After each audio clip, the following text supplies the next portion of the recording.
big news, okay? So I got a leak. M6, we're gonna What does the audience want to see? What kind of stage do we want? What about the colors? M6 is going to be held in Malaysia. We have to be greater than ever. Greater than ever. greater than ever. How to make M6 greater than ever.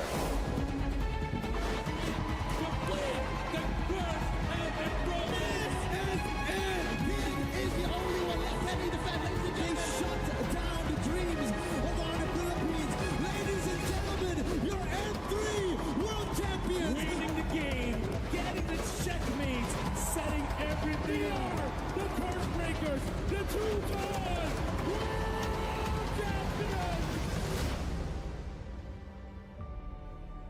Before we begin, I just want to say thank you very much, gentlemen, ladies, for coming today.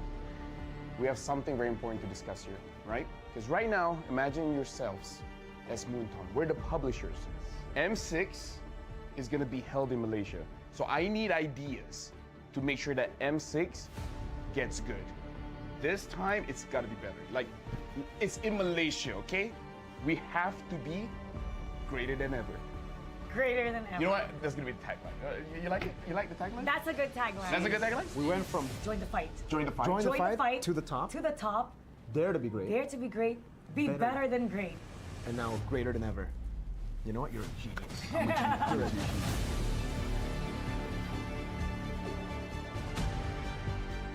Let's talk about what does the audience want to see, right? What do you guys think the audience wants to see? More teams. More teams. How many are we talking? I don't know, but more. More regions, more teams. How does 16 sound like to you? I mean, it's what we had last year, right? That's true. I'm kind of dumb. Do we want more teams in the wild card or the main stage? Because there's a wild card. We had it, yeah. I'm okay with the 2 slots for the wild card. 2 slots? And then 8 in the Yeah, wild card. 2 slots for wild So card, total for sure. 24. Because I'm a believer that the wild card is a legit part of the tournament. I agree. Do they actually want more stuff? Non-PH versus PH finals, I guess. Non-PH, yeah. Non-PH, Oh, PH non-PH. finals. We got that in M5 though. What specific region do you want in the finals? North America. Wow. That one is a bit. I don't know about that one.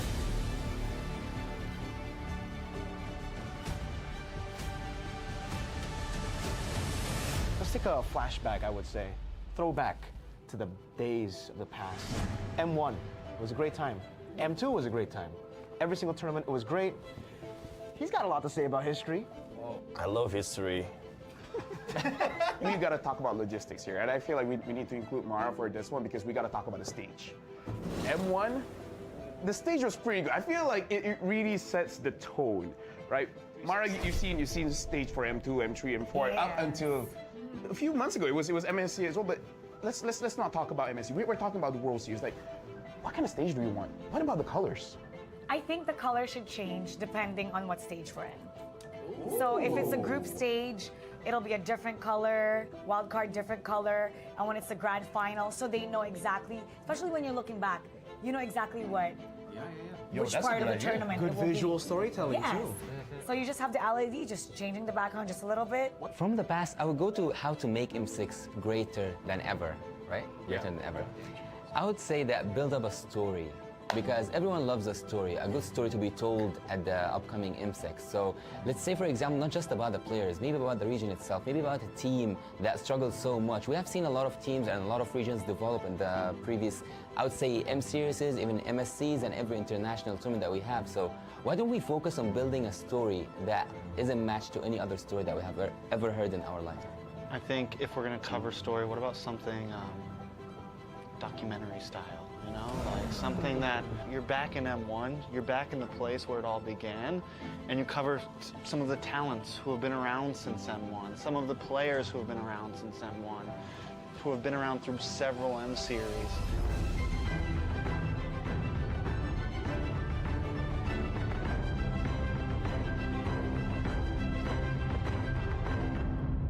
I want to talk about music video. What do you guys want to see in this music video, right? What's the song gonna sound like? What's the story? I think it should be player orientated. I think it should still, I think instead of doing like something like we've been doing where it's its whole own thing, make it about all the M series, you know? Take moments from all of those series, take player moments, you know, that's what's gonna hype up the fans, seeing those moments. Upbeat, like for fighting. Very upbeat, a catchy line, so when they hear that line, they know it's M6, and it has to be downloadable for people to use as a ringtone. I want the music video to be playing with the BMI. I want to see like scene changes with Claude moving through. Yeah, flashbacks, future forwards. Cool. Yeah, and then The BMI, because he can go back and that would I want actually be Dexter cool. to sing. You want Dexter? What? You know what? Every year we seem to always the MV, the music, something about it just misses it, right? So not just MLBB players, but the overall grand audience, right? Anybody outside of the MLBB space, I want to be able, same as Mara, like have that on the ringtone. I want to see random people who have no idea what Mobile Legends is playing it on their phones. I'm gonna be like, that's a dope song. So I got a leak. What's the leak? M6, we're gonna use a new format. What format? They're changing it? Why? You know, all the way from M1, all the way to M5, I've always thought, especially M1 to M4. Single elims, we've done that before. MSCs, We've done double elims, you know. We've done group stages with done- no... We also done no eliminations at the group Exactly. stage. We've done no eliminations, yeah. Hate that. This time, it's gonna be a Swiss format. Like the cheese? What's Swiss format? What is that? What is, There's no going back from here if you start. You know what the Swiss format is. Actually, yeah, I do. what is it? Okay, so let's keep it very simple, right? So for this M6, I'm thinking we're gonna be bringing 16 teams, and then we'll make the total. If you win 3 times, you'll advance forward. Lose 3 times, you're gonna get knocked out. Oh no, you play with everybody. You play with everybody. 1-0 beats 1-0, so everybody starts with 2 groups. Group A, Group B. 8 teams here, 8 teams in B. Then, Every single time they have to fight, we're gonna redraw. that's a great idea. That's a great idea. Wait. Who's doing the redraw? Yeah, who's doing the redraw? I want to know this. Don't worry. Because is it gonna be us? Don't worry. I don't. I mean, I think it should be Mara. No, I think it should be Mara. You know what? I think so too, but I've suffered. I suffer. We have suffered. I cannot suffered. draw We know. anymore. So, So now it's Gideon's turn. exactly. Yeah. Wolf, Gideon, Wheezy. Whoa, wait a minute. Is we're gonna have Yasu and KB do it. Because we don't want to do it anymore. Me and LaFell, We've had enough. we've had enough. So we will do the draws ourselves. You will have to suffer the wrath. Is it alright if I had all the Filipino teams and the Indonesian teams in one group? You know what? Nah. That's why, you know what? This is the reveal. If the players are gonna face off against their opponents, they should draw. Why put the responsibility on the league ops? Why to put the responsibility on the talents? Why They the should talents? be the ones to decide their own fate. Okay, let's decide this. Mara, what do you think about that? Players, I think the players, that's perfect. Perfect. So, well, they can't say it's biased. They can't say it's planned. Exactly. They know. Not stale. Yes, exactly. So it should be the players because, well, they're responsible for who they draw. Wait, so we've you had took us enough. out? They change their minds right now. just with you giving us that idea, I'm gonna cut you. But actually, hold on. We need to hear what KB has to say because, you know, he's the professor here. So what do you think about the Swiss format? Like, what do you guys feel? Do you guys feel it's fine? Because if you guys say it's okay, we're gonna run with it. And if we say that it's not okay, you're gonna also run with it. If only one of you says it's not okay, then we won't run with it. I'm okay. Because you know what? We can't predict any team. Even group stage, you know who you facing on. Yeah. We have 3 teams as an enemy. But in Swiss round, you can't predict tomorrow what's going on tomorrow. What if we lose? Every round. So yeah, technically, groups are a thing of the past. Because you know what the discussion is, right? Whenever somebody makes it out of groups, oh, it was an easy group. Exactly. They weren't ready for that group. So now, I like it. You get to find out who really is deserving of making it. It's time to talk about the strategy for the teams. No, I mean like for do they think yeah, for the Swiss format's format, gonna play yeah. out? No, okay, so we're locked in, right? It's gonna be Swiss format. Okay. We've seen teams talk about, oh, best of 2 is a different kind of strategy, right? Best of 1, completely different strategy. So now it's Swiss format, like Gideon, Steph, Weezy, like, what do you guys think is gonna be the strategy when we're going for a Swiss format for this time? Just win. That's simply what the format is asking of you, right? It's saying, hey, the faster you win, the better the more times you win, the easier it is to make it over to the next stage. That's the whole point of the format, to kind of weed them out. Let's think about this, right? Because you're gonna play way more games in this format. Am I correct? Right? In the group stage. Playing more games. Imagine the first one, you're already showing everything you've got. Isn't that like, you know? I mean, I think it's cool that the teams will be facing teams with the same record. Yeah. So I think it'll be even competition, so you'll see the teams scale the later we get in the Swiss format. I'm more curious about pre-preparation, right? I don't know about you, Wolf, but for me, at least with the format that we had before this, you kind of know who's your next opponent. You can pre-prepare for it, and you honestly have a working strategy. But I think with the Swiss format, it's just every single draw, you're like, I just hope I do well. But at the same time, like you said, it really shows us who's the best team actually, who actually deserves the upper bracket. Because if we only have like 16 teams, let's just say that 8 teams make it to the upper bracket or the lower bracket. It's always been like the upper bracket teams have a shorter way to the finals. Like you only have to win 3 series actually if you're from the upper bracket. But you can only get rewarded of that if you survive the grueling Swiss format. Okay, now I can see that maybe we're not as close as friends because the way that I'm thinking is way different. What is the way you're thinking? There's 2 games, so that after this you're fighting all the easy teams. Maybe Right? Think about it. The people that lose to I mean, It's all great until a Filipino team gets beaten twice and have the same strategy. now that won't happen. Like imagine if Malaysia we just lose 2 times, then we can eventually fight NA. Don't mind. Oh wait, no. This is where I draw the line.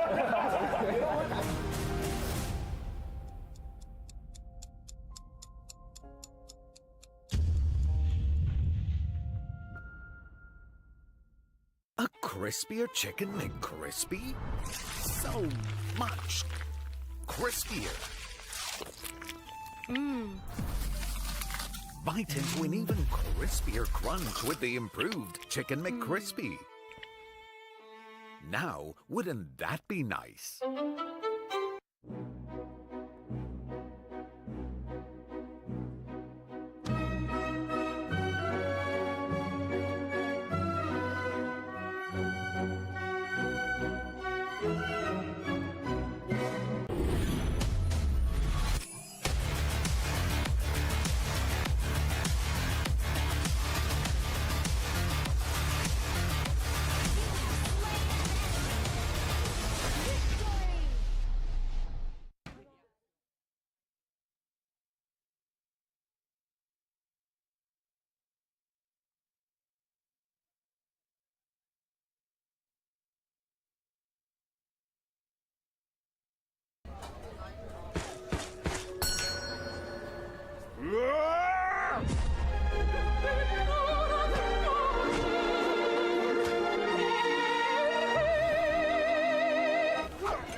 Welcome to the land of God.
I got some big news, okay? So I got a leak. M6, we're gonna What does the audience want to see? What kind of stage do we want? What about the colors? M6 is going to be held in Malaysia. We have to be greater than ever. Greater than ever. Greater than ever. How to make M6 greater than ever.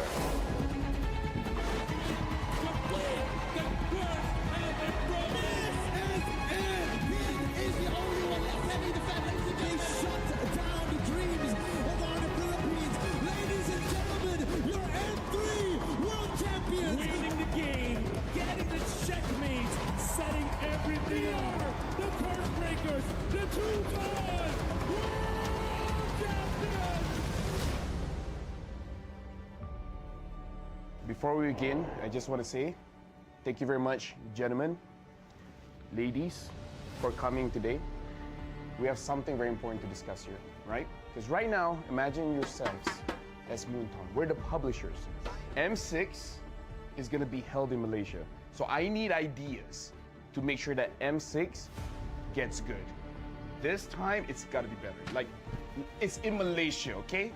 We have to be greater than ever. Greater than ever. You know what? That's going to be the tagline. You like it? You like the tagline? That's a good tagline. That's a good tagline? We went from Join the fight. Join the fight. join the Join the fight, fight to the top, To the top. dare to be great, Dare to be great. Be Better. better than great. and now greater than ever. You know what? You're a genius. I'm a genius. You're a genius.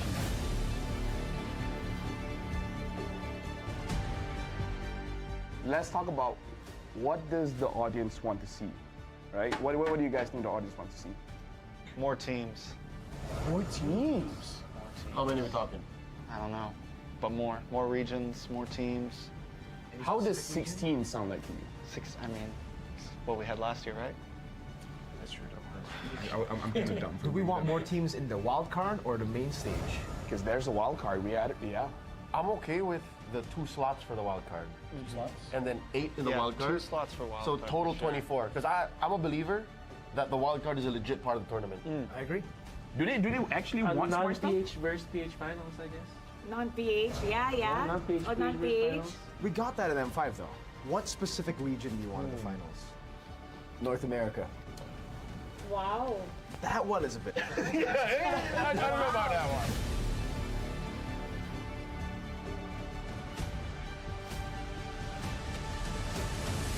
Let's take a flashback, I would say. Throwback to the days of the past. M1 was a great time. M2 was a great time. Every single tournament, it was great. He's got a lot to say about history. I love history. We gotta talk about logistics here, and I feel like we need to include Mara for this one because we gotta talk about the stage. M1, the stage was pretty good. I feel like it really sets the tone, right? Mara, you've seen the stage for M2, M3, M4 up until a few months ago. It was MSC as well, but let's not talk about MSC. We're talking about the World Series. Like, what kind of stage do we want? What about the colors? I think the color should change depending on what stage we're in. So if it's a group stage, it'll be a different color, wild card different color, and when it's the grand final, so they know exactly, especially when you're looking back, you know exactly what, which part of the tournament Good it will visual be. storytelling Yes. too.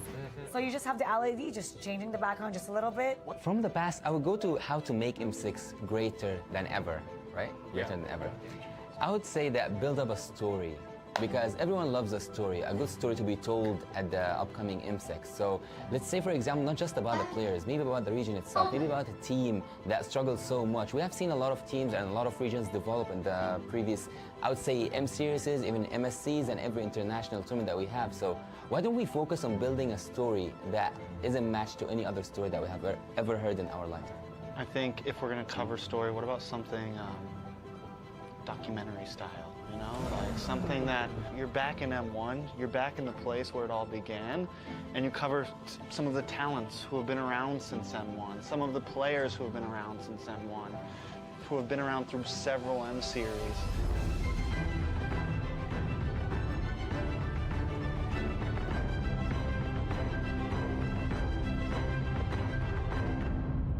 I want to talk about music video. What do you guys want to see in this music video, right? What's the song gonna sound like? What's the story?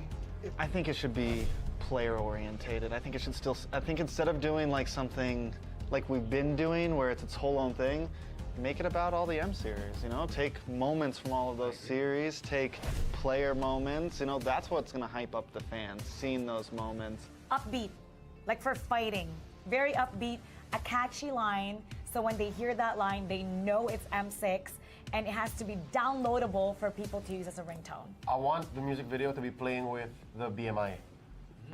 I want to see like scene changes with Claude moving through. Yeah, flashbacks, future That's forwards. kinda cool. Yeah, and then The I want- BMI, because he can go back and Yeah, that would I want actually be Dexter cool. to sing. You want Dexter? What? You know what? Every year we seem to always the MV, the music, something about it just misses it, right? So not just MLBB players, but the overall grand audience, right? Anybody outside of the MLBB space, I want to be able, same as Mara, like have that on the ringtone. I want to see random people who have no idea what Mobile Legends is playing it on their phones. I'm gonna be like, that's a dope song. So I got a leak.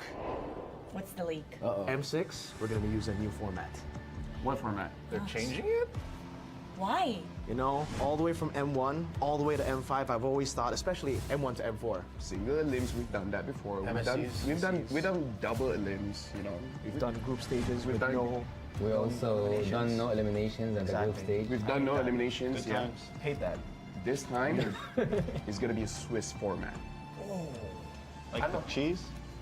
What's What? Swiss format? What is that? What is that? There's no going back from here if you start. You know what the Swiss format is. Actually, yeah, I do. What is it? Okay, so let's keep it very simple, right? So for this M6, I'm thinking we're gonna be bringing 16 teams, and then we'll make the total. If you win 3 times, you'll advance forward. Lose 3 times, you're gonna get knocked out. Oh no, you play with everybody. You play with everybody. 1-0 beats 1-0. So everybody starts with two groups. Group A, Group B. 8 teams here, 8 teams in B. Then, every single time they have to fight, we're gonna redraw. That's a great idea. That's a great idea. Wait. Who's doing the redraw? Yeah, who's doing the redraw? I want to know this. Don't worry. Because is it gonna be us? Don't worry. I don't. I mean, I think it should be Mara. No, I think it should be Mara. You know what? I think so too, but I've suffered. I suffer. We have suffered. I cannot draw We know. anymore. So? So now it's Gideon's turn. Exactly. Yeah. Wolf, Gideon, Wheezy. Whoa, wait a minute. Is we're gonna have Yasu and KB do it. Because we don't want to do it anymore. Me and Lafel, We've had enough. we've had enough. Good idea. So we will do the draws ourselves. You will have to suffer the wrath. Is it alright if I had all the Filipino teams and the Indonesian teams in one group? You know what? Nah. That's why, you know what? This is the reveal. If the players are gonna face off against their opponents, they should draw. Why put the responsibility on the league ops? Why to put the responsibility on the talents? They should be the ones to decide their own fate. Okay, let's decide this. Mara, what do you think about that? Players? I think the players. That's perfect. Perfect. So, well, they can't say it's biased. They can't say it's planned. Exactly. They know. Not stale. Yes, exactly. So it should be the players because, well, they're responsible for who they draw. Wait, We've had enough. They changed their minds right now. Just with you giving us that idea, I'm gonna cut you. But actually, hold on. We need to hear what KB has to say because, you know, he's the professor here. So what do you think about the Swiss format? Like, what do you guys feel? Do you guys feel it's fine? Because if you guys say it's okay, we're gonna run with it. And if we say that it's not okay, you're gonna also run with it. If only one of you says it's not okay, then we won't run with it. I'm okay. Because you know what? We can't predict any team. Even in the group stage, you know who you facing on. You have 3 teams as an enemy. But in Swiss round, you can't predict tomorrow what's going on tomorrow. What if we lose? Every round. So yeah, technically, groups are a thing of the past. Because you know what the discussion is, right? Whenever somebody makes it out of groups, oh, it was an easy group. Exactly. They weren't ready for that group. So now, I like it. You get to find out who really is deserving of making it. It's time to talk about the strategy for the teams. No, I mean like for What do they think? Yeah, for Swiss format, yeah. No, okay, so we're locked in, right? It's gonna be Swiss format. Okay. We've seen teams talk about, oh, best of 2 is a different kind of strategy, right? Best of 1, completely different strategy. So now Swiss format, like Gideon, Steph, Weezy, like, what do you guys think is gonna be the strategy when we're going for a Swiss format for this time? Just win. That's simply what the format is asking of you, right? It's saying, hey, the faster you win, the better the more times you win, the easier it is to make it over to the next stage. That's the whole point of the format, to kind of weed them out. Let's think about this, right? Because you're gonna play way more games in this format. Am I correct? Right? In the group stage. Playing more games. Imagine the first one, you're already showing everything you've got. Isn't that like, you know? I mean, I think it's cool that the teams will be facing teams with the same record. So I think it'll be even competition, so you'll see the teams scale the later we get in the Swiss format. I'm more curious about pre-preparation, right? I don't know about you, Wolf, but for me, at least with the format that we had before this, you kind of know who's your next opponent, you can pre-prepare for it, and you honestly have a working strategy. But I think with the Swiss format, it's just every single draw, you're like, I just hope I do well. But at the same time, like you said, it really shows us who's the best team actually, who actually deserves the upper bracket. Because if we only have like 16 teams, let's just say that 8 teams make it to the upper bracket or the lower bracket. It's always been like the upper bracket teams have a shorter way to the finals. Like you only have to win 3 series actually if you're from the upper bracket. But you can only get rewarded of that if you survive the grueling Swiss format. Okay, now I can see that maybe we're not as close as friends because the way that I'm thinking is very different. What is the way you're thinking? There's 2 games, so that after this you're fighting all the easy teams. Maybe. Right. Think about it. The people that lose to I mean It's all great until a Filipino team gets beaten twice and have the same strategy. now that won't happen. Like imagine if Malaysia we just lose 2 times, then we can eventually fight NA. Don't mind. Oh wait, no. This is where I draw the line.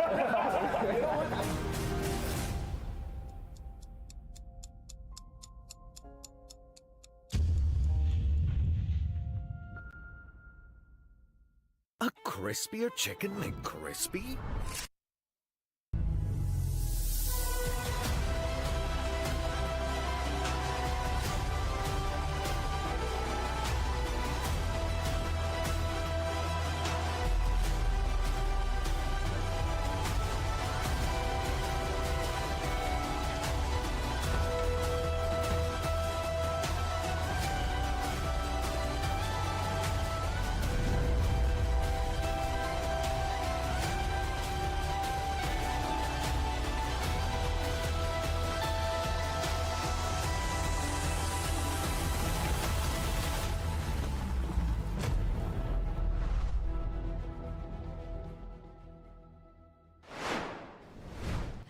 Welcome, friends in Singapore as well as abroad. Welcome to MPL SG Season 8 playoffs. Now, Singapore is ready to witness our champion being nominated and named right here in the culmination of our grand finals. But before that, let's not forget to recognize all of the amazing plays as well as individuals who have made MPL SG Season 8 possible as well as exciting for you guys to watch.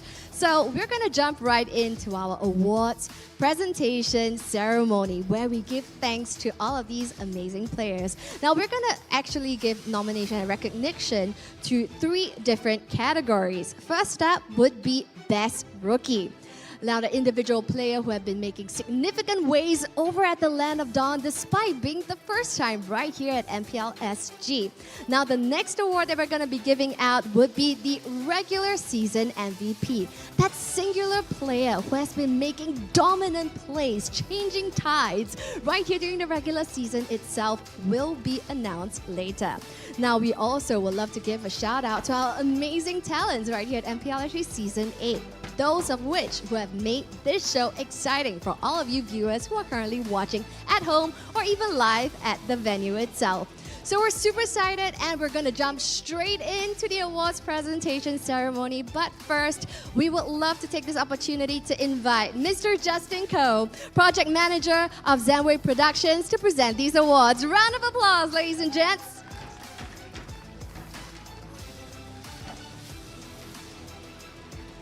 Now. The first award that we're giving out, it's coming fresh in to my amazing Samsung, tablet right here. This would be the Best Rookie Award. Now, who do you guys think it is? Oh, wow, you guys, wow, really such significant place that you guys know exactly who it is. So yes, ladies and gentlemen, give a round of applause for Best Rookie, and it goes to Canonio from Rift Esports.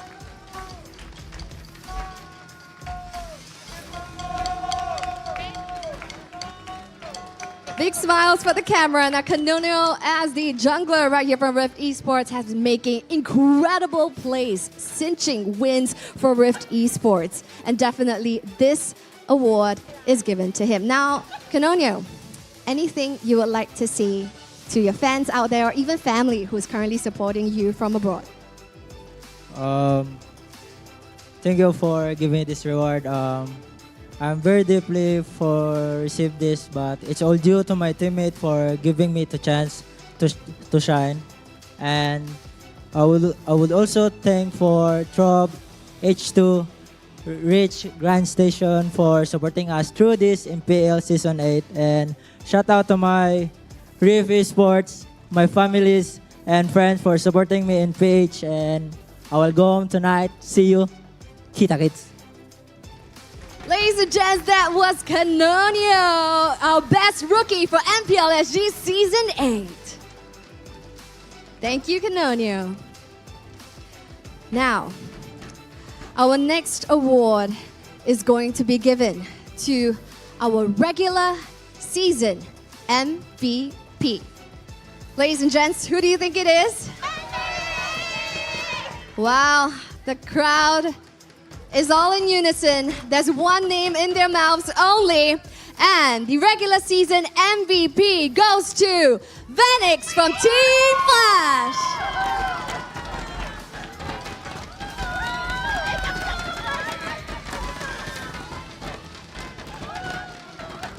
Vanix, our pride and joy right here from Singapore, hailed as Singapore's best goal laner, is now receiving the award for regular season MVP.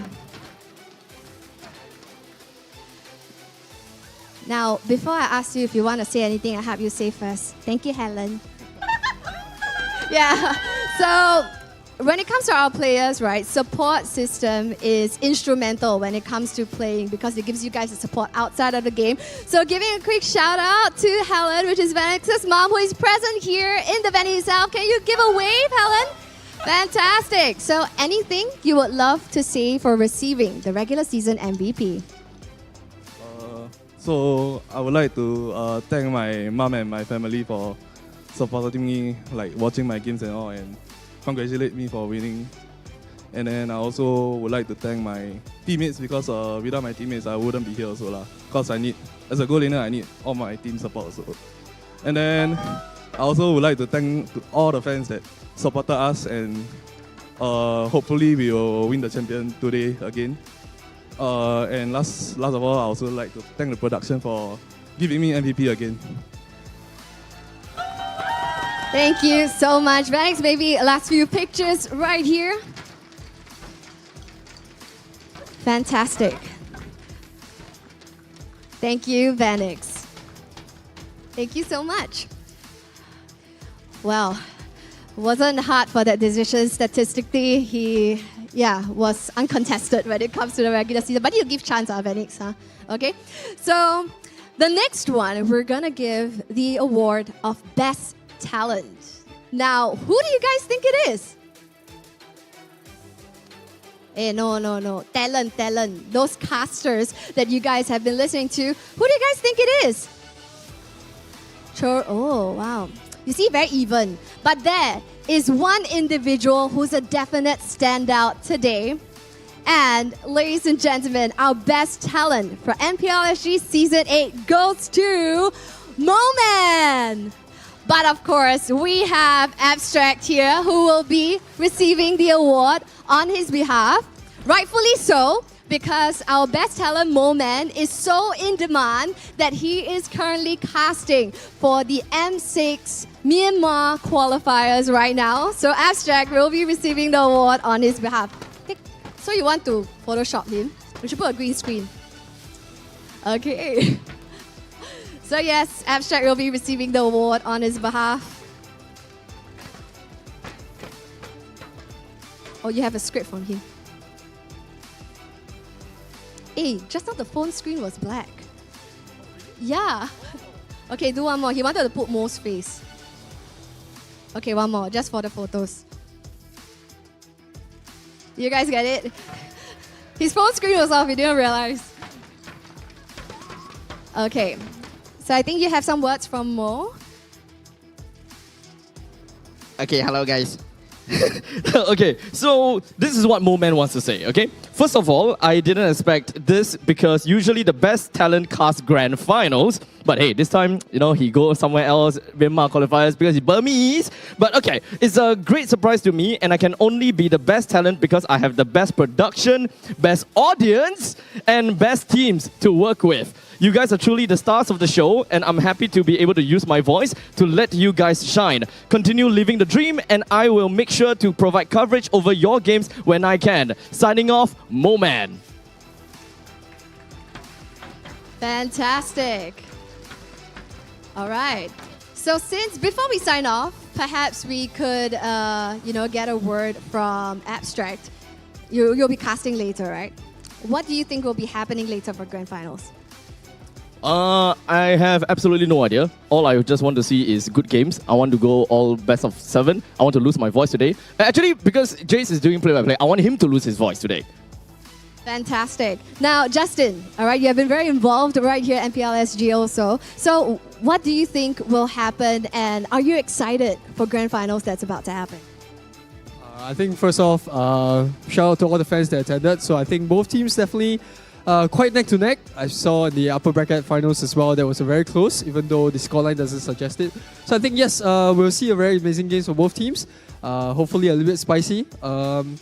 Against a lot of people wishes, hopefully we'll go to a game 7. Don't want to jinx it, but hopefully we go to a game 7. So yeah. All right, now we're super pumped up. But first, we'd like to thank Abstract for receiving this award, as well as Justin for presenting these awards for us. Thank you, guys. Fantastic. So yes, this concludes our awards presentation. But of course, let's not forget to give thanks to you guys as well, our audiences who have taken their time to join us right here on a Sunday. Thank you so much, guys. And of course, you guys, our viewers, whether you're Singaporean or friends from abroad supporting us, we thank you. Now, don't move away, strap in, buckle up your seatbelts, because what's gonna happen real soon is our grand finals itself, all mayhem is going to break loose, and we will see who will be the god among men right here as we crown our champion for MPL SG Season 8. We'll go off for a short break, but we'll see you real soon.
I'm powerful and I'm a boxer and a basketballer.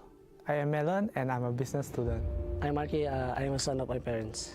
I'm Jay and I'm helping with my family business. I'm Gil and I love traveling. I'm Nick Stain and I'm a game design student. I'm Bear and I'm also a friend to many. I'm Dak and I'm a car enthusiast. I am Pancake and I'm a big brother of my two young sisters. I'm Diablo and I'm also a lover boy. I'm Ken and I'm a son who loves my mother a lot. I'm Lakshya Steen and I'm a business and engineering student. I am Benix and I'm also Keith Lim.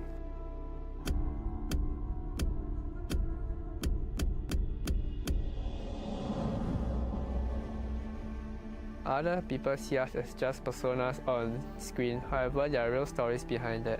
I'm a full-time student and I have made many sacrifices to end up to where I am now.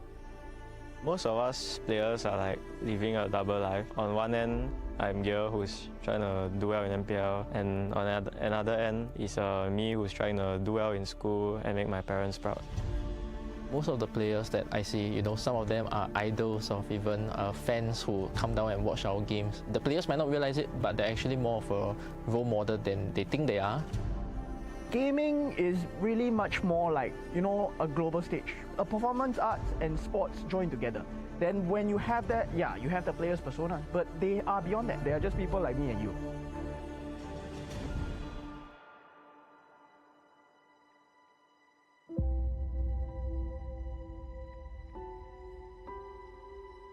What does being the best mean to me? Being the best means being recognized for your skills. Being the best means being the champion. Putting Singapore on the map in gaming. Winning, learning, or both. Being consistent. To be adaptable. Being the best means giving things a try. Making my parents proud. Being the best to me means that if people think of Mobile Legends, they think of me. We are a community team, but EVA to me is something I really cherish. I always keep telling myself that don't give up, and one day my dream will come true. Unlike any other community teams, they prove that it doesn't need a good coach to bring in good players. All they need is a good leader in the team. Evil, they are only focusing on one thing and one thing only, and that is to go to the grand final.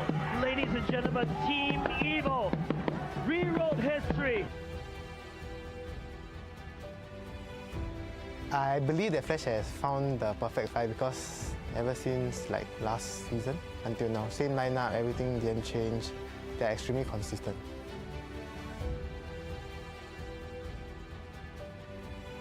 And now Sailor trying to go for the poke, but it's not enough damage. Look at Team NIP Flash here trying to end the game, and it will be a serious sweep for NIP Flash. It's the survival of the fittest. The strong will stay, the weak will go. So you must always do your best to stay at the top.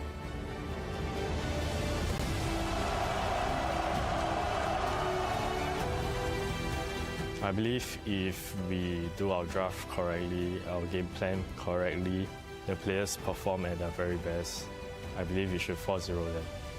In the end, being the best can only be defined by me. It amazes me what diverse lives we bring to the table, our unique stories, challenges and dreams, which makes this community and dream all the more special. This is not just a collective dream, it's a collective effort. Our teammates, mentors, supporters, we uplift each other, even our opponents. Let's start strong, stay steady, and end well.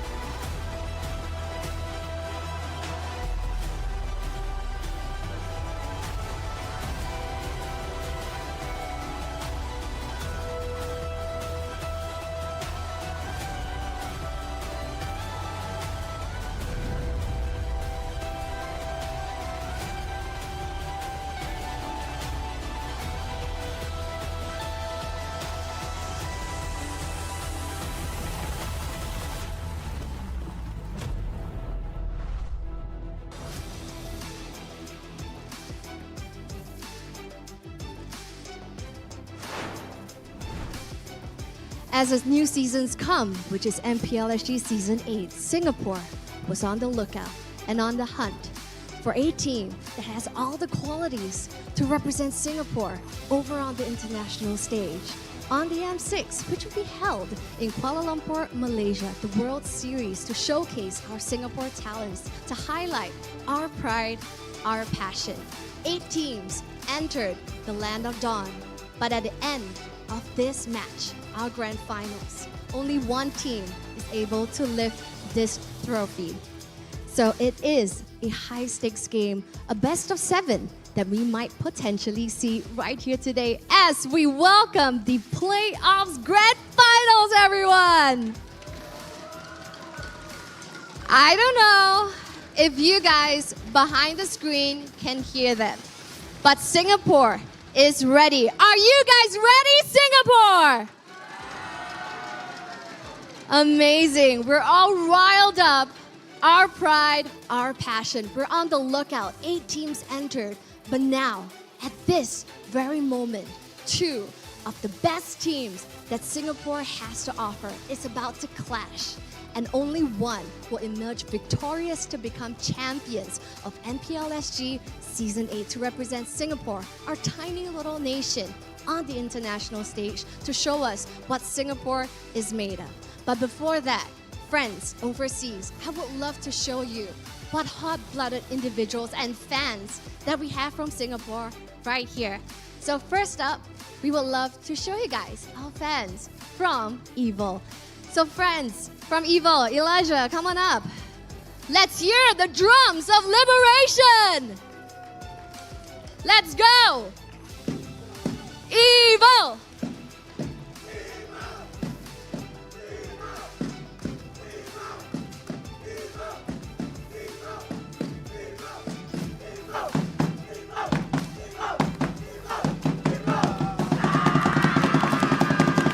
That's right! Amazing. We're all riled up right here. The moment is tense, the air is tense, but everyone is eagerly waiting. Now, from our defending champions, NIP Flash, community leader, come on up, Tinkai. Lead the crowd, fans of NIP Flash, let's go! NIP! NIP!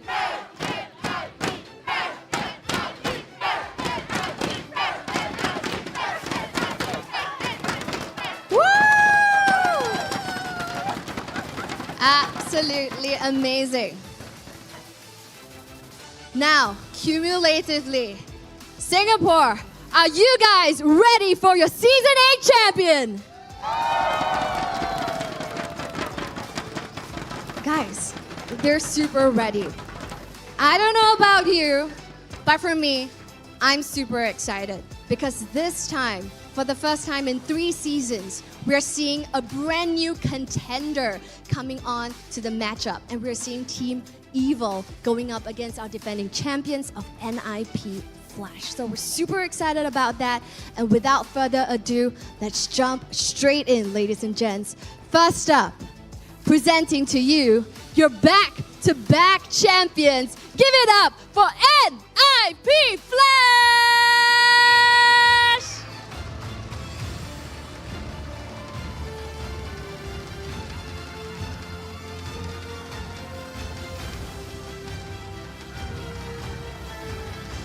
So yes, your defending champion stands super excited, loud and proud before you guys here today. They've performed exemplary here in the Land of Dawn, and they can't wait to take this opportunity to defend their throne. And now, for the very first time at Grand Finals ever since their debut in Season 3, presenting to you, EVIL!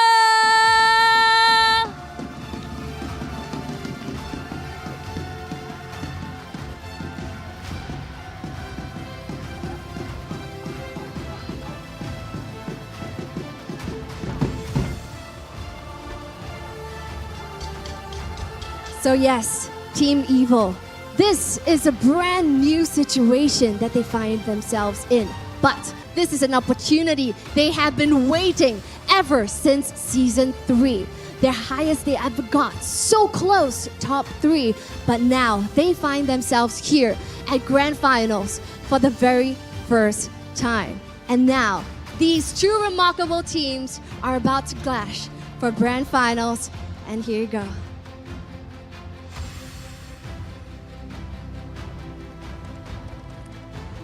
And now, eyes on the prize as the players were fist bumping. They only had one thing that they're looking at, and it is this trophy. 8 teams entered. All of them had that dream to be champions. So now only one will be left standing. So we take this opportunity to call upon the coaches of both teams to come on up and join us here at center stage. From Team Flash, we would love to have Joseph, and over from Team Evo, we have Carrot. Come closer. Okay. So, sorry, let's come forth. Okay, so I would like to ask you guys, okay? The trophy is here. This is Grand Finals. What do you think the score prediction is? Joseph, you go first, defending champion. 4-0 to Evo. 4-0. But Evo win. But Evo win? Okay, respect right there. Okay, so what about you, Carrot? What do you think the score prediction is going to be? 4-3, Evo win. 4-3, Evo win. Okay. Now, next up. I won't hold you guys for too long, but Joseph, is there anything you would love to say to Team Evo?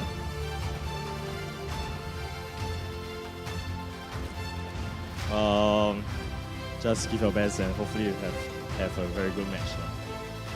Great sportsmanship. Now, Carrot, is there anything you would love to say to Team Flash? Just try our best and may the better team win. Fantastic. So may we have both of you guys have a fist bump and then head on over to your respective battle stations. So yes, Singapore is ready. The stage is set.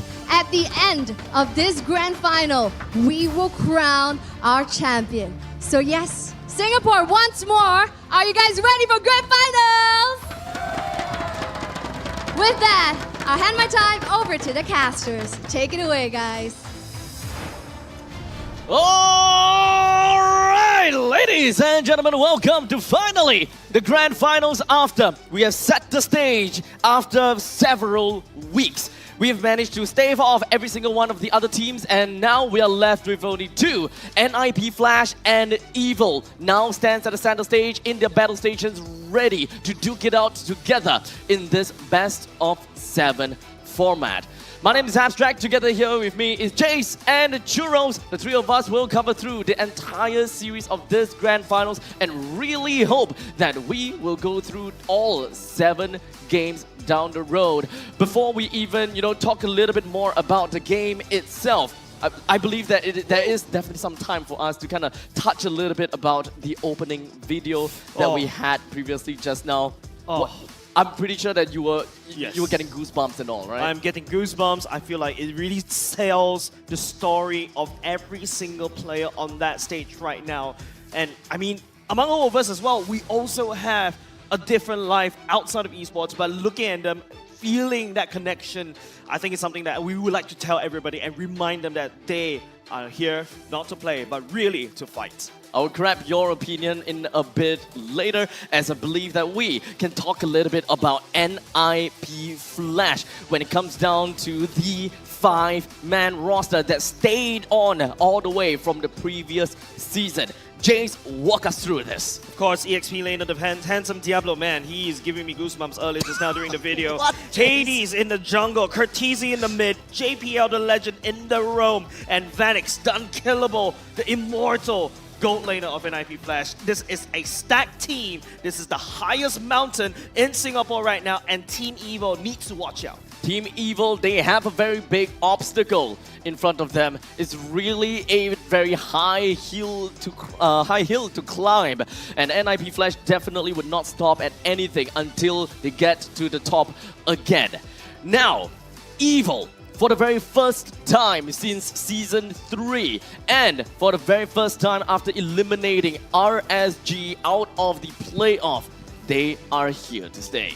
They are here to stay indeed. Ken in the EXP, Boyette in the jungle, Sailor mid, Powerful in the roam, and Marky in the gold lane. This is going to be a team to watch out for. They are no strangers to the stage. Powerful built this team since Season 3 and finally reaching his goals of the top 2 spot. Yeah. But they are just that a hair's width closer to the grand finals and touching that trophy. Let's not forget that Evil started off as a community team coming in at Season 3. And of course, let's not forget that they started from nothing. They came into Season 3 and they got themselves an amazing finish. And from that point onwards, they now, in this Season 8, got themselves Boyette and Marky. Yeah, not only just that. You remember when they first debuted? They took down the Titans, right? That's why we call them Titan Slayers. Yes. Then after that, don't forget, they have no coach until this very season. That's when they changed the MO for the better. Brought in 2 imports from the Philippines and also brought in Carrot as a coach, providing that, third-party perspective. That has been helping them and unlock Team Evil to see the Grand Finals this day. Now, statistics definitely talks. And I believe that when it comes down to NIP Flash, there will not be a surprise when it comes down to inflated figures, right, Juras? Yeah, this is a very, very interesting statistic right here. Diablo right now is playing the role of like, okay, Hades is going to be in the assassin role in the jungle. I need to step up. He's not playing his damage EXP lanes anymore. He's going for more tanky EXP lanes, and that's really bringing the team up. The fact that we talked about this in, backstage as well, Vanix being the regular season MVP, the fact that he can stay in his gold lane and hold his lane creates so much opportunity for the team. And NIP Flash, the only game that they lost was the game that they didn't play in their own roles. So this time, they're in their own roles, they're serious about it, and they are looking scary. We don't talk about regular season NIP Flash, yeah? When the playoffs come, they are online, and they will play their best. No, I like this understatement, Jays. Man, this team is looking hella scary. They will be serious, right? But not only NIP Flash will be serious, we are pretty sure that Evil, they had a long way. They went through everything, and it definitely seems as though that they understood what they're getting into today here in the Grand Finals, Jays. Okay, apart from the player statistics that you're looking at, we know their favorite heroes as well. We know these stats. Of course, you give Marky the hair, he's very comfortable with it. But I think I'd like to highlight one player from the side of Team Evo, is Ken. Ken, actually, if I'm not mistaken, is a sub from Team Flash. Then after that, transition into, Vanguard. And that's where he started to showcase that, hey, he has what it takes. And now he's in Team Evo, going up against his own team. Yeah, the fact that he is so adaptable with Team Evil, this is his first season with the team. Yep. And the fact that he is able to just hold his own ground with a lot of the top dogs in the EXP lane and really proving himself that hey, we are here to stay and we are here to win it all. That's right. Ken is definitely not any other player that we have seen before, and he definitely fits it just like a glove. Now, of course, NIP Flash versus Evil head-to-head. We can definitely expect that the champions, the reigning champions, are always gonna be at the top of their game. But aside from, the typical GPM as well as KDA heroes, what else do we gotta look at? Man, it's like looking into a mirror, right? Over the course of the regular season and the playoffs, both of these two teams have sort of a very similar play style. Let's take Powerful and JPL, for example. We were talking about it in the previous game. JPL bringing out his Cho, everyone's fearing his Cho. He's bringing out his Tigreal, everyone's fearing his Tigreal. Look at Powerful's signature picks. It's the Cho and the Tigreal in question as well. So there's going to be a lot of contests for signature heroes, signature picks, and priority picks on these hard-hitting heroes. Yep, I'm also looking at average control time. It is actually Team Evil that has the highest average control time, but Team Flash somehow still get high KDA, which is kind of interesting. Exactly. Now, before we jump in and talk a little bit about the talent prediction, let's talk a little bit about the video from your side. Oh man, okay. I came in prepared. First things first, I got goosebumps all the way through. It like the fact that they took that video like just now and just did everything together. Yeah. Just makes it all the while more, exciting. But I came prepared, so if Evil wins, I've got like all I've got is this, and I've got my friends with the drums, so like we'll have that singing out. But we also got like the Flash bangers right here. So I came make a prepared. choice. Pick the side, Make a Turos, choice. Pick the I side. can't because these His two choice teams, man. is these two teams. Oh, I have to side with Karen on this one. Okay. I have a story to tell. When Okay. I came in as a caster, as a talent, Evil debuted in MPL SG Season 3.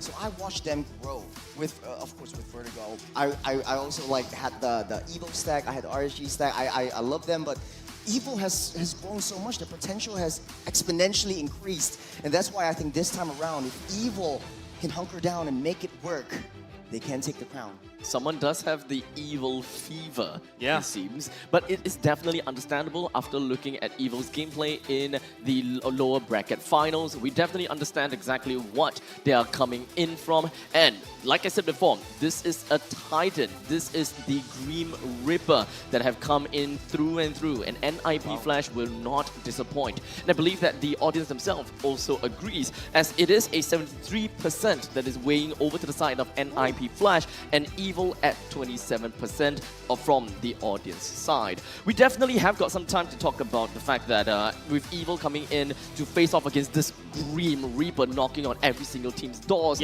and coming out of that, Evil, they have got a big thing to do. They have a big game to play. And I think that for a team like Evil, identity is super important.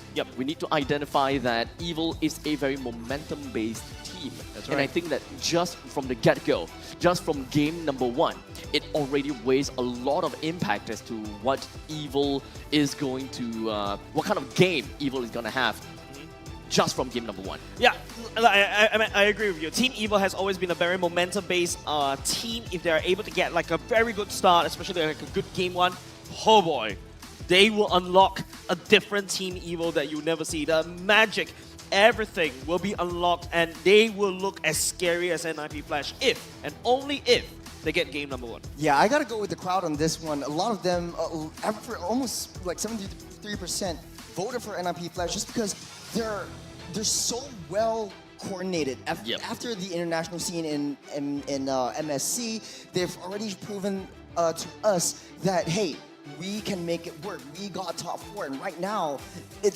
we want to represent Singapore again. We want that opportunity to prove that that wasn't a fluke. Fun fact right here, first time Marquis met Cortese and Hades was in MPLPH Season 8. So they go way back. And fun fact, when Hades was called Jana Cutie, that was in Geek Fan. So they were in the same team together. Right now, it's sort of like a family reunion, if you remember. In MPL ID.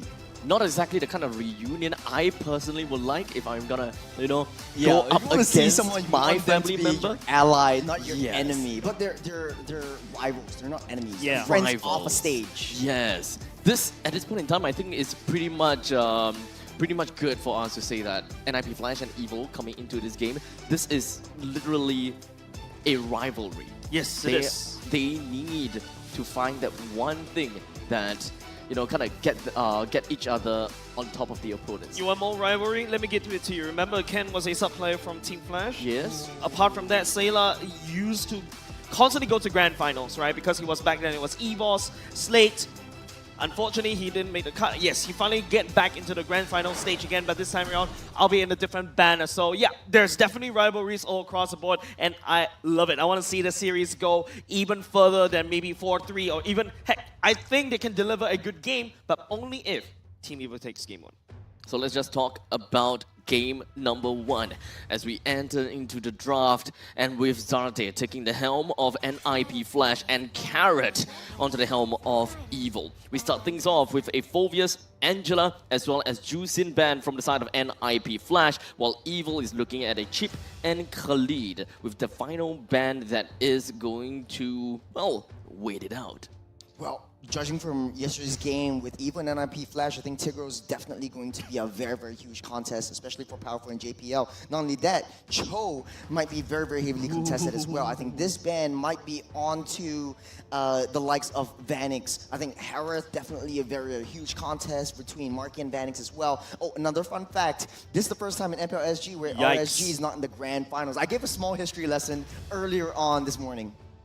This is actually a really tough hit onto RSG, I gotta have to say. For the very first time, not first, not second, but third. But, well, the main thing is the grand finals without them. Let's take a look at this. With the high loss being banned out from the side of Evil, we are looking at the very conventional bans that we pretty much expect. But when it comes down to heroes that is currently available, one thing's for sure is that Ling is very much available. Ling, Fanny, Hayabusa. Exactly. Surprisingly, all of the junglers, assassin junglers, they are all leaked out and open for the taking, to the point that I don't think that it becomes that big of a priority anymore. Yeah, like I said, the Cho definitely picked up first by NIP Flash. Just a very, very huge contest. So Evil can have their Tigro to their own. I think it's better to pick that up first. Yesterday's game against NIP Flash, Evil picked Edith 3 times. I think if they want to go up against NIP Flash, leave the Edith, don't pick it up first. They go for the Gacha instead, so this creates a lot of opportunity on the EXP side. So limiting Diablo's pull and just prioritizing that Harith away from Vanix. There is definitely still quite a bit of considerations as to what Diablo can very potentially pick. Typically, for me, I would definitely say that Cho is definitely a very good hero for NIP Flash, considering their identity and how JPL normally plays his heroes. When it comes down to games that JPL wins, and of course his common identity is that he loves to open up the maps and he loves to give informations, and there are only 2 heroes for to really do that, that is Grok as well as Cho, that really just walks into the enemy's face and just give information. The moment that they don't do that, there's a Diablo Cho. I wanted to say that because if they don't pick up Tigro for the side of Powerful, that's going to be the Cho on the EXP side and JPL with the Tigro. So that's going to be a super, super scary one because Diablo, remember, in the regular season, he picked the Cho once, and it's going to be a damaged Cho. And it's definitely flexible. He could go very the tank flexible, build as well with the Concussive Blast, clear the lanes fast. He could prioritize the off lane, the long lanes, and just maintain lane control and lane priority. So this is a very, very smart move by Zarate. I don't know why Evil leaked the Tigro. At this point in time, it really just boils down to the fact that NIP Flash, they have a very completely different strategy as compared to what they have normally always played. If someone like me could probably just say that, oh yeah, JPL is just going to go for Cho, he's going to do this, he's going to do that, he's going to open up the maps. Any other team can very likely do that. They're going to have to change things up a little bit, and this is the change that we have been seeing in the entirety of Season 8, where Diablo goes for the Cho, and JPL picking other tanks other than, you know, Grok as well as the Cho. So absolutely loving this. Now, we talk about Fanny as well, right? We saw Kha'Zix picking up the Fanny before. Man, I know. We don't talk about it. We don't talk about it. But I talk about this. I talk about this. There is still always a potential that that could very likely happen. But in the event that it doesn't happen, abstract. Look, Martis. Interesting. There is still so much openness in the middle lane. There definitely is, and I gotta agree with you. The Martis could very They well banned be the picked up Martis. right here, but they banned it out straight away. Are they really banning the Martis? That's a ban on the Martis. That's a ban on the Faramis. But this tells me one thing: NIP Flash wants to force Powerful into the Minotaur, into an Enchanter / tank. Just because Powerful hasn't been doing well statistically, he's got like 5 games with the Minotaur with only roughly around 2 wins with the Minotaur. The 3 losses were all NIP Flash is taking. And I think this is a very, very smart move by NIP Flash. Want to force that team fights into the fray. I think NIP Flash might be looking to ban out potential Sailor's heroes. And we talked about this backstage. One of NIP Flash's MO is just, let's take out Sailor. Remember, Sailor went over with NIP Flash to represent Singapore for another event, international event. And I think they understand that Sailor is one of the crux of Team Evil. And if they take Sailor out, that's the mid lane duo struggling in the early game. So the mid to late game snowball potential not really there. Very fair point. And you can very clearly see that Zarate is doing exactly that, right? Angela, Juicin, Faramis, and Zask all taken away. And Sayla now has got very little heroes that he can very potentially play according to this. However, Aurora is still currently available, and Aurora is going to be a very good hero to really mash together with Gatokacha as well as Harif. But one thing that we got to have to look out for is going to be the engage potential, which is something that Evil doesn't necessarily have due to the fact that Gatokacha's Avatar of the Guardian takes time. In the meantime, fun fact, Hades have played 12 different heroes since regular season. Versatility. I love the sass coming off on the fun facts, eh? Talk about versatility, man. Like, I'm loving this already with the fun facts this time around, but I really agree to a certain point, right? Right now, what's open? You can go for the Eve, you can go for even like the Nathan as well, which is also really wide open for the side of both of these two teams, but it seems like, ooh, they're going to prioritize the Ruby first. Ruby. They would definitely want to get a little bit more lockdown, and as I've said before, what Ruby really does is it fits the bill is that you would want an initiator, and Ruby will be able to hold people down for extended periods of time just so that the Avatar of a Guardian can really connect. Not only is the Avatar of a Guardian good for following up, but it's also really great for zone denials, which will be able to extend the longevity of that Zaman Force for whenever Marky decides to blast it out. Yeah. Marky on the Harith, I don't know how he's going to be playing around. Okay, that's Vanix on the Bruno, so very, very hard hitting. You've got two early walls. game. You have Cho with the flanks, you got Fanny with the flanks, you got Tigro as front line, Aurora Stole it away. zone denial as well. And IP Flash's draft looking really scary, especially if you fight in major objectives. And I think this is how NIP Flash wants to play. Just play around the major objectives, play around the controls, and force Evil into team fights that they can't take. You've also got Fanny on the split push job on the late game as well. Last pick will be Vexana, but last fun fact, Boyet's Hayabusa also has a 75% win rate, 6 wins, 2 losses. It's a very scary, excessive play, but the fact that in the previous game up against RSG, he single-handedly, I wouldn't say single-handedly, but like, for lack of a better word, single-handedly carried Team Evil to success, and he's showing so much prowess on all of his assassins that he picks up. He is intimidating. He is very intimidating. So let's take a look at how Evil is going to go up against NIP Flash. As I said before, the impact of game number 1 is definitely going to be the crux of how Evil is going to play for the next few games on ahead. And now, ladies and gentlemen, it is now about time. And finally, after weeks, we are going to watch this grand final stage between Evil versus NIP Flash. Oh man, you can hear the crowd in the background. It's starting to hype up as well. And of course, ladies and gents, game number 1. Evil needs to take this one if we want to have a good game in our hands, because looking at what Team NIP Flash has drafted, it looks pretty scary as well.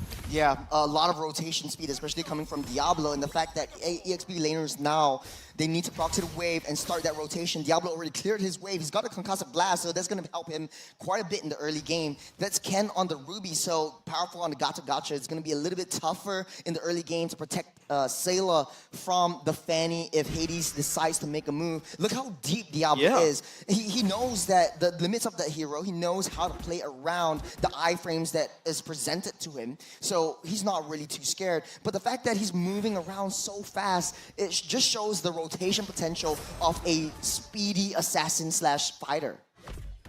Now, of course, one thing's for sure, I actually wanted to talk a little bit about this, but hold on a second. JPL seems like he's into something. Oh, JPL getting terrified right there. First blood, give it over to Team Evil. This just punishing the aggression that comes out from JPL. Powerful does the same aggression as JPL, and I think Jay's mentioned it in the previous game, that JPL likes to just give information, give some intelligence to the rest of the teams, but Evil identifies this, and they did their homework. They have that momentum from the previous game, and they want to bring it through, seep it in to the grand finals. Now, of course, we didn't really quite manage to talk a little bit about the mage pick coming in between these two teams. One thing's for sure is that NIP Flash definitely stole away that Aurora from Evil, as usually when it comes down to looking at a Tigro, you will love it for a Vexana. Oh yeah, shadow kill onto Diablo. Diablo sneaks away, can't flickers forward, doesn't connect though, and still safe for now. Boyet is the one, the casualty from the side of Team Evil.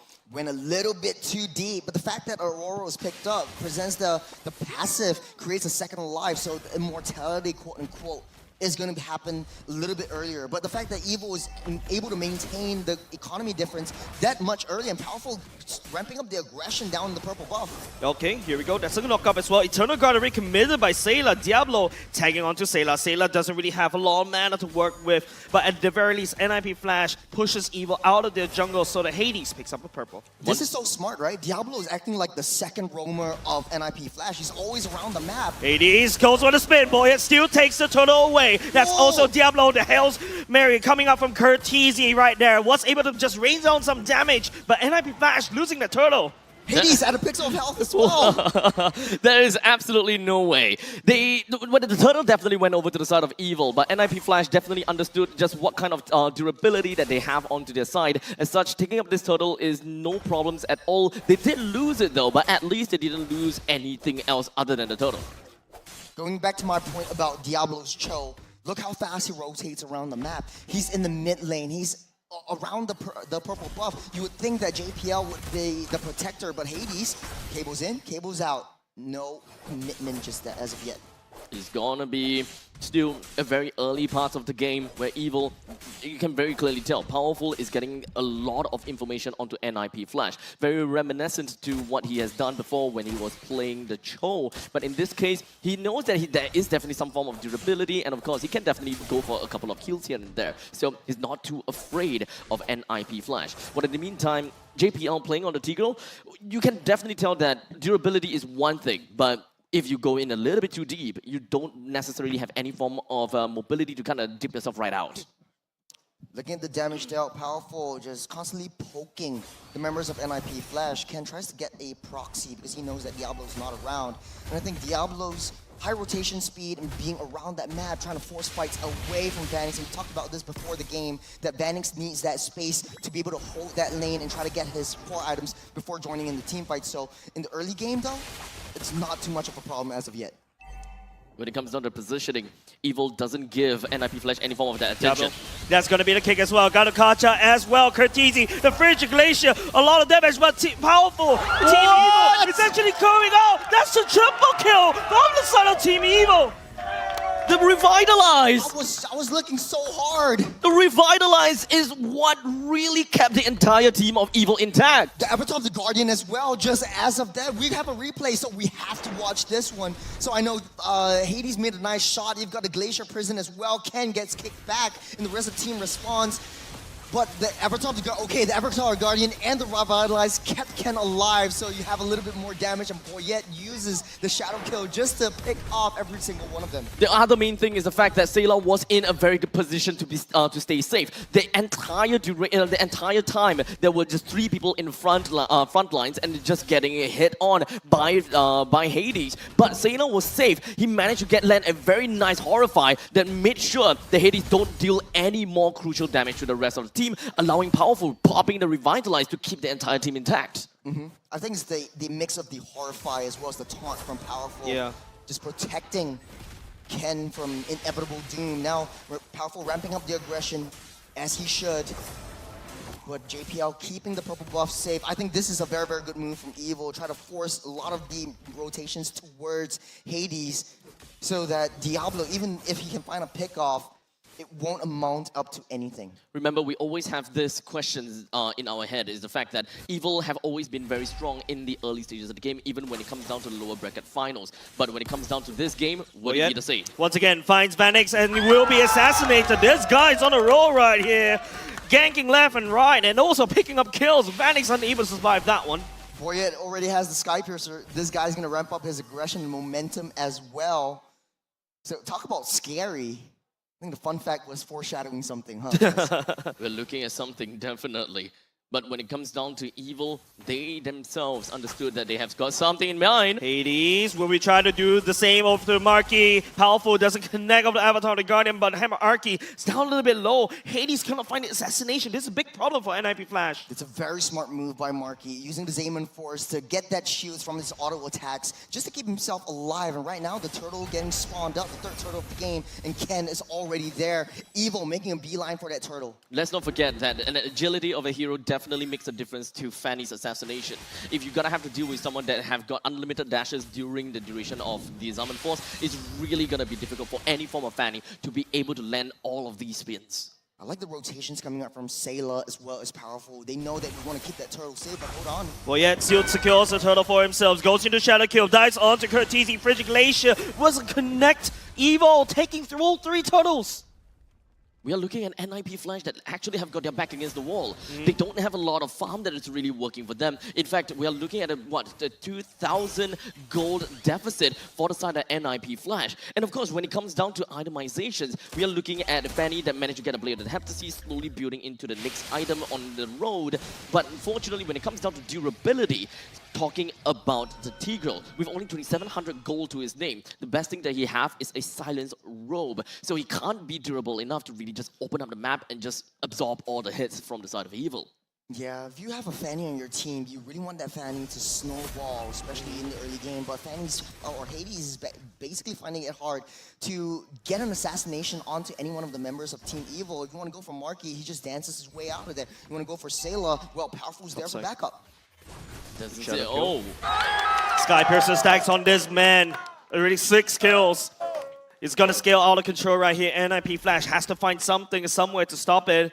The worst part is Team Evil. Oh, hold on a second. Sailor tries to work the assassination and say he finally gets it. Curtizi will be the one doing that. Burns a flicker right there. JBL goes to Implosion. And the Marky receiving most of the damage. Here comes the freeze. Powerful tries to revitalize, but would not be able to save. 2 men from the side of Team Evil. Evil goes down. Very smart move, forcing out the Purify right before the Implosion and securing the kill onto Marky. That's going to be a big one. And then the trade from Vanix up on the top side. Notice how Vanix is not going to be in the fights as of now, but NIP Flash really banking on that late game. They have that strategy where in the mid to late stages of the game, Vanix will be hyper protected by JPL as well as Curtizi. So a 3-2 and letting Hades do his thing. Diablo though, I'm not feeling the presence of that Cho in this stage of the game. Well, I suppose that it's just about time for Diablo to eventually just pop out, right? When it comes down to isolating someone, the main thing that's what you want to see. Oh, that was a shadow kill from Boyet onto Hades. Hades still managed to get on away, but Boyet's the one that's receiving most of the damage. Now NIP Flash, they're starting to get a bit of a foothold, but they need more. Board spawned up. I'm just really curious how Evil wants to play this because NIP Flash, they don't really like to take these big team fights. They want to go for a lot of these lane split pushes, and I'm not seeing the macro play coming up from NIP Flash. Well, the bottom lane is definitely going to be slightly pushed out by Hades. So at least when it comes down to cross-map plays, that is something that NIP Flash could do. They need to respond to this if they do not want to give away a free tier 1. But Evil doesn't seem like they're exactly walking towards it. They're still having a very strong domination over the river line, and specifically over to the northern side where the Lord resides. Well, JPL showed himself already. I think he's waiting for a right opportunity. His flicker is 20 seconds. NIP Flash knows that power spike. You want to wait for the battle spell to get that reset. As Evil coagulates together, Marky trying to pull that Lord towards their side. Hades stepping forward towards the mid parts of the map will show themselves already. Team Evil trying to bait something out of NIP Flash. One mistake could be anything, and will be able to grab onto JPL, bursted him down. And that's also going to be Diablo all the way at the back line, trying to find something to work. That's okay. Jikundova on the other way around. Shadow kill to try to drag Vanix, but the Lord is down low, and Curtizi still picks up Ken. Boy, somehow, somewhere takes the Lord away from NIP Flash. 2 members from the NIP Flash goes down. We're yet deep in enemy territory. Diablo just living on a sliver. They haven't seen Vanix as of yet. All this time, Vanix just happily playing Farmville. And Evil, they lost that Lord, but they took down 2 in that process. Props to Curtizi. He's been playing a hell of a game, 4-0-0 with that Frigid Glacier just to steal that Lord. Let's take a look at how things went down with the instant replay. So Diablo actually got that kick onto Marky, but Marky immediately pops that Purify. Notice where Diablo is. You get that Purify, Diablo is trapped in a tough spot. He's already got the Winter Crown. So yeah, I think if Marky would have been caught a little bit later, that would be it for the side of Team Evil. But the magic of team fights keep continuing to show. Yeah, NIP Flash cannot resolve this illusion, this magic that Team Evil somehow, somewhere get it, and now they're sending a Lord down bot. the magic of team fight. Let's not forget about what we call evil. They have the evil magic. And even when it comes down to the playoffs, that is exactly something we want to see. Powerful. That's a freeze. Frigid Glacier right underneath the turret. This is exactly what Energy Flash needed. That's going to be powerful. And Ken, take it down. Hades, going for the spin right here. We'll be able to find Sailor right there, but gets slowed down just a little bit. Goes down though. Marquis on for JPL. Implosion onto him. And Phoenix will be there to pick up that kill, but with the help of his teammates. Oh, it's not over yet with the Winter Crown. Saves him Saves just a him just a little time. Boyan is just way too crazy on this Hayabusa. Now with the Endless Battle, he's gonna exponentially kill everybody. The returning trajectory of the shurikens from the side of Boyet is the one that eventually killed JPL. Definitely great timing when it comes down to shooting all the shurikens out. But unfortunately, now Evil, they only have got 1,300 gold advantage. It's definitely still an advantage, but they gotta have to thread real carefully because NIP Flash is definitely starting to threaten that economy that Evil has. Vanix ball is hitting like a truck at this point. And I think NIP Flash understands how Evil likes to play. They know that Evil can't take down the turrets. They always have trouble finishing out games and taking down major objectives like the lanes. And I think they're baiting Evil to come in, come at me, bro. And then they just counterattack with Curtizi's Glacial Prison because Vanix is already online. That's Diablo getting taunted up.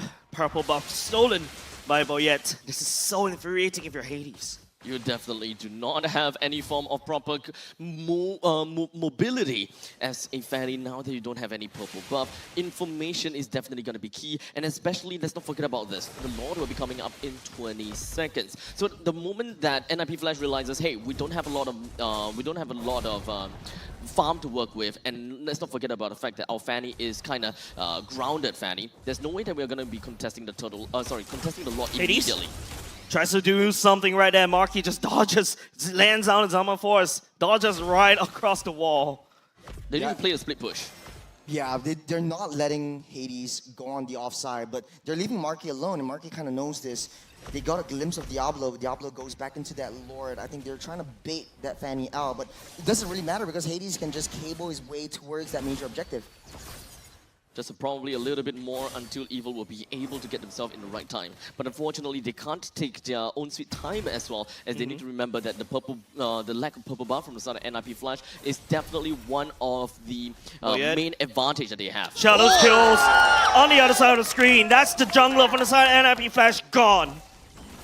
They're waiting to pull the trigger. They know JPL has that flicker. JPL implosion doesn't hit anything. And Evo will capitalize on it. Marquis goes in stepping soon with his summon force at the same time. Vigilation doesn't really come anything. Crazy goes into passive as well. Boya goes on the chase. Phoenix, unkillable, was killed by Evo. There's 3 down. The Lord's wide open. They want to make a beeline. Ken trying to find Curtizi. Curtizi right there. There's no way for him to get out alive. Diablo's the only one back left. And Evo, not only just they win the team fight, they also take the Lord. Oh man, Boyet playing a heck of a game. 10-1-2 on this Hayabusa. He knows his target. Once I take down Hades, I'm going to go straight for Vanix. No damage dealers, no problem. NIP Flash backs against the wall. 3,500 gold difference. That's the impact that we wanted to see from the side of Evil. Now that they have a single ballista just marching in and taking down the tier 1s, there could be a very high probability they can just brute force this. The core is being targeted by the side of Team Evil, but they only have one wave. Topside, look Members on the side of NIP Flash. Hades. Hades, what are you doing there? What are you doing there, Hades? Cracks open topside, and now he goes for the back door. No way! Hades, No way! He's got minions! No, he can't do this. No way. Oh man, my heart. This is just game 1, guys. This is just 15 minutes of the game! Evil, Hades, NIP Flash. Hades went all the way to the other side to buy some time.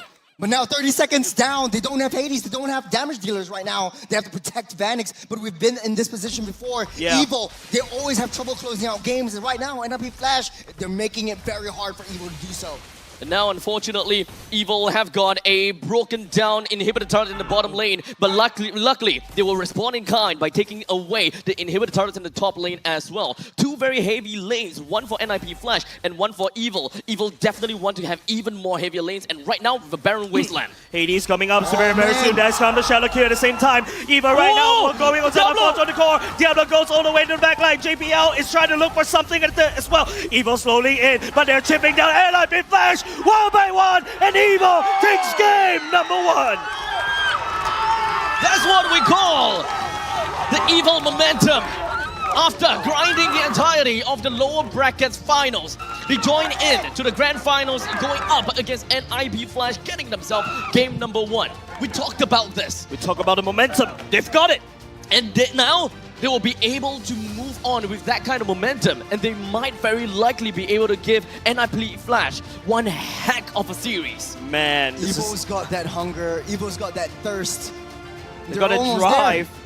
Yeah, after that game in the morning, it sort of gave them that drive. And they had to wake up super early. Yesterday it was a 3-0 sweep. This time around, they're denying NIP Flash that chance to get them a clean sweep. Oh man, we got a series on our hands, boys. Let's draw it back a little bit. When it comes down to the upper bracket semifinals, it is inevitably an Evil versus NIP Flash game. That's right. Remind me again, what scoreline was that? 3-0. 3-0. Okay, regular season? 2-0.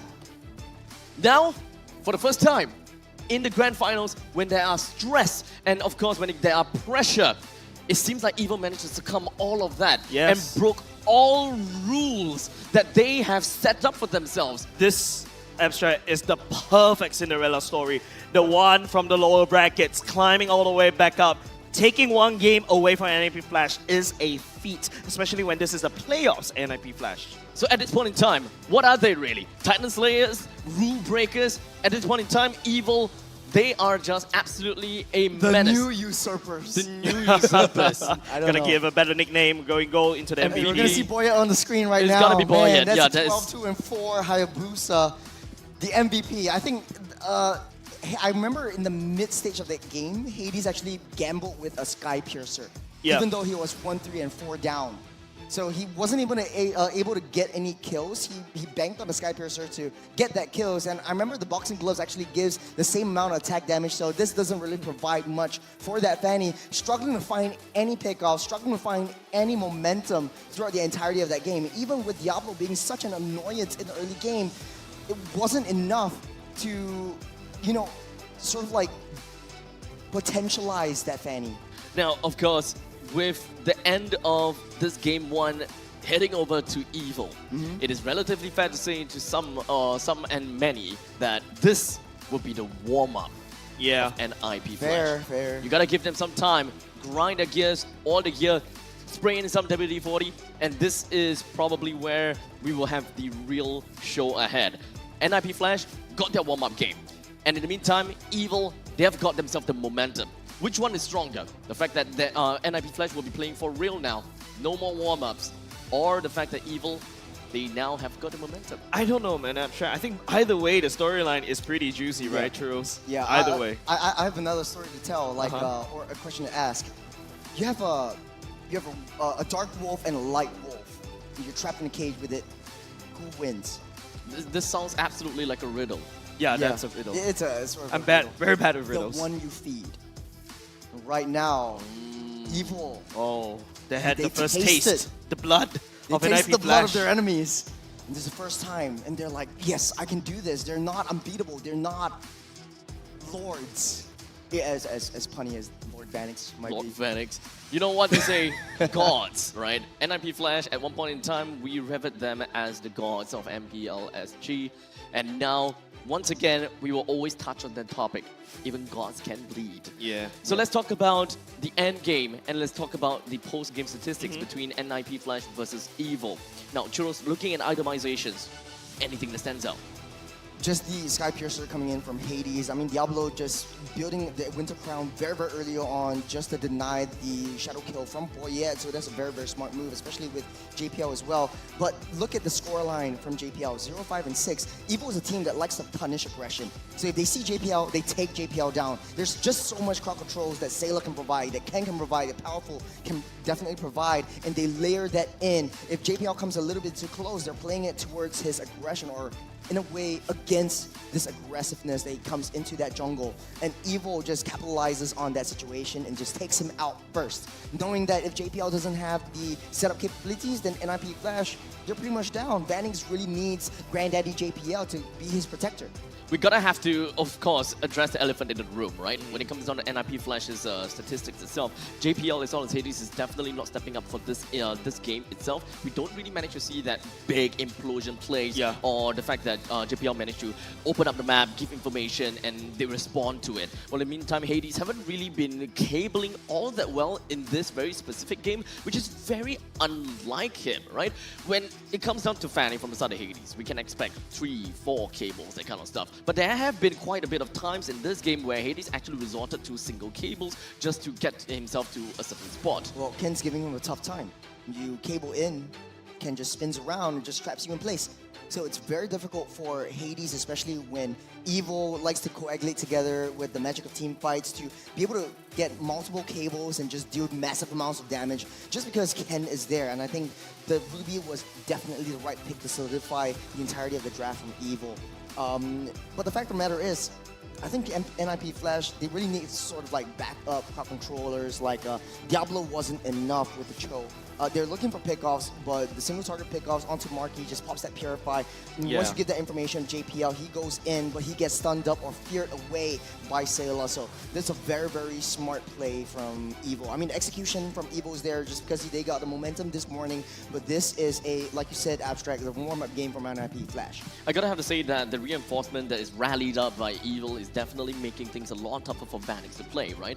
When it comes down to his emblems, one of the emblems that he got was Master Assassin. He wants to play around Diablo for getting those nice little Jikundo plus the Way of Dragon kicks in, just so that he can isolate that one person. Vanix will then be able to burst that one person down as fast as possible. That's how they want to go for it, right? Pickoffs from the implosion, or perhaps even pickoffs coming in from the Way of Dragon. That didn't work too well for them, as you can very likely see here. Based on the damage dealt, we do have Evil that have got 200,000 damage dealt onto their side, and of course, with the fact that they managed to win, high amount of turret damage to their name too.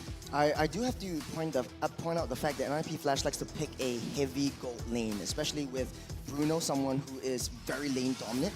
The fact that Marky was able to keep up with him or even exceed the EXP that he has against Vanix makes for a very, very tough matchup against Marky alone. And looking at the top 4 right here, Boyette just doing so much that everyone's just away from that gold lane. They're actually giving Marky space to farm up and not Vanix anymore. And Vanix really just needs that help in the early game. I'm curious to see how they switch things up in game number 2. Of course. Now, of course, I believe that when it comes down to the best 4 players, with Boyette taking the rich guy as well as the carry position, JPL with being in the sandbag, and Sayla with the highest amount of assists. In fact, 9, as you can see over here.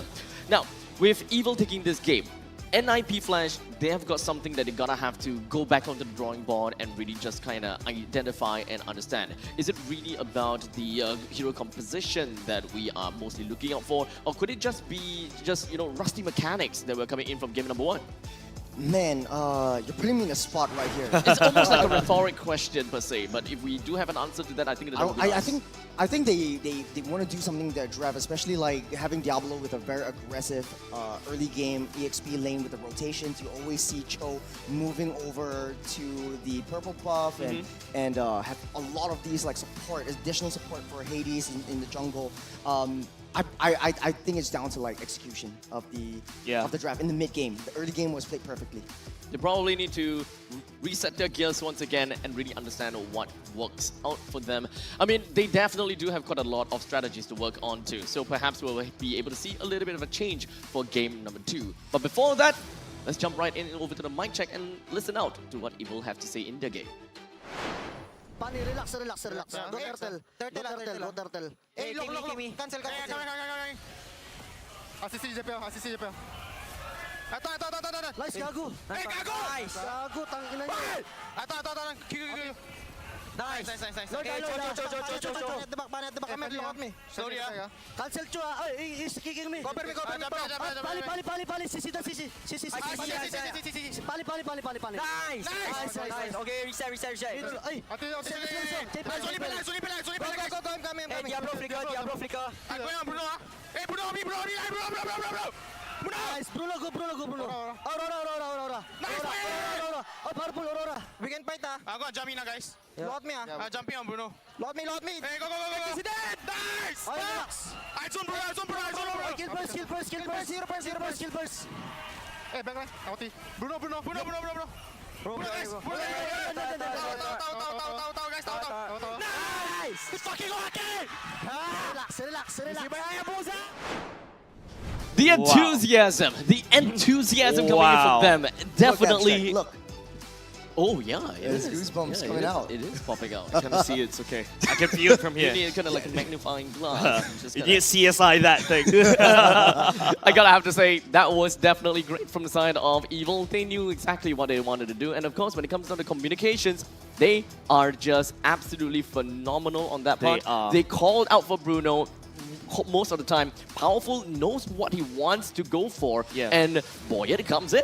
Yeah, I love it, right? This is basically how Team Evo is really, really strong.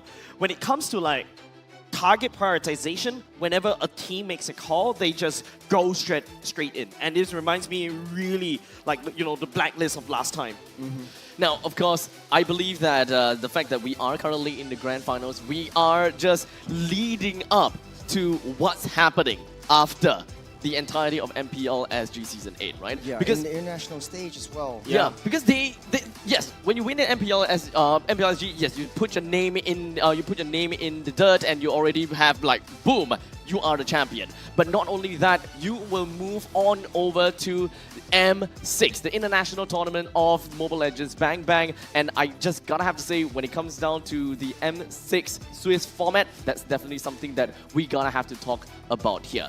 As in the upcoming M6 World Championships will feature the newly introduced Swiss stage that will be happening from the 28th of November to 5th December. The first Swiss round draw will be held on the 3rd of November after the MPL MY Grand Finals, and subsequent rounds will be drawn after the previous rounds have ended. All Swiss rounds will be played in best of one. Yeah. Best of one, very punishing, but it is Swiss stage after all. It is. With the advancing and the elimination rounds being a best of 3. So make sure if you guys want to watch the games right for M6, you guys gotta have to get your tickets at Ticket to You before they sell out. M6. That's what we are looking for. That's what is gonna be the leading part of MPL SG Season 8. And this is the grand finals now. We talked about this. Evil getting themselves first game. That means that they have a show on the road against NIP Flash. Yeah, definitely, right? That's exactly what I was hoping for, right? My brain says 4-0 or 4-1 of NIP Flash, but I want to see a good show, right? If Team Evo is able to show us even more momentum, see what they can do after that, and it will be even better, it will be even cinema if NIP Flash saw how they shut down Team Evo when they're on the load of momentum, bro. I am excited for the outcome. As much as I would like to believe that we have very good information on how that game turned out, I believe that Croissant may have even more for him to kind of digest for us. Off to the analyst, Croissant. Hey guys, welcome to Croissant's Bakery, powered by the Samsung Galaxy S10, Tab S10, you know. So honestly, this game has been absolute cinema, right? We saw Boyet actually taking the early game completely by himself, pretty much, you know, as the early game goes straight to the side of Evil. However, the thing is that NIP Flash had moments of opportunities to actually claw back into the game. However, they were not able to just because of the good counter-engage coming out from Team Evil. The other thing as well is that I do want to highlight Ken, right? So Ken has been phenomenal with his Don't Run Wolf Kings in pulling out people like JPL, like Diablo. So enough talking from me, let's jump into this clip right now.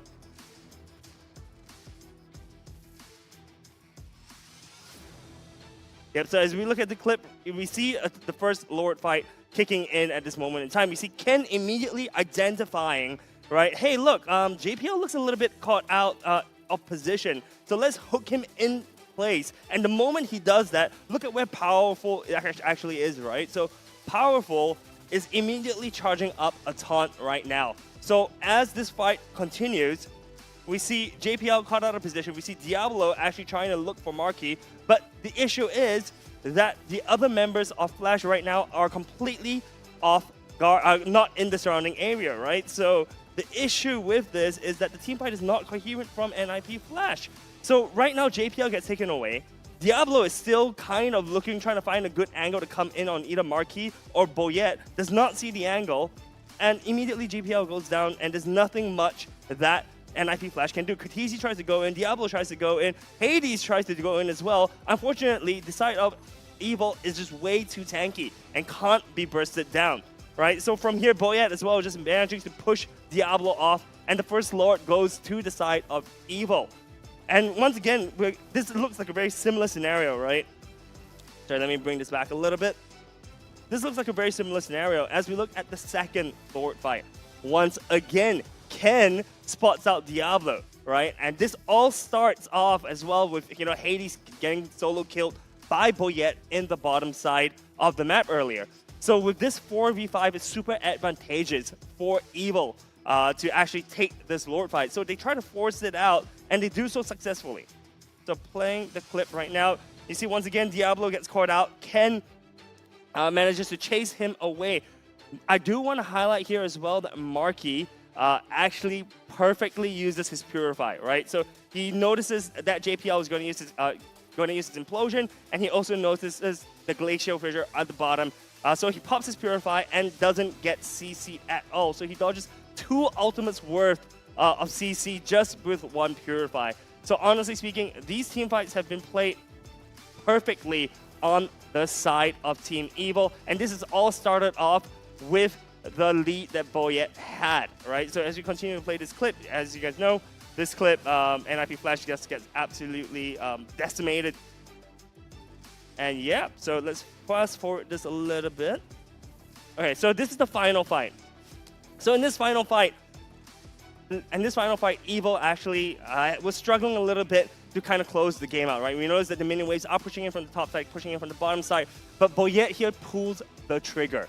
Boyet is like, look, I don't want to steal this out. I don't want to have any trouble closing out the game, so I'm going to go in balls deep, and he does. And he does.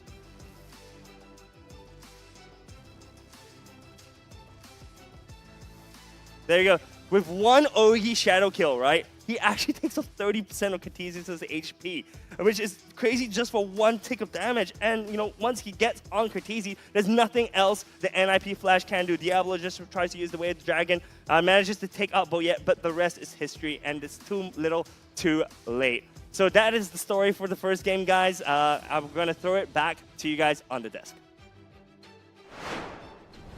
Thank you, croissant. Of course, now I am hungry. So yeah, whenever I see that guy, I get a little bit hungry. Well, he has a bakery though. Well, if he does have a bakery, like I mean, I would definitely visit. He makes nice coffee. He does. Yeah, he does. It does. Yes. Thank you very much for your coffee, croissant. Hey, yeah, keeps me alive. This guy's the MVP. Kind of very stirring. He's halfway there. Halfway. A cafe. A cafe. A cafe. True. Hey, Croissant that being cafe. said, I have a lot to say about the thing that went down, and I think Croissant has actually exemplified quite a bit of the movements and the rotations around that map, the identifying of who's in the back line, and I think NIP Flash's weakness is that Vanix just relies too much on 2 tanky front lines, because look at how he wants to go in. Vanix is usually very patient, but now without the impact from Diablo being the main engager and then a secondary follow-up from JPL, he's just walking around like a hitless chicken. A lot of reward fights, he just walks in, oh, it's a little bit too late, and then he walks back out. And I think that's a lot of wasted movement. He could have went for a lot of these other trades. So I think NIP Flash using this game as a warm-up definitely would be much clearer moving on to the second game. Well, perhaps they did manage to kind of go offline for a bit because they are probably a little bit eye-tired, I suppose. Course. So Roto eye drops is definitely gonna come in for the rescue, as gamers are always staring at their mobile screen, like we are as well, for long hours while playing MLBB. So it can definitely cause some digital eye strain, and hence Roto eye drops is an important accessory for all of us gamers, as its signature cooling sensation helps to immediately wakes you up and refreshes your dry and tired eyes, taking you further when you play your games. And fun fact, if you do have the extra cool Roto eye drops, one thing that I absolutely love to do is that when I'm feeling a little bit sleepy, just kind of drip, and trust me, you wake up. So those people that kind of, not only that it helps you to, kind of help you with your tired eyes, but it actually really do help you wake up quite a bit. So if you are in a lecture hall or anything, drip, done. I thought the main point of a lecture hall is to sleep. No. Is that why you are here? You're talking to an academic right here. Please. Oh, right. Oh yeah, I'm sorry, lecturer. I'm sorry. You know, the funny thing is, speaking of academics, I purposefully went for a design course because I don't want to take exams. That's pretty much what I did too. Yeah. It's all about. I don't know if they can hear. I'm the I'm sorry. I'm the engineer on the desk. The only sucker that gotta take the exams. Actually, true. But speaking of exams, you know, this game is technically an exam for Evil and NIP Flash, as this is their lifeline to head into the M6 World Championship. With game number 1 going over the side of Evil, the momentum is definitely stirring the pot over to the side of Evil. And even though game number 1 went over to Evil, I was gonna have to say NIP Flash, they are ready to implode with the wrong rumble. As such, the drafting stage is definitely gonna be very important. Now, fun fact, they managed to make the gods bleed. Evil has broken NIP Flash 100% win rate for MPL SG Season 8 playoffs. Well, the gods and the devil himself, as well as the Lord of the Underworld. I mean, NIP Flash has Hades and Diablo, right? Yes. Lord of Destruction Absolutely. as well as So you can't exactly fault us if we somehow paint NIP Flash as the villain. Evil's supposed to be the villains anyway. Right? I mean, Yeah. technically But speaking, Evil is villainous. But evil But is evil like is the evil. heroes. okay, but technically speaking, remember what we used to call evil? Titan Slayers? Titan Slayers. Now they're the Titans, they're still God doing the Slayers. same thing as well. Yep. That's right. And only a Titan can take down a Titan. Titan takes on Titan. They're foreshadowing their destiny in Season 3. But going back into the draft, though, what really surprises me is that Karen actually bans out Marta straight away. I think they want to give Sayla a very easy winning lane so that Powerful and Sayla can do their thing as a dual mid-rotation. Karen definitely going to be prioritizing Marquis, Harith, and Zarate doesn't want to ban that out. That leaves quite a bit of options right here. You could very well go for the Hayabusa, or Hades will snap pick that up. Don't forget, Hades also plays the Hayabusa really, really well. I think it was 100% win rate on the Hayabusa with 2 to 3 games. Cho definitely going to be prioritized by Evil. Powerful wants to show JPL how it's done. Not only that, I mean, wow. It's a big statement. No, Yeah, that is a big statement. He wants to show Diablo how it's done. Because technically speaking, the previous game was played by Diablo, right? So understandably, when it comes down to Cho, there is of course a lot of contention for the Cho, as Powerful plays a very, very mean Cho, being super aggressive, giving information, and of course, very similar to how JPL plays. And speaking of, you know, heroes in contention, there is Harith being one of these heroes, Aurora being one of those mid heroes as well, and let's not forget Ling, Fanny, all those assassin heroes. Speaking of which, the Ling, Angelic. Danix can play the Alice as well. He played it in 1 game with to success. Yeah. So they want to force Evil to pick up that Alice. We've seen how strong the Alice Angela is. Knowing that that's coming, right? Will Evil snap pick an Alice right now? If not, you know, NIP Flash will just take it. I think it's a little bit too early for them to snap pick onto the Alice at this point in time, because you don't really have a very good idea what exactly is going to be the main crux of the team of the team's identity just yet. Because when it comes down to NIP Flash, just an Angela and Ling. Ling typically itself is already a very self-dependent hero. You don't have to exactly move together with the team. The Alice doesn't really do anything to the Ling. So now it's more about adjusting based on what the next few picks coming in for NIP Flash is going to do. Yeah, but the Angela presents a lot of problems. For one, okay, yes, in the late game, your hard guard is going to be super valuable, but in the early game, you're basically giving Sayla a winning lane, right? Any other mages that he picks up or any other magic attack damage heroes that he picks up is definitely going to win that lane. The rotation speed is going to come in, especially with Powerful Cho. We're going to see a lot of early game rotations. And NIP Flash really inching towards picking that Alice up. If not, Evil might look to ban it out, but going again with the Harith, I think that would be really, really good. Angela, again, okay. It's sort of like a 2-for-1 special. If you manage to take down the host, and Angela comes down, you get 2-for-1. Okay, with the Tico being picked out for the side of NIP Flash, it is pretty much sure that NIP Flash will want to go head-to-head in a battle of AoE, a battle of area denial. Unfortunately, when it comes down to area denial, we do have the Phobius that's already taken away. As such, we need to come down to kind of look at how Evil plays their game. Is Cho really a hero that can be flexed into the EXP? Does Can play a main Cho, or is it still gonna be a Cho by powerful? Because this is gonna make a very important point, because Harif, you need to have people, not need, but it would be great if you have someone like a Minotaur, for example, to actually help you control an area. And with the fact that Phoveus is not around, it makes it even more difficult for Harif. Yeah, knowing how Evil likes to play this around, I don't think it will be a EXP Cho. They really need that hard hitting. I was gonna say Moskov because we've always seen that Ling Moskov kind of synergy. Moskov and Ling can just take turns rotating towards that off lane and maintain that lane pressure. I think Evil understands what went wrong yesterday, and they're trying to deny that from happening today, especially with the macro control. Evil likes to win in team fights. Let's just play towards team fights. Garukacha is still a very good pick for the side of Evil. They would want to make full use of the Revitalize that could eventually be able to help Harif take the area within of his Zaman Force, just for the longevity of the Zaman Force and the Harif himself. And in the event that they actually do that, they can kind of revert back over to the Alice plus the Garukacha kind of combination that we have seen before. As with the fact that Tigro is being picked up for NIP Flash, you are essentially as an Alice, you are just jumping into a group of 3 or a group of 4. I'm only saying group of 3 is because of the fact that it is an Angela. You don't expect an extra body from the side of Angela if he goes into hard guard, which it kind of weighs out as a debate. Does an Alice actually does well with the fact that in a full team fight, you are actually, as an Alice, you're only facing 4 people? Well, definitely, right, in the late game. And they're sort of teasing that. They kind of want to pick Alice, but then again, they don't really have a lot of early game priority. The issue for NIP Flash, if they want to go towards the Alice route, is they really need to secure that early game, or at least maintain the early game enough and control it enough to go over to the late game. And I think Ruby is the answer right here, as of right now. But I want to point out, Evil banned out the Minotaur because Diablo actually played the Minotaur once.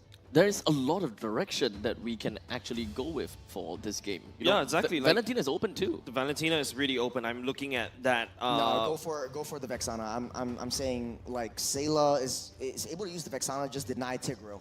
That's the main goal. Or also you can also take the ultimates, the I'm Offended and also Implosion. Apart from that, I'm also looking at NIP Flash. You know, Ruby can also go into the gold lane too. It's tough because Valentina, if you use the Implosion or use the I'm Offended, there's not a lot of escape mechanism. You're just all in. But Glue is going to be the choice of EXP for the side of Evil, as well as Vexana. It's a very, very nice composition right here. You've got so much front line, enough for Harif to just dance around that zone. And also the Glue slows people down with the split, so everybody's going to get slowed, cannot get out of Zaman Force. There's so many ways. Evil always find these just evil schemes.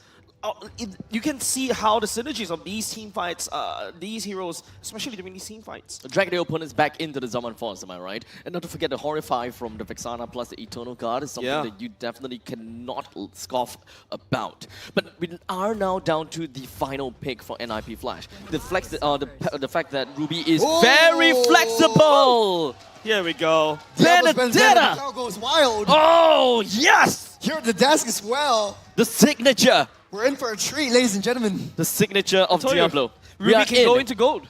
We're back. We're in. Oh, Ruby Gold. Yeah, that's why it's very flexible coming out from NIP Flash. But, you know, let's not celebrate too early on, because looking at what Team Evil has drafted, this is a very stacked and scary roster. Whereas for NIP Flash, they're lacking in magic damage. Unless you're telling me Angela can output a good, sizable chunk of that. Nah, absolutely not. But I guess that the main thing is for the side of NIP Flash, they're not particularly too interested about the lack of magical damage, and they're all in onto a physical attack. I think that is fine.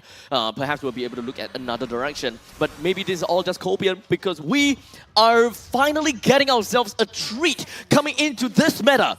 The Assassin Jungle meta. We thought that this is the death of Benedetta from Diablo. But no, we changed the script and we look around it.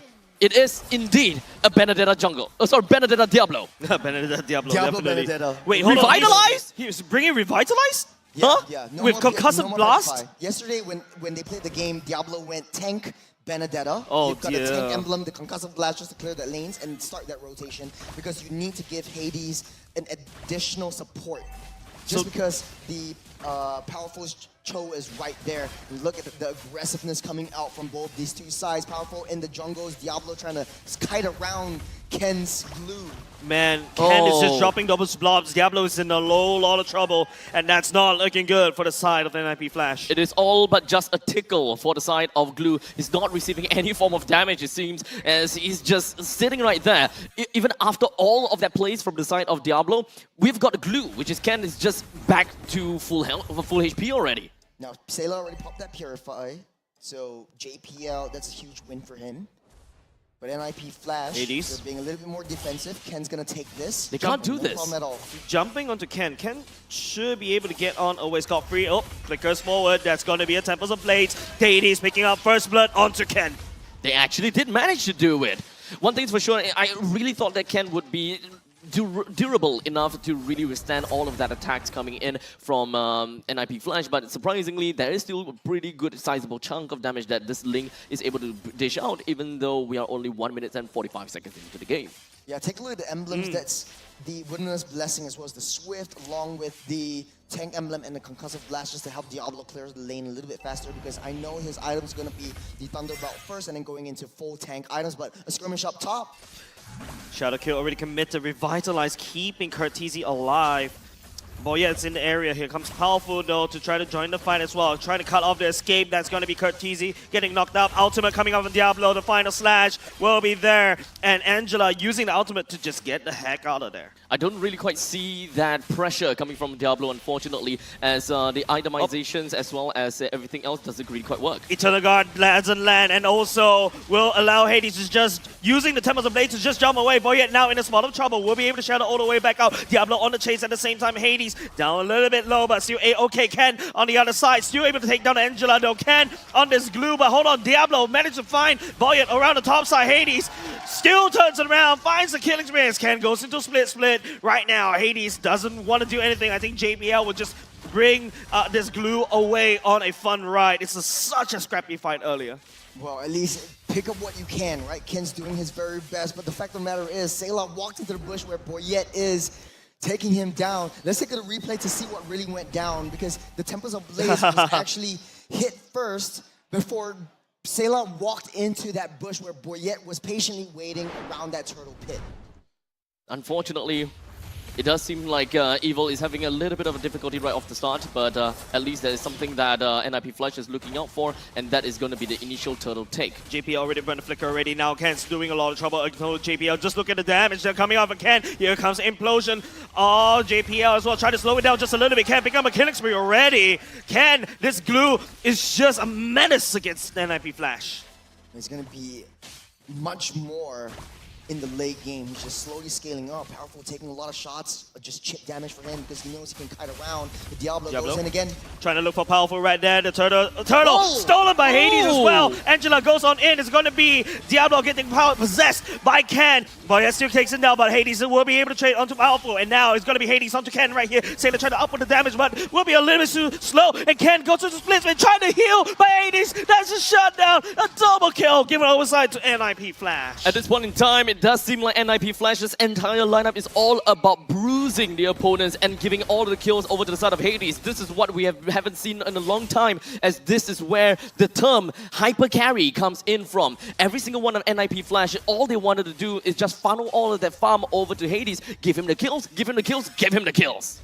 You're taking the words right out of my mouth. On bottom side, Vanix actually manages to hold his lane against Marky. You know that you're going to be losing a lane against Marky. Why not just pick something else, like a fighter in that Ruby? But to add on to your point, the Lingula combo coming in. Coming to Reap onto Marky right here. Goes into Temples of Blades. We'll be able to find that kill as well. Powerful, a little bit too slow for that fight. It's a very, very scary combo, especially from Hades. But Implosion. It hits nothing though. Powerful will be able to get on the way. Boyet goes into the Shadow Kill. Members on NIP Flash focusing down bottom turret, and that will be one turret crack open very, very soon. We're currently 5 minutes into the game. NIP Flash have got a pretty nice and sizable lead when it comes down to their economy. And to add matters worse for Evil is the fact that the bottom lane's T1 turret is now taken down. And back to the same thing that we have seen Diablo do all the time, a heavy proxy, just so that he will be able to just kind of get around the map as much as possible, just so that they will be able to put a lot more pressure onto other lanes. That's going to be Ken. Goes into split though. Ken possess onto Diablo. Doesn't pull that trigger, and that's one ultimate burn away. 12 seconds before the turtle spawns. But Diablo is being such a menace. He's got a Thunderbelt already built up, so he's going to be looking to get a lot more aggressive, trying to build that stacks up to that late game. And NIP Flash, they have insurance policies right now. Third turn of the game, Hades starting things up. 6-0-1 on this Ling, and he's already got the Berserker's Fury, so it's going to be a hard hitter. Yeah, 6 kills into his name, by the way, though, and Hades right here. This is a very different Hades as compared to game number 1. NIP Flash secures the turtle. No contest from Team Evil. With the fact that typically we'll want to see a Ling on the position 1 and having a lot of time, or rather requiring a lot of time to really go online. The way an NIP Flash is playing, it's relatively fair to say that probably at least half of their current lead has pretty much been funneled over to Hades. So it's pretty fair to say that Hades now have got a lot of killing potential as compared to the amount that Boyet has. Yep. Farming stacks is definitely the way that Diablo wants to play. Implosion onto Sailor. Nowhere for him to run away. Powerful also getting stuck right there. Nowhere to run as well. That's a kick. Trying to delay by Hades with a hard guard. Trying to get on the way, but no. Hades falls. Marky given a shutdown. And Vanix right here trying to make a play against the rest of the world. Also trying to split onto Marky. Marky already down a little bit low. And Vanix getting possessed by Ken. Diablo going revitalize. Trying to make sure that Vanix stay alive just a little bit longer. Boy, yet trying to add on to the damage. Vanix cannot try to spin. Ken takes down Vanix. And Diablo will be the last one to walk out of that team fight. Oh, Ken, you are a menace as he sticks on to the opponents like glue. Diablo. Oh, man. He's trying to make a run for it. The final slash! Cancelled by Powerful. Man, nowhere for Evil. Nowhere for NIP Flash to run. They got a little bit too deep. Ken is starting to be a very, very thick and beefy boy. So hard to take down. Such a menace. And he's being a monster in that late game. Look at the gold lead, guys. It's already going to the favor of Evil. It's equalizing right there. Earlier just now, what was 2K? Oh, I mean, we're talking about the mid stages of the game, right? This is the point in time where NIP Flash will definitely start to see a dip in terms of their damage potential, while the opponents, which is Evil, they definitely have got a lot more to work out for them. This is a very big lane swap from Marky. He's already on the top side, so making a beeline down, popping the Zaman Force just to deal as much damage to keep Ken alive. Look at that revitalize from Diablo, though. That was a very, very good consolation prize, trying to keep Vanix alive. But just with that split and just with that possession, just healing everything back up. And they're ready for the next fight. Ken's relatively healthy to go in for the second round. It's going to be really tough for NIP Flash to keep up to this current lead that they have. With Ken being such a menace and it's just an undying glue that just constantly just sticks himself onto literally anyone that he sees. You gotta have to really watch out for him. That's gonna be Implosion. We'll be able to catch on the Powerful. Hades jumps into the air for now. The swords will be there. Vanix taking down Ken for once, and now that's gonna be a little bit helpful for NIP Flash. You're starting to feel the presence of Diablo, right? Like he's got the off lane, he's got the long lane control. So lane's pushing in on the top side. He's just tackling Marky, doesn't need to do a lot of damage. He's just pushing all of these single target auto attacks onto himself because he knows he can tank it. Once again, this is another game of attrition as we do have Vanix that's playing as the Ruby this time. Not a very conventional marksman. Slice and dice onto Boyet. We'll be able to push him away. Marky goes into Zaman Force. Diablo final slash will be trying to run away. Vanix has a hard guard as well. And Vanix stepping forward. Armor Fender onto 2. Powerful right here will get tagged down by Hades. Hades trying to slash. Flickers will be burned. Ken will be jumping onto JPL instead. And the shallow kill. Boyet stakes away the Lord. But NIP Flash will be taking away Evil's life. Eternal God from Sailor will be there to try to peel for him, but look at how much time Ken was able to buy. That definitely took a lot more time to kill one of these players, but that is the problem about, that is the thing about NIP Flash, is that they needed time in order to actually kill people. I'm offender, Sailor deleted, mid lane already cracked open as well. Hades looking for more, and finally NIP Flash wrestled the control away from the Evil. It's a game of sustain, right? NIP Flash doesn't need a huge tank because if JPL can get a setup, that's good, that's all fine and dandy. But if not, then you got the Revitalize. You've also got Cortese, whose heals are just keeping everyone up alive for a second round. They're just always coming back for Cortese to use their healing waves. At this point in time, I'm just really banking on a lot of damage from the Defiant Sword that Hades have gotten for himself. The amount of gold that he potentially have is definitely still going to be crazy, but with the Lord marching in the top lane. That's a knockup onto JPL. Ken zoning out Vanix, unable to join. That's going to be a powerful kick. A little bit awkward right there, trying to buy some time. But look at the damage coming out from the Lord. Final blow onto Bayet. Nothing will be done for now, but NIP Flash took a lot of damage up top. Yeah, split. Well, okay, Flicker. We'll be able to get back to safety as for now. A little bit of just gonna poke and prod from sort of evil. They themselves also understand that they gotta have to take some time, right?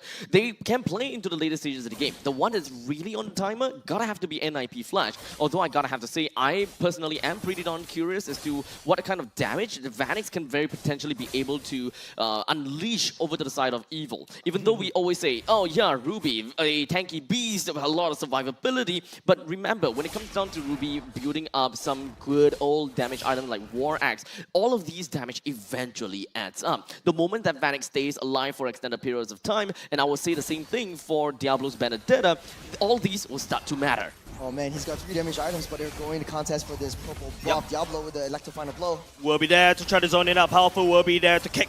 Also going to be Itanoga. Ken stepping forward already, allowing Marcus to step forward as well. Someone forced laying down. The members on the NIP Flash running away. JPL getting possessed. That's onto Jikundo. By powerful onto Diablo as well. But Vanix right now will be able to deal with Marky. That's going to be Hades. Assassinating Marky right now. Ceylon needs to run away. Powerful at the same time. The flicker already committed, but Hades can easily chase down. Shadow kill. Tempest Blaze already used to try to deny it over. Hades fighting for dear life, but Ken will be slowed down by Vanix. And now NIP Flash crack up on top, taking 2 along with him. NIP Flash are so good in splitting up these team fights underneath that turret. They want to desperately take down that turret. Diablo with the Winter Crown trying to keep himself alive. They will take down the T3 top. Great one when it comes down to the Winter Crown. He was taking a little bit too much damage, especially since he had the aggro of the inhibited turret. With a simple crown, he got himself out of the way, and as a Benedetta, obviously, you have got quite a lot of escape mechanisms to actually get yourself right out of the turrets. The biggest downfall of Evil right now is Marky is always split away from the team, and it's got attributed to Diablo using the electrifying blows to keep everyone else at bay. Marky can't catch up with the rest of the Evil Death Ball, and that might be their downfall. As we're going to that Lord, Evil needs to try to find a way to maintain pressure on all 3 waves. As NIP Flash, they can send Diablo, they can send Curtizi. Yep. It's not a problem for them. You know, I'm just curious about Diablo going for this tank Benedetta. Technically speaking, it's a Wish.com high loss glorious pathway, right?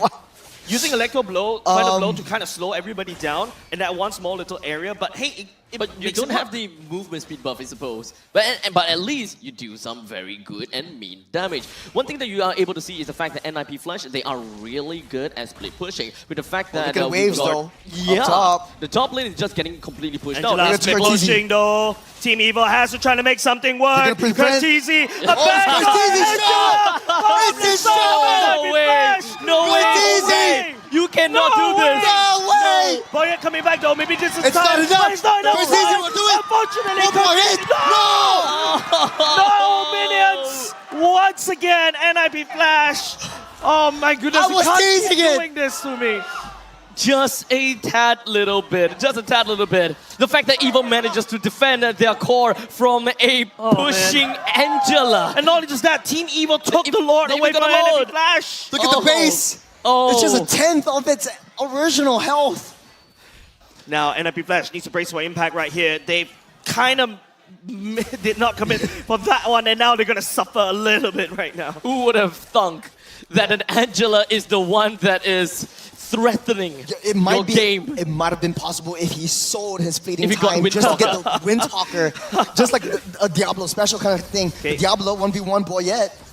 Won't put him out to anything. Diablo's just clearing that ways by Hades. Putting all damage as well. Hard guard would be committed by the side of Curtizi. Hades jumps all the way in, all trying to defend. Here comes the shadow kill on the bottom lane. Diablo, second skill already, trying to be a little bit immune, revitalized already. Pop Boy 1v1 versus Diablo. Final electric blow will be able to run away, but Diablo down a little bit low. Oh my goodness, Diablo masterful on the Benedetta, but the main problem is still here. And NIP Flash is already going to threat the Marquee. Double kill, takes down Hades. 3 men for the side of NIP Flash down. Vanix alone to defend this one. With Vanix and Diablo left from the side of NIP Flash, they really don't have a lot of damage to really work out for them as Powerful threatens this game against NIP Flash. 15 seconds, Marky got his aim in force. Marky's on the demo force right now, trying to walk under the car. Vanix right here, trying to buy a lot of time. It's supposed to move. And now, the way the crowd already activated by the side, Evo, it's a little bit too much for NIP Flash to hold. They're playing it very disciplined. Wait, no. That's the macro play that we want to see. You needed to go in and proxy to ensure that there is no more waves that's just going to be running down to the middle lane, and that buys a lot of time for your team to come back out. Diablo knows that. He will be willing and happy to sacrifice himself just so that they have another shot at this game. But Evil is just taking everything from NIP Flash. From a peak of 6,000 gold, right now it's tipping into the favor of Evil. And it's got to be attributed to that one play, Cortese with the base rush, the failed base rush, just turning everything around. The waves are pushing in mid. That's a conceal play. Diablo, 19 seconds right here. Evo needs to try to make something work right here, and this is the moment. Hades jumps all the way in, down a bit low. Vanix receives a hard guard as well. Zaman Force already activated. Oh! The first damage from Marky just kills off Hades as well. Marky on the roll right here. This is Maharif. It's just popping off everybody from the side of NIP Flash. Bottom lane already broken. 3v4. Two down. Easy. Diablo. Got a wave pushing in. Trying to push away Marky as well. Marky's the main problem right here. Diablo sticking onto Marky. Zaman Force already activated. Electrifyable already committed. Vanix trying to go all the way in. Hard guard already committed. But then again, wait, is that a glue on Vanix and also Cortese onto Vanix as well? And now it's going to be Evo clearing it up. Cortese, the only one left. And Evo will be here to try to read. But there is no minions once again. Oh my goodness, what is this cycle that Evil is playing into the hands of NIP Flash? Hades taking things personal. He wants to take down Sailor as well. But no, he's playing it disciplined. They have ways to protect. Hades, wait a minute. No, don't be greedy. No, okay, we're fine for now. Whoa. We can take a seat, boys. We can take a seat. Take a seat. Relax, have a breather. It's 21 to 21 kills. Evo still holding on to the economy. The Lord has just popped up. There's a very extended team fight. Boyan, this is not a good push that you want to be in. Hades, right before the Lord, he falls. NIP Flash, now 5 men. They managed to cycle Evo over and over and over and over again. Massive find. Onto Powerful himself. Onto Boyet himself. No more retribution for this one. Looks like an uncontested Lord for NIP Flash. Unless Ken? No way. No, the waves are still pushing in to NIP Flash, to Evo's favor. So they have a little bit more time before Boyet comes up. They do have the high ground on the Eternal Guard. If Salo is able to defend against this, there might be another shot, but Evo has to hold on. I hear a concealed play already. JPL looking for a target. Will be approaching, catching on to Ken. And now it's going to be the down. Marky immediately getting deleted by the side of NIP Flash. And now Hades will be trying to look for more target. Boy coming in just a nick of time. It will be going to Shadow Kill. Will be targeting onto Diablo. And now the Shuriken doesn't really connect onto the damage onto NIP Flash. And now Team Evo needs to try to defend the kick onto Vanix right here by the side of Powerful. But Vanix should be able to heal everything back up. Lord marching on that top side, MIP Flash. It's round 2 for them. It's round 2. It's go time. Here comes the bell. Here comes the dinner bell from the side of MLBB Flash. They're trying to end this against Team Evo. 3 members from the side of Evo are still alive. MLBB Flash, so they broke French and Hades. A mega kill, and they take game number 2. My goodness! That could have been the tough game for NIP Flash. They tried to knock on the doors the first time, leaving Angela to do the job, but it was way too risky for Angela to sell everything just to get a win talker, but it's okay. They come back around again, and NIP Flash still managed to find the small little mistakes in between of the gaps of Evil's armors. Absolute chaos. But it's carefully orchestrated chaos, man. Man, this is such a fun game. This is just game number 2. And Evo's not giving NIP Flash an easy time up to the top. Yeah, at this point in time, this Grand Finals is not about a game of perfect game. We are literally just looking at players trying to identify the mistakes out of the enemies, and whatever that they gotta do, they gotta have to take advantage of all of that. This is not peak performance, but this is peak entertainment. Actually, yes, I am entertained. Are you guys not entertained? Yeah, the moment that Angela like started that back door, everyone stood up. I was like, Angela. I saw it. I was like, wait, what are the chances of Angela back? And no one's getting the TP back. No one's getting the recall back. Here's the thing. No one would have expected that an Angela would be able to do that because you would just believe that, yes, the core is probably enough to take down all of these ballistas, or rather, this single ballistas. But what Katizi did is that he made sure that he made a slow push in the top lane to make sure that he hold on to 2 ballistas instead of the typical 1 melee, 1 range, 1 ballista. Wow. If that's the case, I'm pretty sure that the core will be able to take it down pretty simply. I'm sorry, Charles, I kid you not.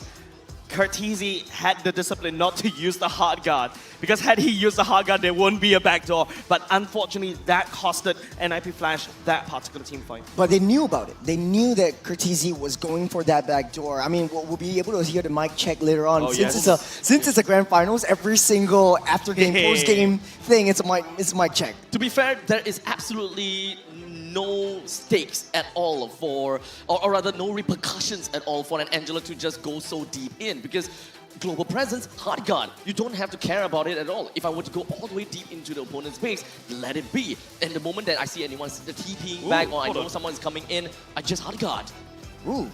10k PCU. 10k. Not bad, thank you very much. First milestone. Concurrent. And this is 10,000. I believe that we can go all the way up. We can. We can go all the way up. All the way up. Are you hinting as a song? Maybe. But hey, man, a potential 7 games, and I'm telling you, Zarate was wrong. Cheryl was asking like, hey, it's what's the not scoreline in favor for Evil. No, it's an even Stevens kind of game right now. It's anyone's game. It's an all-out brawl in game number 1. Game number 2 was just that close by a hair. I kid you not, Charles. Remember the Team Evil's identity is that whenever they fight another team, usually even if it's a stronger team, they will somehow, somewhere find them, bring them to their level of scrappiness and beat them up, and that's where Team Evil truly shines. And NIP Flash fell into that trap. We have a moniker for that. Yeah. It is the evil magic. Yes. And this The is evil where the confusion. evil magic is working. Oh wait, NIP it's Flash. 20k. Hey! Oh, it's 20k. Oh! You just hit 20k. We do have 2 different codes. So this is for 20k, so Yes. redeem that code right now or take a screenshot and then redeem it later. Exactly. Actually, don't redeem it Let right me- now wait, hold on a because, second. Let me just use my because okay, M34 while he's Ultra doing that, to just I take have a a photo question of that. before I Yes. move on to the MVP, Yeah, right? yeah, To yeah. Jays. In MPL SG, do you think the NIP Flash's roster and Team Evil's roster is the strongest out of the entirety of the entire history of MPL SG? You're asking an Evil's SG fan. So what are you gonna say? Where's There's- Evos? Where is Evos right Where's now? Evos? It's not here. It's not here. Where's Evos? You think this is the unfortunately. best roster This is ever the best. produced? Okay, for NIP Flash, I agree. This is the best Okay. roster that... It's the dream team anyways. It is a dream You're team. putting JPL and Diablo. I mean, 1 season ago, 2 seasons ago, who would have thunk? But Yeah. right now, we have to see the MVP. Who do you guys got? I got nothing. Yeah, me too.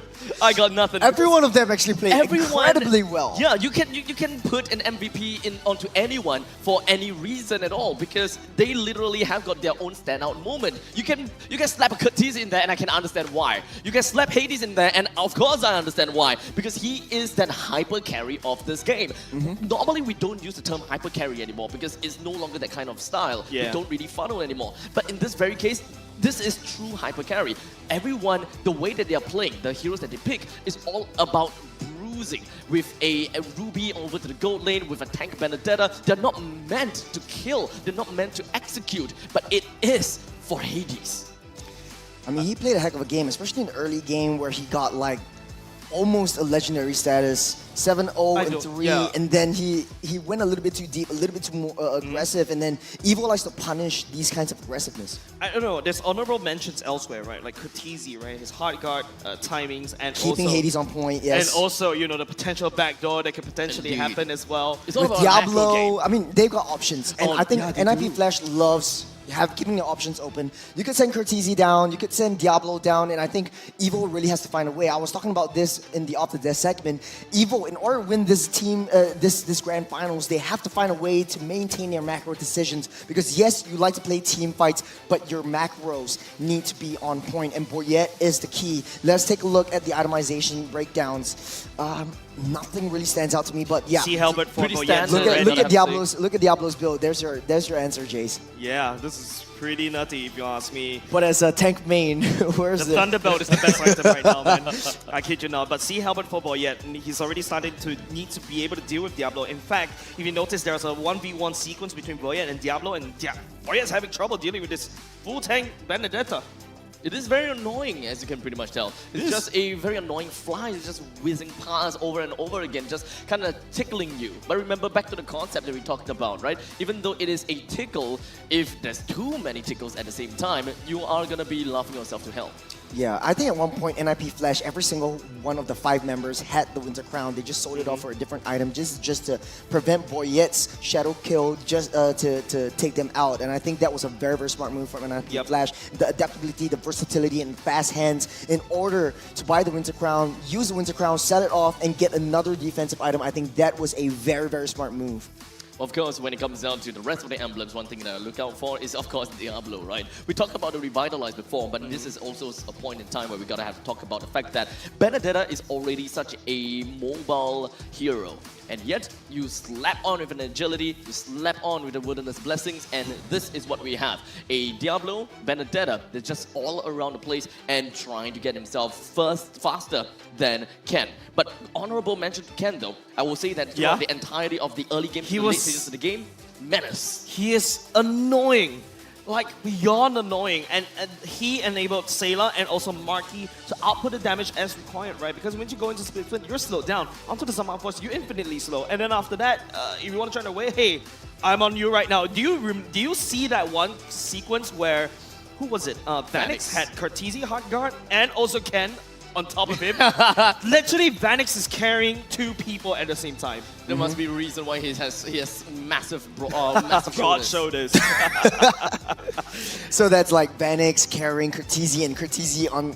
Actually, how does the mechanics work? I'm interested in the interaction. Because you still go on to You still go on to Vanix. It's the same thing that applies. You're able to throw out your S1s, throw out your S2s. You bring the Angela with you, but because Angela doesn't have HP, it doesn't really quite matter. But in the meantime, you can't target the puppet strings onto the blues and the blues on Vanix. So it's just two very individual units that is on Vanix. Sure. So if you use a shadow kill onto, never mind. No, but I do want to say what I do want to say is that both of these teams, their draft was perfect. Yeah. Boyette does very well with the Hayabusa. Evo likes to play the team fights. They play the team fights. NIP Flash trying to force a split push. They want to go for a macro play, but NIP Flash was much more smarter with their itemizations, especially on Boyette. They identified that Boyette is a threat. Apart from that, I also agree with you. I would like to also double down on the composition, right? Evo, like I said, this is a clash comp, right? They really want a team fight. NIP Flash, this is a split comp. Technically speaking, Cartesi can split, Hades can split, and we also saw Diablo that can in split. that one Correct. Lord fight. They can split up so many ways, and they're basically pulling Evo left, right, center. Yeah, No pun intended. Bottom. So literally left, right, Never center. mind. Yeah. Literally, actually, it's kind of like top, middle, bottom, but fair enough, right? As we kind of take a look at the top 4 players, or rather top 3 players, and we gotta have the same. Look at the damage dealt. With the highest amount of GPM, as well as 201,000 damage dealt, with Ken being the annoying one with a total of 95,000 damage taken, and of course Cartesi, total assists 15 as the Angela, really annoying as well, and almost ending the game by his hands. Imagine losing a game because of love projectiles. I mean, you lost to love, I guess. The power of love. This is the power of love. Yes. Yes. What I'm gonna say. You know what's stronger than love? Power of love, friendship, family. Hi Dom. I didn't know your name's Dom. I was about to respond gravity. And gravity is stronger than family. But hey. I mean, gravity is pretty deadly, is it not? Yeah, that's why. Yeah, I mean, I was quoting Interstellar, but yeah. Okay. Very, very engineer kind of I'm thing. still an engineer. Yeah, but you know, one thing we gotta have to listen out for is what we were kind of asking for it. Yes, I want to know what happens in the Angela. Yeah, I'm gonna look out for that fight. Let's go. Were they surprised? Let's take a look. Hey, come. You push. I start. I hold glue. Nice. Dekat. I start. Just give me. Nice. Hurry, no, purify. Tapos Okay. I'm ending. Gaga, tapos yung art. Just Higher, go back. Coming. Hold it. Nice. Go low. Yeah. At the ship. 20 mile dito. They K. No K, ah. They K. Hurry. No, purify. No verify. Oh, yeah. Hurt. You got me out. Sorry. Nice. No, purify. Let's I put. Take a hurt. Stun. The glue on me. Higher, guys. Glue no ulti. Higher out. No flicker glue. Nice. Wait, shoot. Still got a lot. I'll stun. Thanking, guys. I'll take it down. Nice. At least for the mics check, I think is... It was relatively calm. Yeah, Very because... I was expecting more chaos. It's just courtesy, like he's very calm and I'm ending. It's like, I'm ending. hey, But- Hayabusa's coming back to you. Yeah, no one is really Like hyped up. I would be super hyped up if I was playing that game. The thing is, I think that they themselves understood and realized that, yeah, there's no way that you're ending the game. If it happens, if it happens. it happens. If it doesn't happen, let's not get our hopes What's that phrase up. that you like to use? Damned if I... Damned if you something- do, damned if you don't. A little bit wrong, not wrong, but a little bit different from Or like, this point it is in what time. it is. It is It is what what it is. Yes, it is what it is. Right? You tried A for effort. Yeah. At that point in time, Shoot for the stars. If you miss, you shoot land for the on stars. moon. Yeah, I mean, reach for the skies, right? Reach for infinity and beyond. Reach up for the skies. I I don't know why where we're we're going with this. putting Yes, all the you different soar up idioms. high. Our dream, we all achieve. Huh? It's Oh, is that at National home? Day Parade song. Is that at home? No, reach up for the skies. It's literally reach up for the skies. Yeah, that's a National Day song. You know what? I'm confused. Because I he's don't Malaysian. understand what's Oh, going on. right. He's an I'm invite. sorry. But okay, let's gonna really get onto it and Yeah. we just kind of talk. I'm hungry, Abstract. Everyone else. What time is it actually? It's It's 6:30. McDonald's time. Because I'm Perfect. pretty sure that you guys know that the road to glory has never been tastier with McDonald's, right? Because when it comes down to MPL season 8, all this action and experience, you can get all of these with the crispy crunch of the new and improved chicken McCrispy with McDelivery as well. We've got thousands of in-game diamonds that are up for grabs for you and the squad. think But about I'm no longer in your squad. You're You still got the in. MPL tags, you You're guys. still in. He Yeah, I've got doesn't an want to be MPL in. squad. He doesn't want to be in. Huh? He doesn't want to be in. Yeah, because the squad says MPL, man. Yeah, it's very stressful actually. Hey, you know what? He doesn't want to troll. He wants to troll. You know, fun Yeah. fact. Uh-huh. The McCrispy, the chicken McCrispy with McDelivery is actually very, very calorie friendly. It's 684 calories. With, Take it from someone that actually does calorie counting, okay? Take it from him, all right? No, this is not the place to strip. Okay. You count calories? I do. Look Why- at him, why not, duh. man? You gotta get the six pack Obviously, on but let's for not all of talk those, about you guys. that. Look at me. Makes sense as well. So we're like, I think we we're can go on the opposite side of the spectrum. I feel like and we're then gonna you're like in the middle. All right, I think we got more calories cooked up somewhere, baked up somewhere. You're talking about Croissant's Bakery, Exactly. is it? Ah. It's all fooled up in here. So let's just move on over to Croissant's Bakery and listen to what he's got cooking. What am I cooking? What are the teams cooking? I mean, that game was just absolute cinema. Like, I had probably like 8 different clips, and look, it is honestly what is an astounding game. I am absolutely baffled for words. But you know what? I do have to do this breaking down of games, so let me break it down for you guys. All right, so this game was really, really messy, right? And honestly, at the start, I think Evo's or NIP Flash started off really, really well. However, the issue was once, you guys mentioned it on the desk, Ken on the glue was just an absolute menace in the early game. He was pushing Diablo away. He was, tanking up, soaking up a lot of the damage that NIP Flash was doing. Hades, however, manages to take the lead. I believe it's 6-1 in almost 10 minutes in the game. So we all thought, okay, game was over, and NIP Flash is going to take this home. However, that was not the case. right? So I'm gonna play this clip, and this is where we actually start seeing kind of Evil fight back. So we see NIP Flash trying to find a way to enter the fight. Powerful sees actually Diablo getting a little bit aggressive, standing up forward a bit. He does use Wave, the Dragon, to kick him back to his team, but Diablo being really, really mobile, right, manages to get out of there. However, at this point in time, we see that Evil identifies JPL as caught out of position. Let's get on him.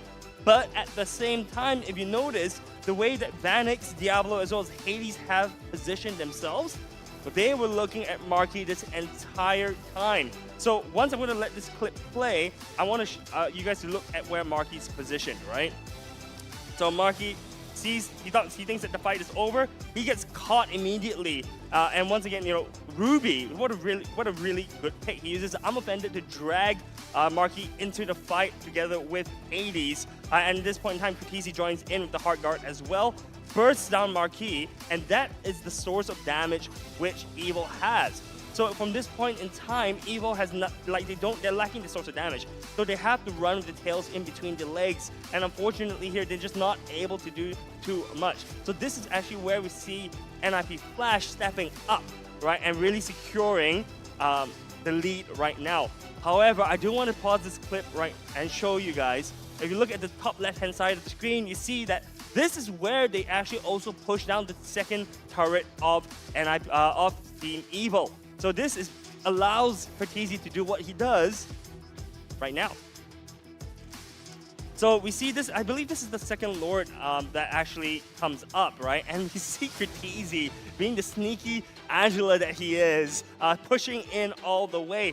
He notices that the entirety of Evil is actually with the Lord, right? So if you look at the map right now, we see, all 5 members of of Evil here. So Kratisi rightfully identifies this as a backdoor opportunity. So he continues to push forward as Evil actually manages to secure the Lord.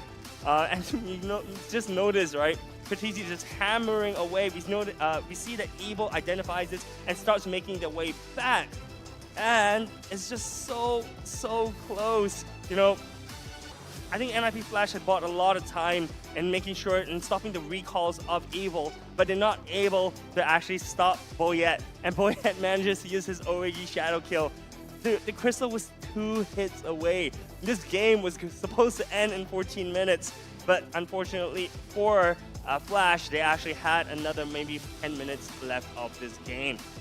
So we think at this point in time, Evil is really advantaged, right? They actually have the Lord pushing in. They have the Lord buffed minions as well, and they push all the way to the enemy Crystal. Here, Marquis does an amazing job of just dishing out so much damage to NIP Flash. However, the sustain of Kratisi was absolutely crucial in this fight. It bought them so much time. And if you notice, right, the way that NIP Flash maneuvers around, they go back to the fountain, they recover the HP, they come back out, making sure that their HP bars are refreshed. And if you notice, they're not trying to pick a fight this entire time. Their focus is to clear the minion waves. And this is crucial because it eventually allows them to survive this game. This is where we see, the Heart Guard once again being such a crucial skill for Vanix in his survivability. Eventually does get bursted down. And now with just Marquis as well as Sayla left, they're just not able to push in the minion waves fast enough. You see Sayla and Marquis just being brought down to 1/10 of their HP. And if you also see that JPL as well as Hades have spawned back. So they notice that this is the opportunity. There's no way for them to finish the game. They go back and the rest is, well, you guys saw the game. So yeah, that's pretty much it. I'm going to throw it over to the casters. Take it back, guys.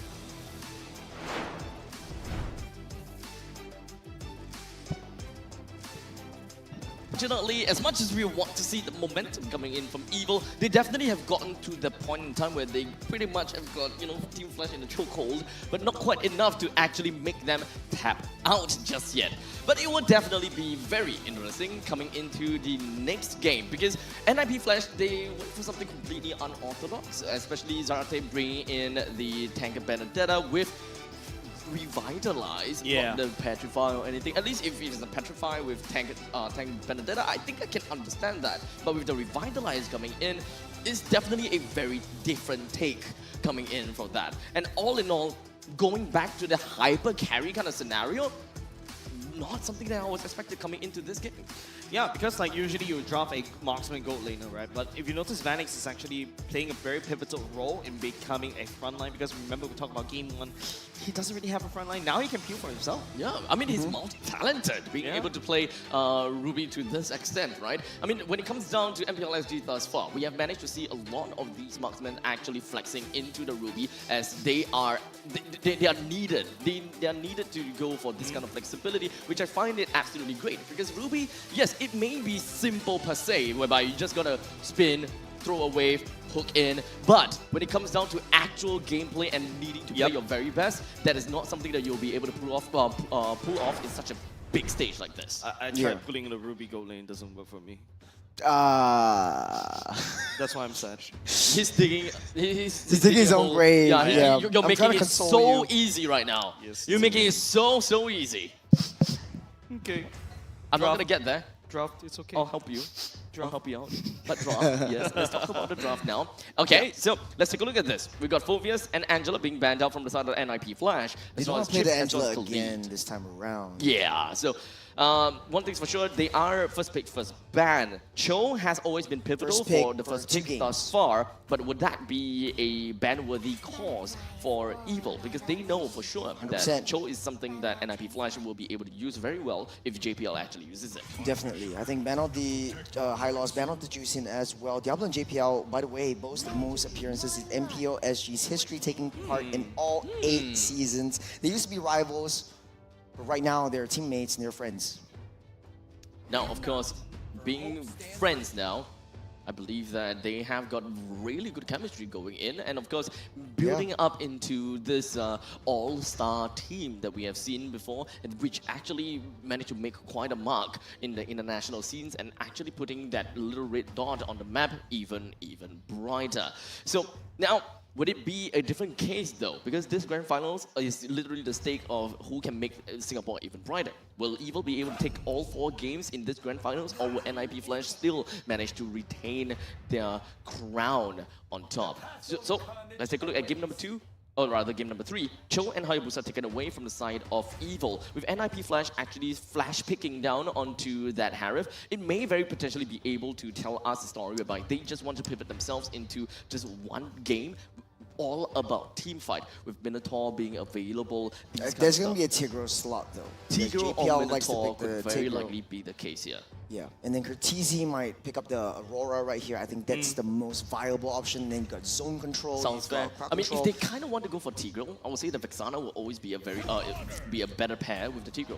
Tigro Vexana, Tigro Aurora. Aurora is much better because facing up against the Hayabusa, you got wait. round.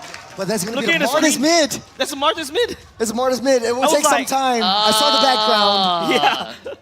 And the crowd goes wild. So Cortese special coming through. Oh, no more Vexanas, no more Auroras. Oh, man. We're all wrong. Boyet is definitely not going to have a good game in this one. Yeah. So as the thing resets, Guys, we'll be able to see a Martis mid. What have we turned into?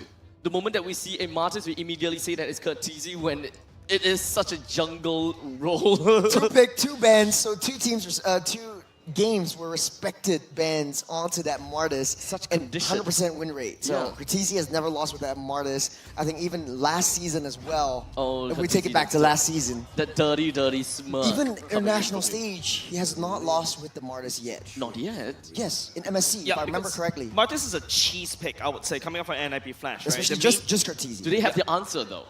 Does Evil have the answer Well, to the this? way you want to play this is Cortese is able to move around the map super fast. I think NIP Flash might be able to pick up a fighter slash assassin, really up to them. But Martis gives the extra oomph together with Diablo, who's already so mobile with whatever he plays. And Sela going for the Fairmist in early to mid stage of that game. The Fairmist is going to deal a lot, especially with the Nether Realm.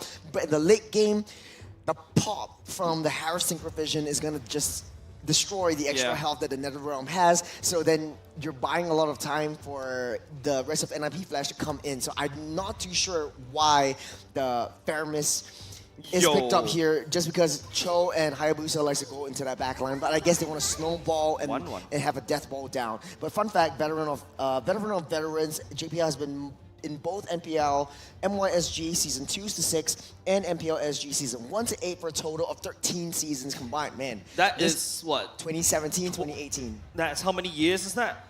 20... 1 year is 1 year, 2. 1 year, 2 seasons, Yeah, right? so No, that 7 is years. about 6.5. Yes. 6.5 years 7 he's been years, yeah. playing for MLBB. This bad. guy. He's a legend. And it looks like he never ages. You know, every single season, and then we have like those like caster and pro player interview, and then he was like, no, this is my last By the season. way, This is my last season. By the way, NIP Flash, that's a 1-1 ban. Ooh, okay. Okay. On to Marky. 7 years, correction. Oh, hands down 7 years? Yeah. Damn. 7 years. Okay. With a Ling and Fanny banned from the side of Evil as well, there's one thing that we're gonna have to take a note of as well. The amount of assassins that is currently available in the pool, I would say Suyo that, would be a good option right here. Suyo. Very good mobility, very good tankability, very good You sustain. got burst to set up for the Martis, You got and burst. after you got execution coming up on You've Suyu got as well. peel from the quell as well. The hold quell, like like the a good arrow, the idea. Eastern Shin arrow that Suyo right. has. Okay. And Nathan getting banned out, yeah, the death ball. Like, so Evil wants to pick all of this like marksman who's able to just hunker down and just deal a lot of damage. The 1-1 and Nathan is definitely on the bans. In NIP Flash definitely reading it out. I think the Beatrix would be a good option for Evil. I'm not too sure if they really want to pick it up. I would say that NRP Flash have got a lot of potential for what kind of heroes that they want to play for the jungle. It's literally very open. But if we were to really kind of talk about, you know, records. Marky's Claude. Wow. Actually, back in M3, Marky's Claude is a respect ban. It is. Claude. Oh, fun fact though, Evil not a last fun fact. individual award was back in Season 3 when Powerful was awarded Best Rookie. So much wow, history lessons. So long ago to call him Best Rookie.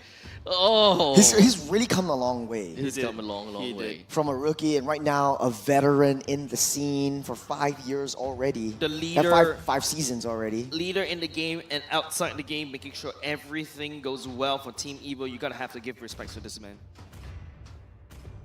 NIP Flash, I think Suyo might be a good option right here, or Benedetta again. You wanna play that? Oh, yeah, wow. Suyo Benedetta.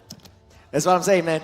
That's what I'm saying. That's why I'm the analyst. And the Benedetta at that? Here we go again. Oh, I know that they wanted mobility. I mean, I know they wanted mobility, but I didn't think that they will go all the way through like that. Yeah, this is very, very scary for Evil because so much mobility, so much early game damage, and you got so much peel for Martis to make a move. Once you hit that level 3 for Suyo, that's your power spike coming in. Especially with Tigger opening up that map. This is going to be the glue again. But I don't think it's too much of a problem because Martis is definitely able to handle the glue. You've got iframes if you're Suyo, if you're Benedetta.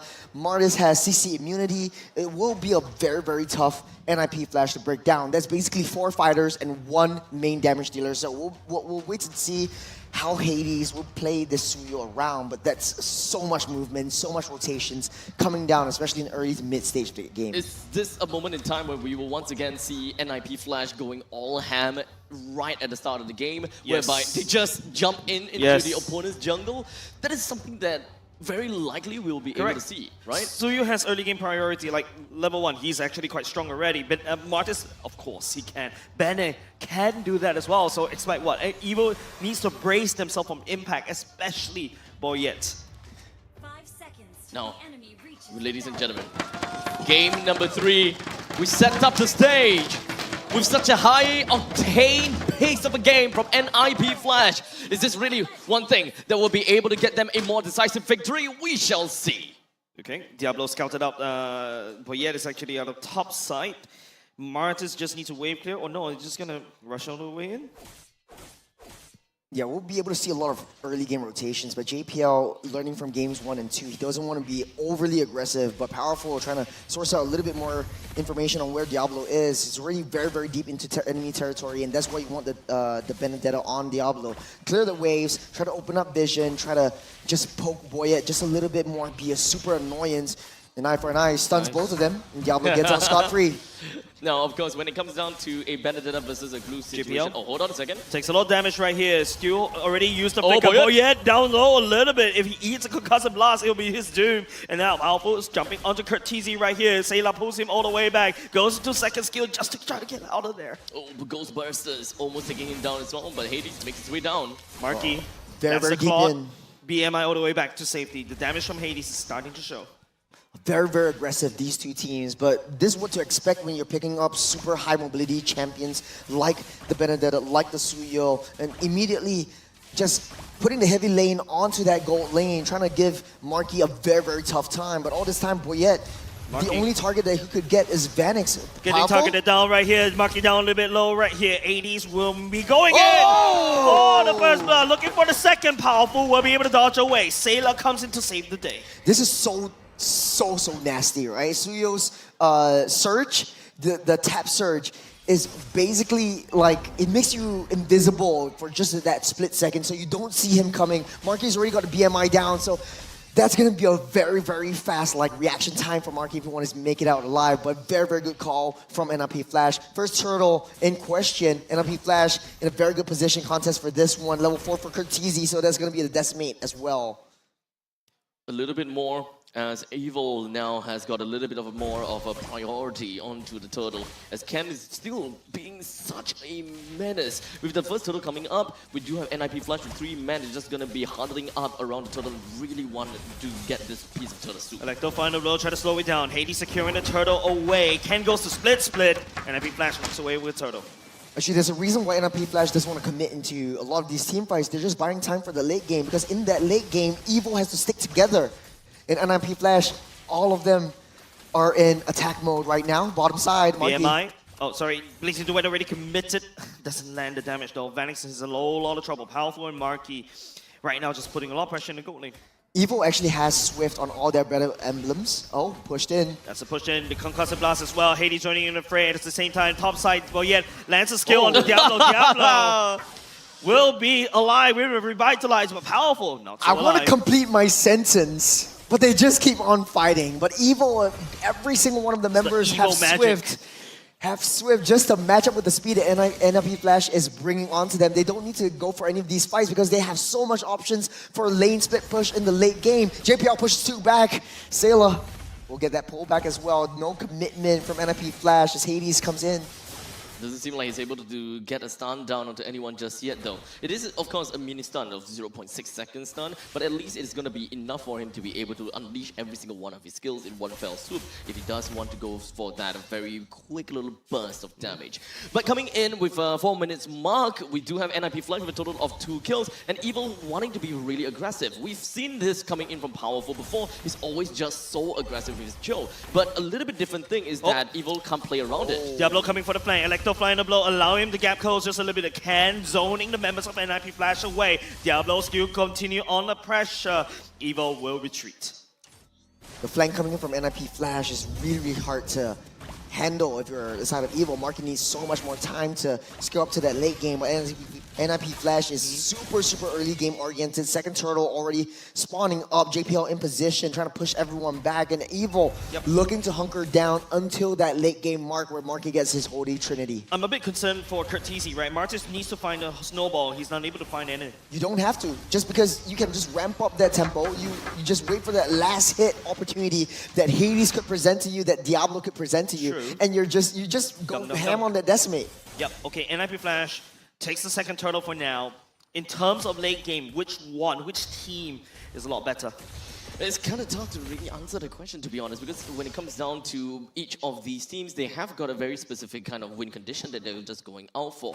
At least for the side of Evil, when they do have Powerful picking up the Cho, not only does it provide that that kick, you know, you can definitely go for pickoffs with that kick. But what Powerful is giving for the team is a lot more about pacing, which allows the team to eventually head over to the later stages of the game, which will allow Marky to get that skilling that they required, and perhaps even for Boyette to reach the level that the Hayabusa eventually comes up in terms of power spike. Well, it really depends, right, to your question, Jace. There's going to be a little skirmish up on the mid side, but I don't think Ken will take a brunt of the damage, but hold on. Oh, he's taking a lot of damage, though. Hades is the damage starting to pour in, but is unable to find any form of kill. This is a very low kill game. I think they're just kind of going kind of slow, steady, and ensuring that they don't make any mistakes. Because remember how I talked about what I said about game number 2, right? It is a game of capitalizing on mistakes. So the main thing for both teams is that they understood that we need to make no mistakes. Will be able to land onto the kick, but Implosion coming up from JPL will be able to try to save the day. NetherRealm already quickly committed, blazing the wet from the side of Marky as well. Bannock joining in the fight, but Hades will get possessed by Ken. Flicker's already committed Shadow Kill onto Diablo. Electro final blow right there to save his day. Boyet kind of go in for a second round. Revitalize Pop to try to make sure Diablo stays alive. Well, both these two teams, they're just punishing each other's aggression. If Evo goes in first, NIP Flash comes in with the stun. If NIP Flash goes in, Evo tries to punish them. And so it's just late game for both. Zaman Force laying down the damage coming up from Vanix is dead though. Powerful purified. The kick from the side of Powerful. Can stepping forward. Kurtizi, the dunk will be there to try to save the day. We'll be going for more. Can take a lot of damage from the side of Vanix as well. Hades sneaks away the turtle. And now he's looking to join the fight. JPL comes on in. Does have the conceal. Doesn't have the ultimate though. Maybe he's trying to push. Can take a lot of trouble and damage coming out. Hades Splitsman already committed. Vanix takes down the mid lane turret. And can possess Hades just in the nick of time. But Kurtizi will be still there to raise his hand. There's so much close-up skills from NIP Flash, right? You've got Hades chasing up, but Boyet not out of the woods just as of yet. Diablo chasing him down. That's a kick. Landing onto Vanix though. Sayla will be trying to pull Vanix all the way back. Zaman forces damage! Onto Powerful Hades! Unleashed onto Sayla. This is the height of team game that I'm talking about. This is absolutely insane. The burst damage from Hades is a little bit too much. Boyet coming in for the assassination. We'll be able to find Kurtizi for now. Diablo will be trying to push it on. NetherRealm will be committed by Sayla. Hades on the Boyet! Oh no! The wall got closed! Someone slammed the door on him! It's super unfortunate. It's Diablo trying to get away and Hades keeping up alive with a stun on Sayla. That's a lot of damage. Hades will be get kicked right now. Split right here. Get possessed. No way for you to run. That's a shutdown given over the side of Evo. Lots of shutdown goal. That's a consolation prize for Team Evo. Suffering so much more. NIP Flash up 5,400 goal lead. And Evo just hunkering down. They just need Marky to get online. They're banking on that, counting on that. Yeah, but then Marky got shut down in the early game, right? 2 deaths already. They were putting a lot of pressure down bot. They crack open bottom lane. It's not the really safe lane for Marky anymore. And NIP Flash unlocks Vanix to go and roam around the map. I mean, we're talking about 5,200 goal lead from the side of NIP Flash. The way that they are just kind of paving the way is absolutely gorgeous. Powerful. Now, Flicker! JPL will be following him. That's a push. Electro final blow as well. Marky all the way in the back line. Cannot really join the fight as well. Boyet trying to go for the shadow kill as well. Marky blazing the way. Will be a committer by the side of Evo. But then the damage coming up from NIP Flash is starting to go through. And Vanix will be able to just dish and dash around. Dashing forward just a little bit. That one hit. Look at Marky. That HP bar. That is a very long fight. I mean, just throwing out all of these skills and ultimates, but in the end of the day, there's only like one death from the side of Powerful. And you can very clearly tell that NIP Flash, they tossed out everything that they needed to do. You know, Electro final blow, we've got Marty that went in for everything with all the dunks, and let's not forget even the Zaman Force. Ultimately, there are definitely a couple of members from the side of Team Evil that took a lot of damage, but in the end of the day, not quite enough to really kill. That's a huge gold deficit. Yeah. That's what a huge gold deficit does to you. So now, NIP Flash took down that Lord. It's marching down. It's definitely going to be on mid side. Shadow kill. Second skill to try to burn, buy just a little bit of time. Damage reduction coming in clutch, but JPL will be there. Here's a kick as well, and the knockup. Boyet will be able to get on away safely. You know, Abstract, NIP Flash is not giving us time to talk. It's all J's all day, every day. It's like action happening every single time, and that's precisely what NIP Flash needs to do. Evo needs to find a way to slow down the tempo, slow down the momentum, but it's so hard as all 3 lanes pushing in, Lord marching down on the bottom side. Not only the bottom side is pushed out, we do have Diablo that's trying to get a push down to the top lane. The middle lane, T2, is definitely going to be under siege very, very soon as well. Evil now going to have to play possum, right? Waiting for the perfect time for Marky and Boyet to eventually come up on play. Speaking of Marky. Off the screen. That's going to be Marky getting assassinated. BMI not really safe anymore. Now Ken getting stuck in no man's land. The spin will be there, but no, hold on. Powerful trying to knock up, but there's no damage coming out from Evil right now. If you squint hard enough, there is a chance, but Ken... Where you going, my friend? Where are you? Oh, wow. Ouch. What was that? It was just Vanix doing Vanix things. The damage from Vanix. Attack, yeah. It's already here, and now Electro find a blow to try to juke allowing Evil, pushing Evil back. There's a turret cracked open by NIP Flash. The damage though, look at Hades, just one shot, marking half HP. You gotta say, the Revitalize definitely did manage to keep NIP Flash just kind of constantly on the edge and constantly just right in the face of Evil. Now, Diablo doesn't seem like he's gonna be having a good time though. Well, yet does have the Shadow Kill. Will be activated, Hades! Such a bait! Diablo emoting. He deserves that. That's not how he goes with the side of Evil. That's not how you want to go. And Powerful, you're on the wrong way.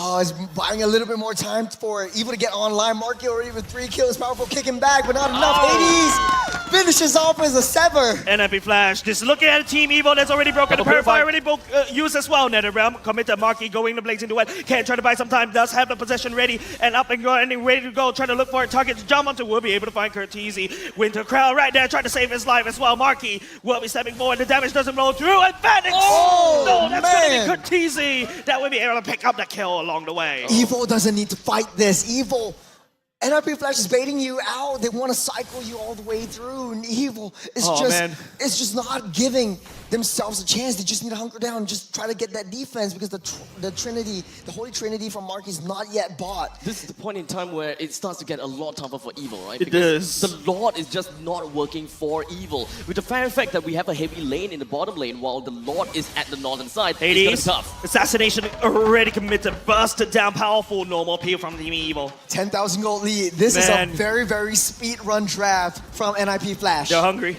This is tough. This is absolutely tough. I mean, Evil is definitely going to be wanting to go for a little bit more. Even though we're looking at a 10,000 gold deficit, to be very honest, Evil still seems as though they are surviving relatively well. But there will be one point in time where Hades will start to really hurt, as you can see. He's already hurting right now. We'll be able to just jump away, but yet, slash and dice. Hades down low just a little bit, but Evil still needs to deal with him, Lord marching down an open lane. So it's all about slicing and dicing as Diablo just kind of teasing Evil just a little bit, just kind of hanging a carrot right in their face, if I may say that. Now, of course, we do have the Lord is just going to be marching down to the bottom lane. It's a very heavy lane. Unfortunately, the top lane and the middle lane doesn't really quite seem to be able to go for a well enough of a push. But Vanix making full use of the Lord is making full use of the fact the Lord is there. Brings it down. Electro final blow allows Diablo to run away. Does have the immortality. Wow. He's safe. Oh man, he's playing with death, man. I feel like this particular game, remember in game number 2, Evil pulled the NIP Flash down to the level, beat them up. Yeah, this game is total dominance from NIP Flash. Taking a load of atomizations, it really does not matter. Even for Marky, he's got a Holy Trinity, but he can't seem to do any damage because the entirety of NIP Flash has almost full builds. There's a 12,000 gold lead in the 13th minute of the game. That's a minute, 1,000 gold per minute gold lead for NIP Flash, and they're keeping that lead up. Yeah, I want to hear. Actually, I don't want to hear the mic check anymore. I want to hear the team room mics. Yeah, let's just speak. I feel Zarate must have scolded them.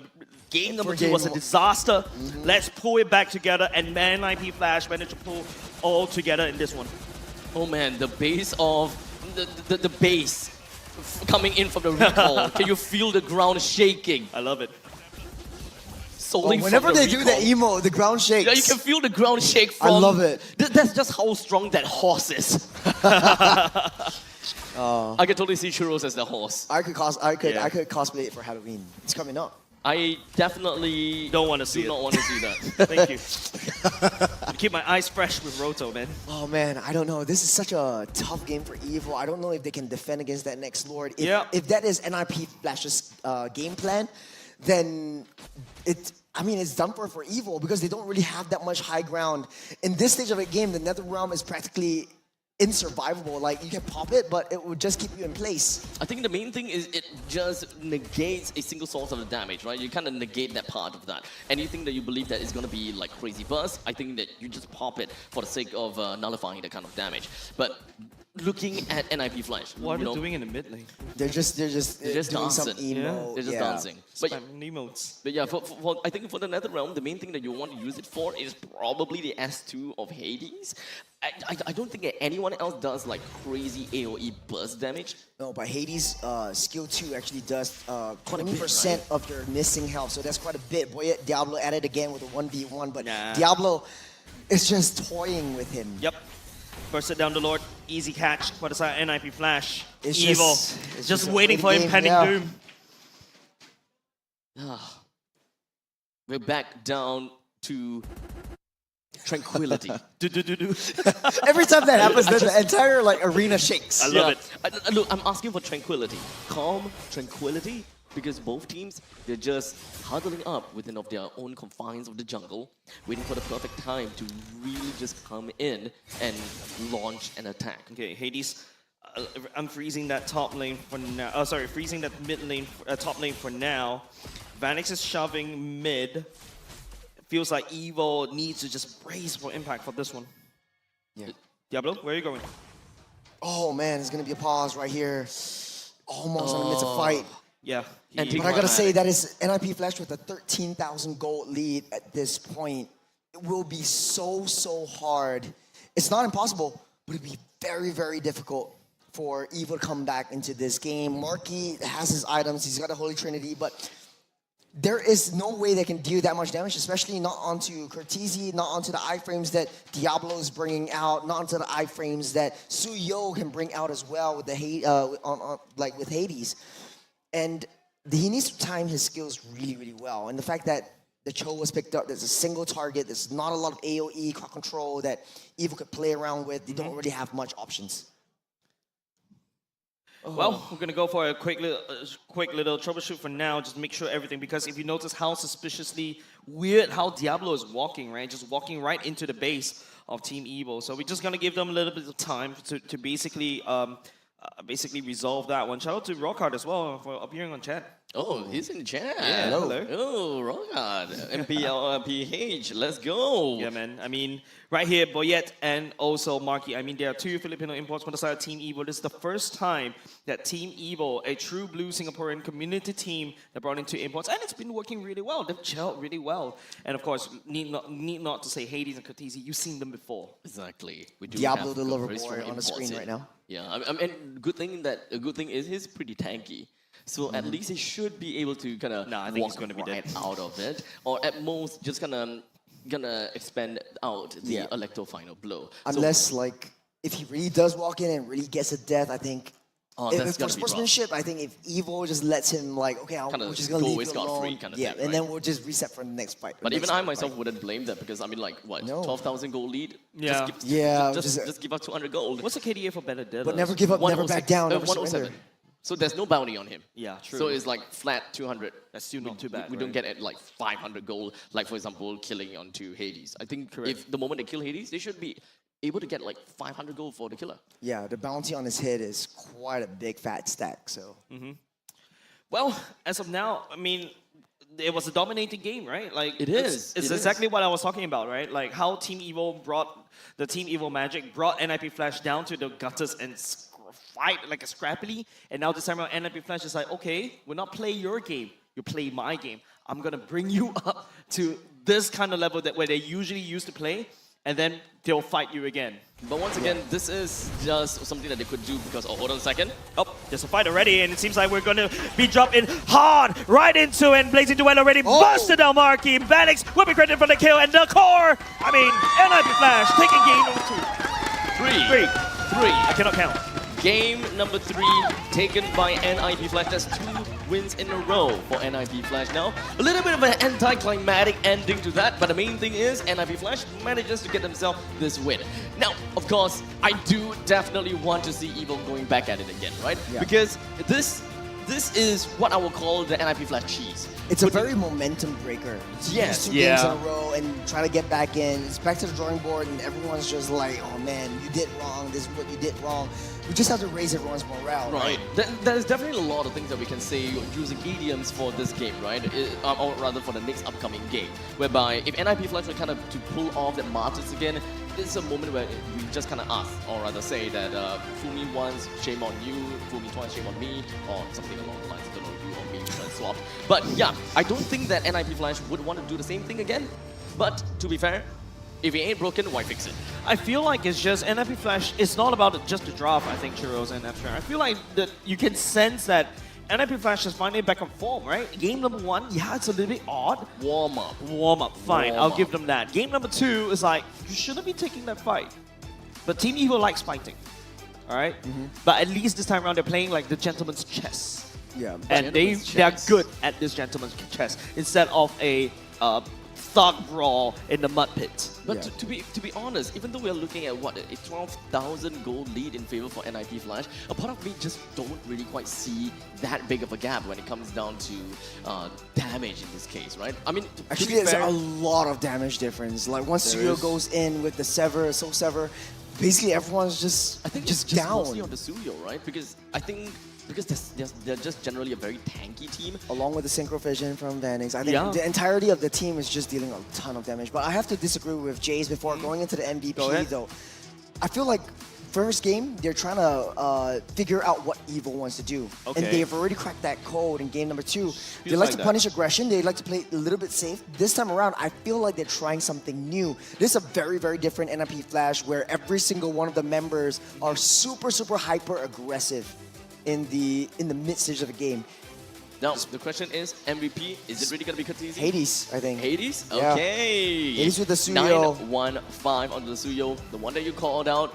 Perfect addition to this team. I gotta have to say, same thing as always, right? Every single one of these players picked out a hero that really complements with one another. And as much as possible, I want to see the Katizzi getting himself the MVP again, picking up that Martyrs, because that is basically one of the main pivots that allowed Hades to kind of play this aggressively, allowed the team to get that kind of aggression, getting himself total priorities, and perhaps even dominate the river line throughout the entire game. Yeah, I gotta say as well, Hades does a very good job adapting to how you use Suyo, because there's a Mortal and Immortal form. Mortal form does a little bit more damage. Immortal form allows you to engage first, sustain a little bit with the Soul Sever, and then wait for the teammates to come in. In the early game, he always uses Assassin form. In the mid game, you use Immortal form. In the late game, you're back to Assassin form because you want to go in there, do as much damage, and try to get out. And the fact that he's very versatile on this hero makes it a very, very strong pick in the to adapt to the win conditions that you need throughout the entirety of the game. The good thing is that NIP Flash has played a heck of a game that just denies Evo from coming back at all. I also want to point out that the fact that I think Suyo isn't... yes, he's the MVP, but he's not the main thing that Evo has to watch out for. It's the Benedetta. It's the Benedetta. It is, because Boyette is always being harassed in the jungle, and it is Diablo's fault. And Diablo is super annoying on the Benedetta. And not only just Diablo harassing Boyette, right? Diablo is always there receiving most of the damage, and after that, bugger out. And you're basically wasted all the damage onto Diablo, and then after that, you heal, revitalize. And, yes, sir. And he's very slippery. He goes in, he takes all the attention, and walks away. I think that this is kind of like the winning formula for Diablo, right? It's kind of like a win-win scenario for NIP Flash and Diablo himself. Diablo himself loved the Benedetta, but because of the fact that it's assassin meta already, you can't exactly play the Benedetta in the conventional way and build damage like the way that we're seeing Diablo do. But hey, if you're able to play the Benedetta, you build tank and you somehow manage to find yourself some value in team fights and some value in the pacing of the game, I think that Diablo will be very happy to continue doing this. Yeah, the fact of the matter is, it's movement speed and rotations that always makes NIP Flash win out. In the first game, I know they got that Cho, but it wasn't enough, especially in the mid stage of that game, to deal much impact onto Evo. And right now, they found that groove that Diablo being on the Benedetta, being a super annoyance onto Boyette, onto anywhere on that map, and you blink, Diablo just appears right next to you. And this is something that Evo has to consider. Maybe give up that Cho. You don't have to ban it out because you faced it once before. And they're always like prioritizing, hey, let's just give Powerful the Cho. Let's just give Powerful the Cho.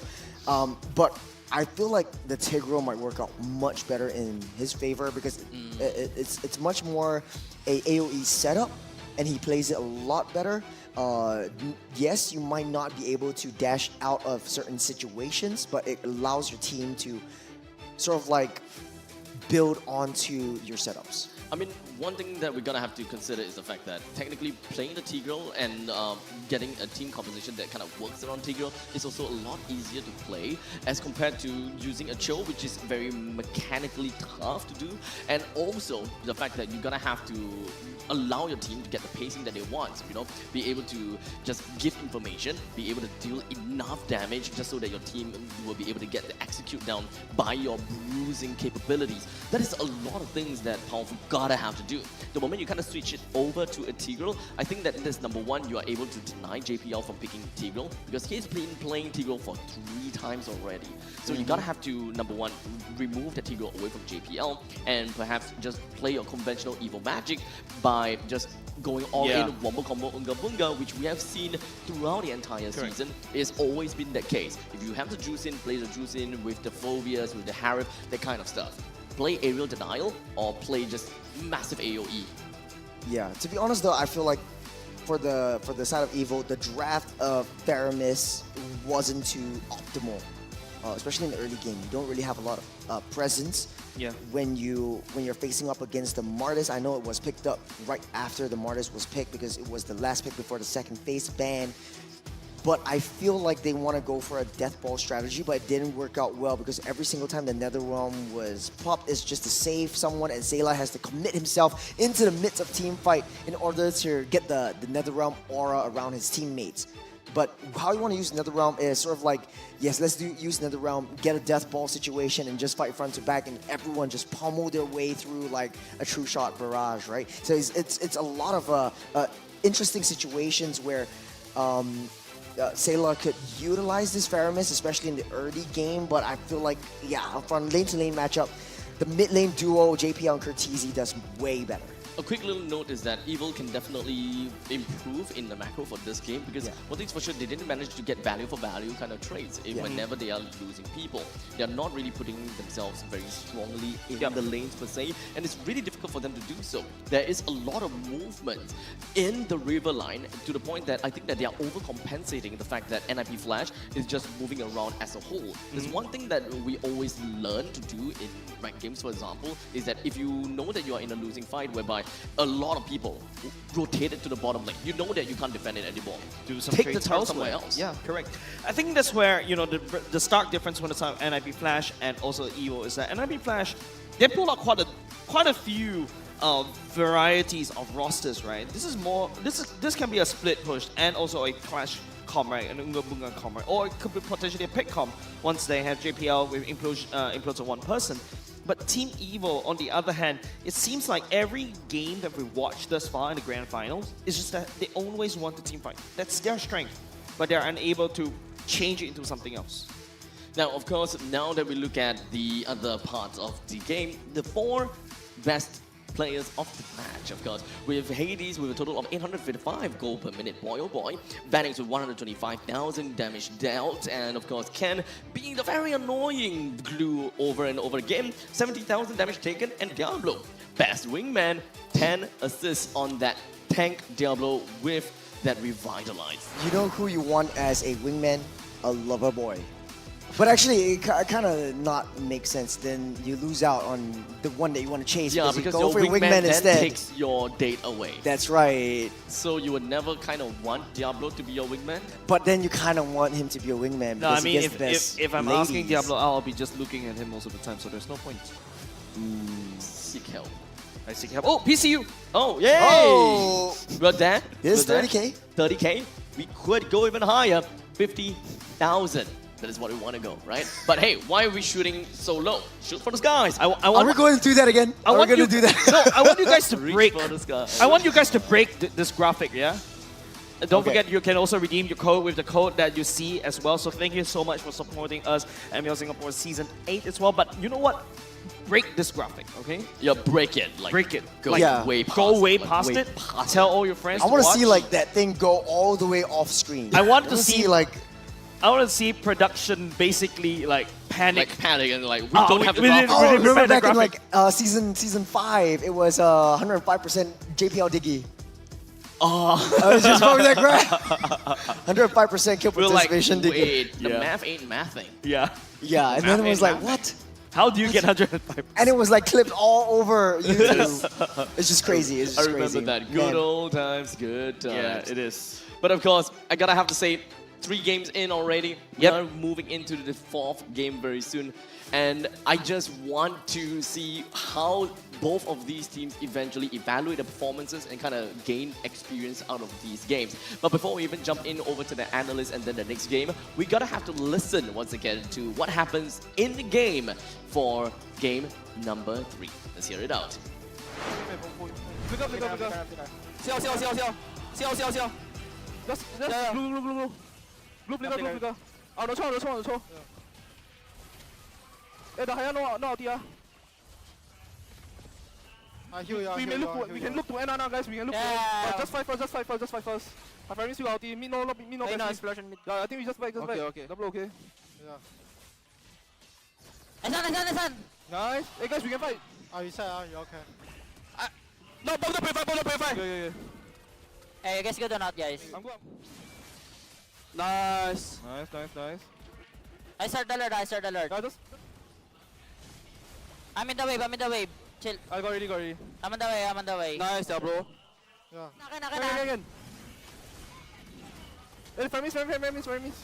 Hi, Ati. I tower lucky. Same. Good game. Nice. Nice one. Actually, don't need pause now. This time. Seems like we are kind of back to that calm NIP flash that we have heard before, right? Yep. Well, I will say the game number 2, they were definitely a little bit more tense. But coming into game number 3, they're starting to soften up a little bit. Game number 2 was a very close game. Game number 3, they were dominating the entire game. That's right. It feels like game number 2, the office was hit by a hurricane. I wonder what happened. Paper everywhere and stuff like that. Game number 3 is like, this is a normal day in the office. It's like nothing ever happened. Nothing ever happened. Like there was a hurricane in game number 2. What they did just really, really well. JPL want to go into to proc the purifies, to proc the battle spells and the flickers and all of that. And then the rest of them follows up. They know that, okay, we got what we bargained for, and let's back off. So every single thing works super, super well. It's a very methodical approach coming from them, I gotta have to say. That's why I talk about gentleman's chess. Evil though. I definitely want to expect a little bit more out of Evil. Definitely. Considering the fact that they did a pretty darn good job thus far, right?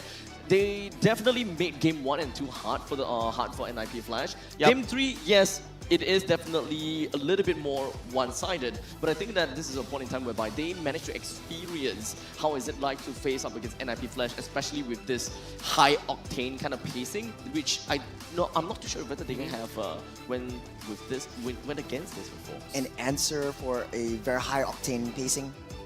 Man, I don't know.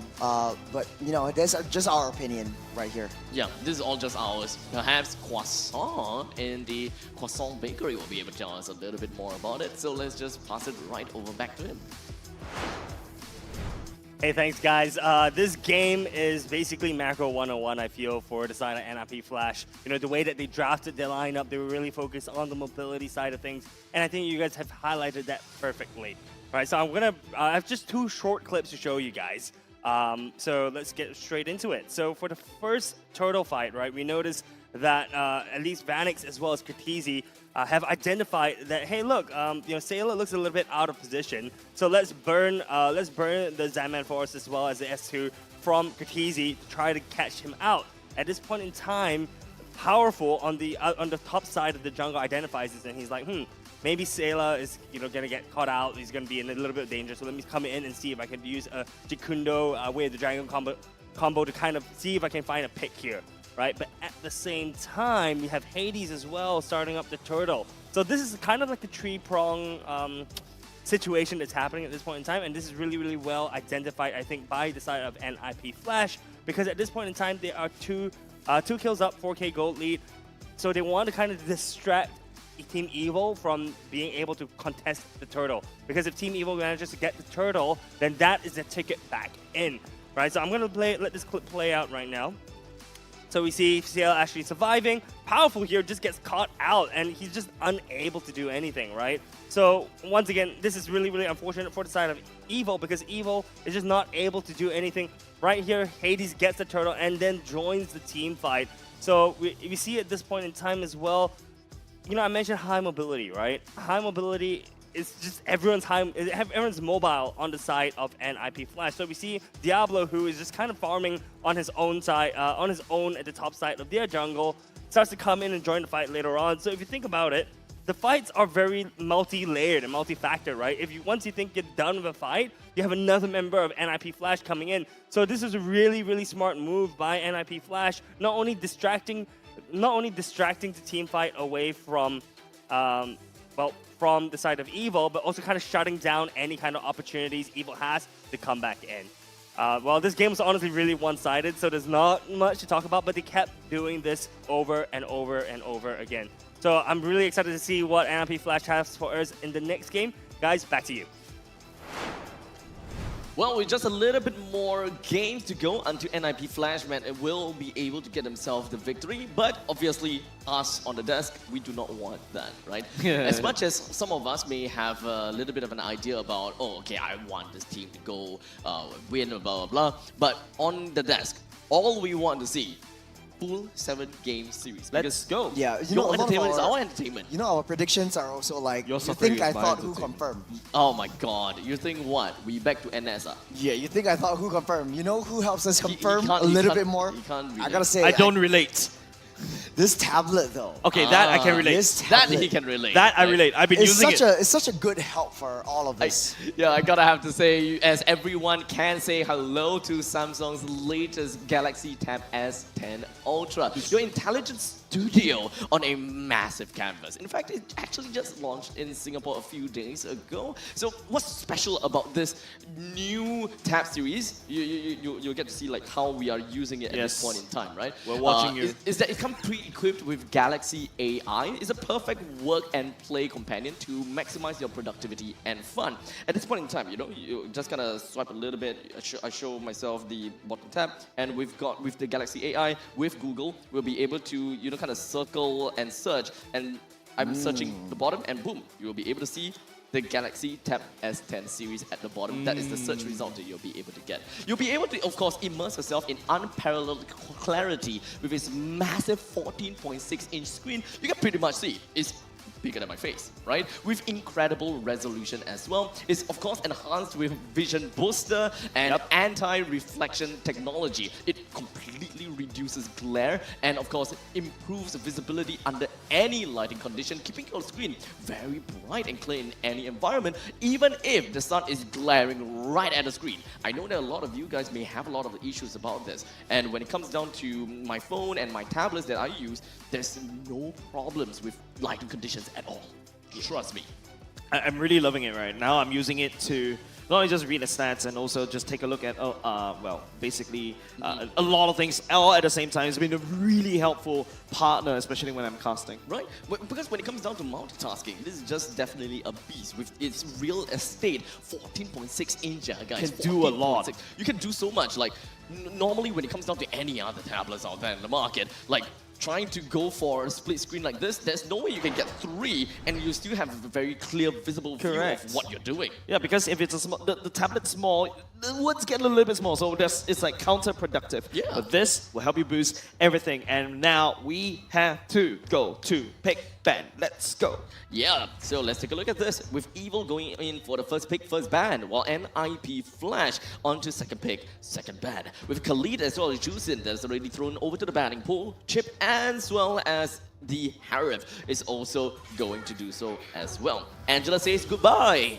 as Evil responds in kind. NIP Flash now they're gonna have to make a couple of decisions, right? When it comes down to Evil, they have been prioritizing on the Cho quite a bit. Do they just want to give away the Cho, or do they just want to do something about this?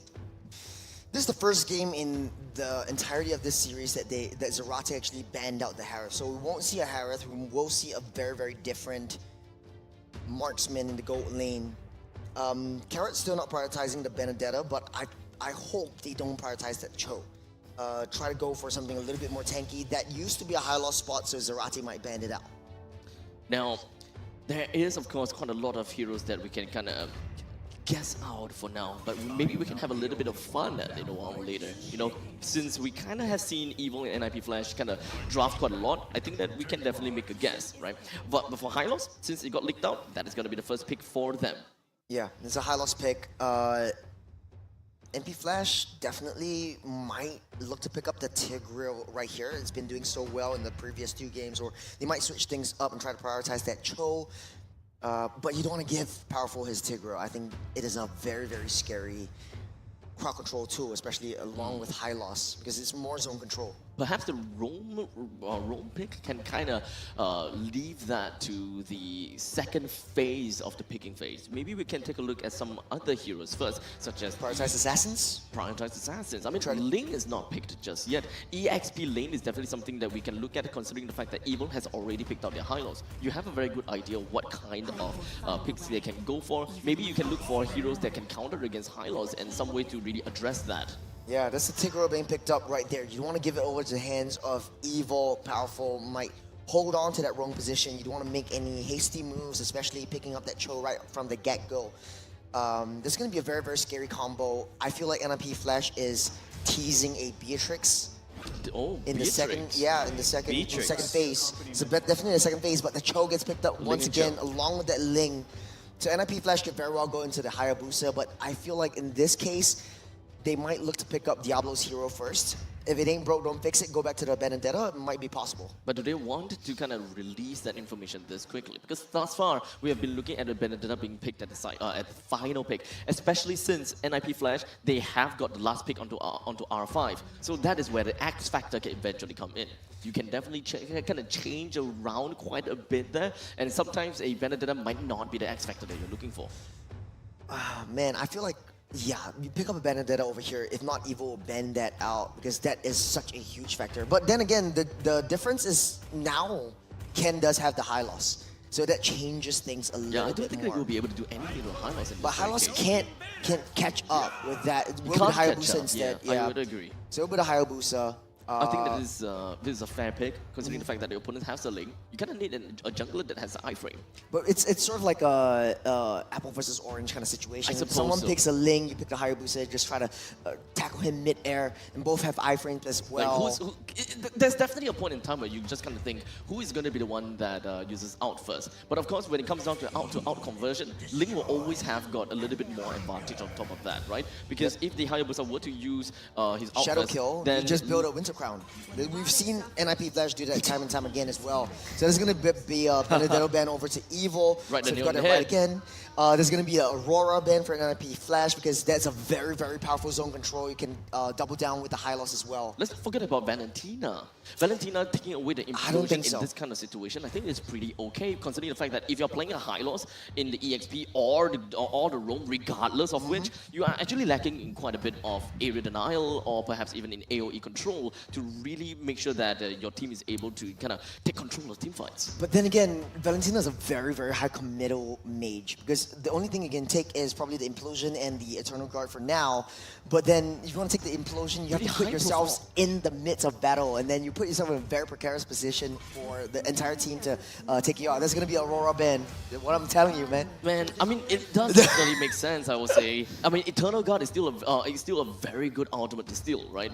You are playing as a Vexana, and of course, if you want to go for Implosion, you have 2 dashes to actually get yourself into the battle. You don't really risk too much because you can always get yourself right back out very easily. Now, in this case, we're going into the second phase pick, NIP Flash. You don't have the Benedetta as of now. You might want to leave your wildcard EXP. EXP for the R5. It could be the Edith. You could always go back to that or pick up the Beatrix first. I think it would be quite good. It's the Nathan instead. Also very, very good because then you don't have sort of like that counter for that Tigreal because we've seen how the Resonance thing, Nathan's second skill basically pushes Tigreal back. You don't want to leave it over to Evil. You don't want to give it to Evil. That's right. So just kind of snap picking that away to make sure that one of the soft counter.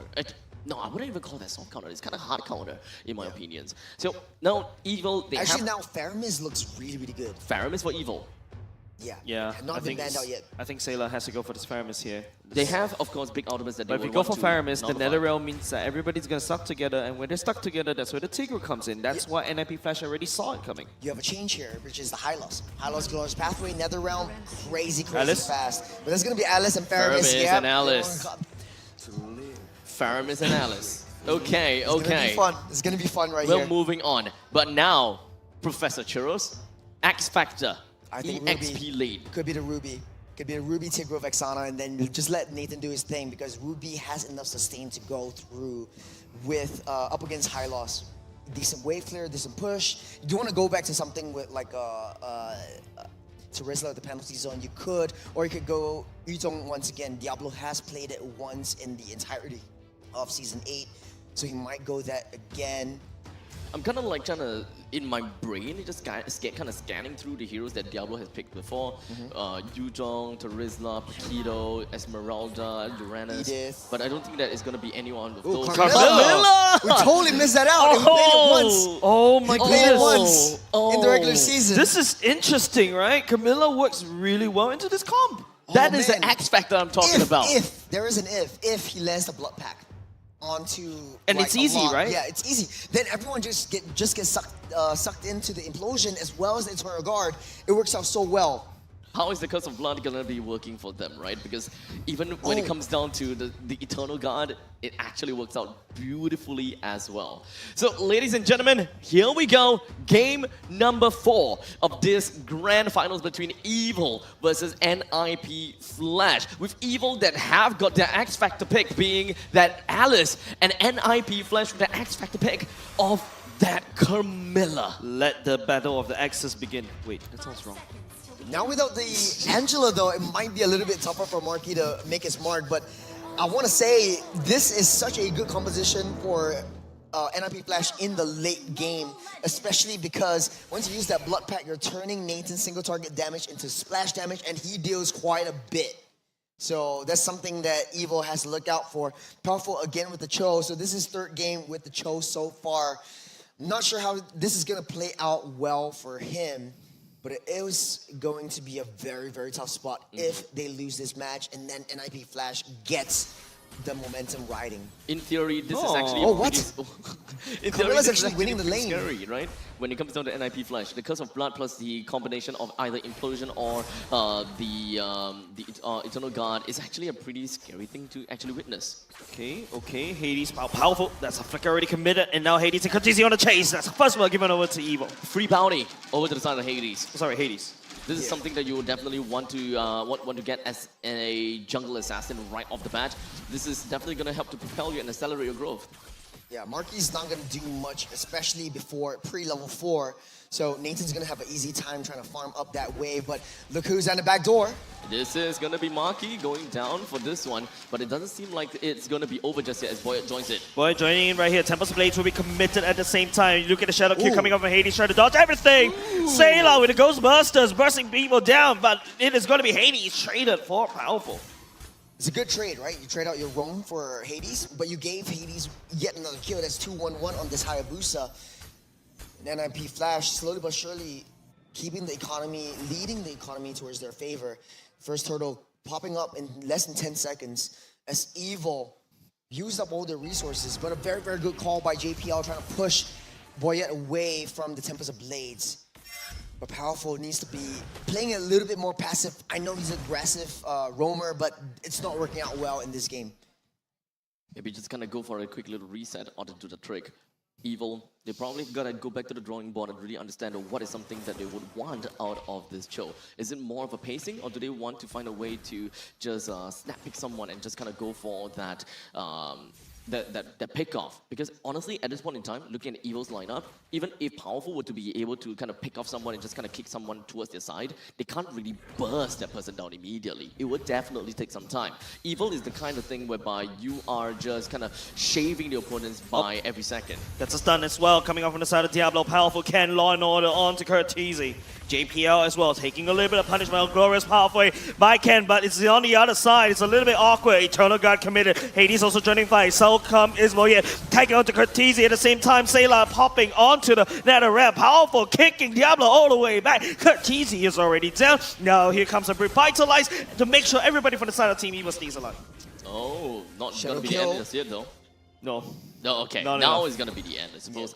Now, Evil's lineup is definitely a form of kind of game whereby they want to push out a death by 1,000 thorns. However, I don't think the NIP Flash is gonna allow Evil to get to that point. Like, even if you have the Ring of Retribution as well as or Ring of Punishment plus Marky's Blood, I think that this is that will only come into the later stages of the game. It's going to be tough, but they should be able to get there.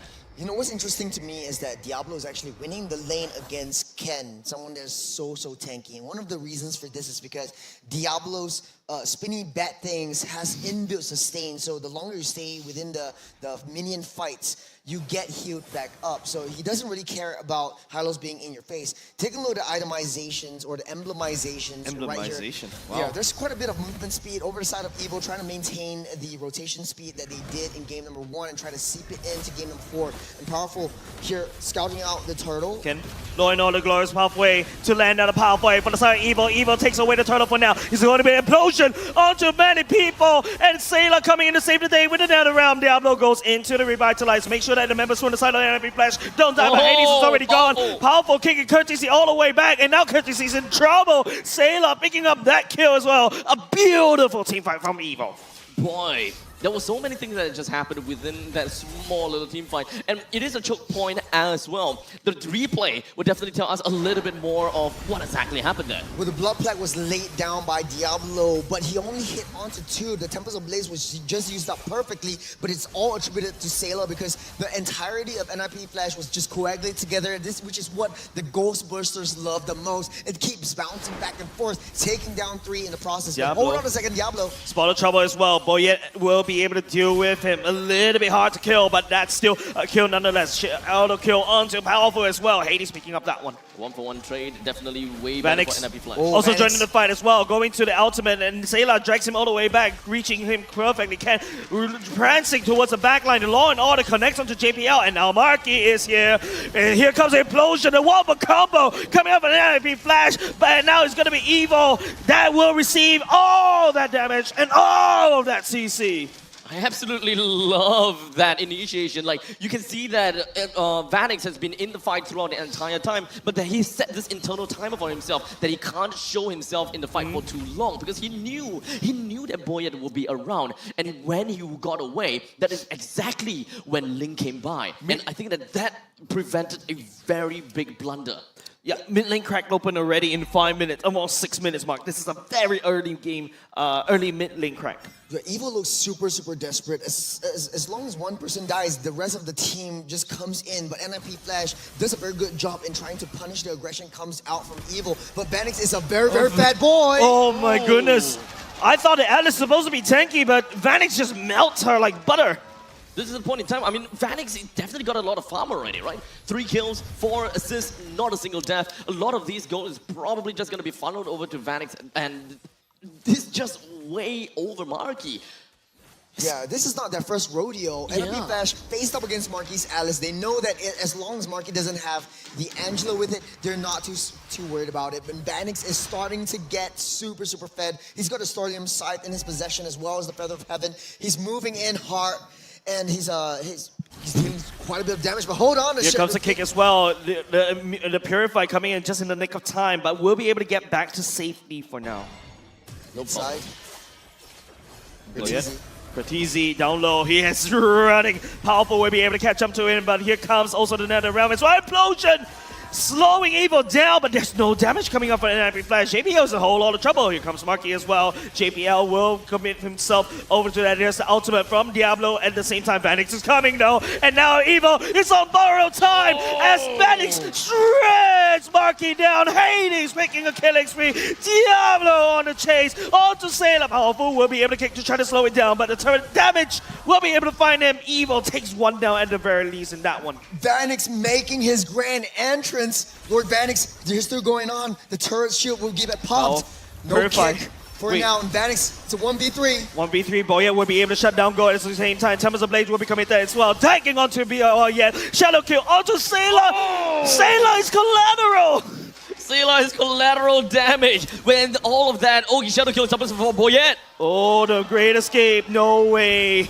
Evo will be able to find out those shutdown Go is going to cost NIP Flash. They're just trickling in one after another. This is once again and yet again another one of those evil magic at work. You know that NIP Flash, they are trying to go for a certain part of fight. NIP Flash wants to back away, and Evil like, no, you don't get away. Let's go for a fight. Let's dance.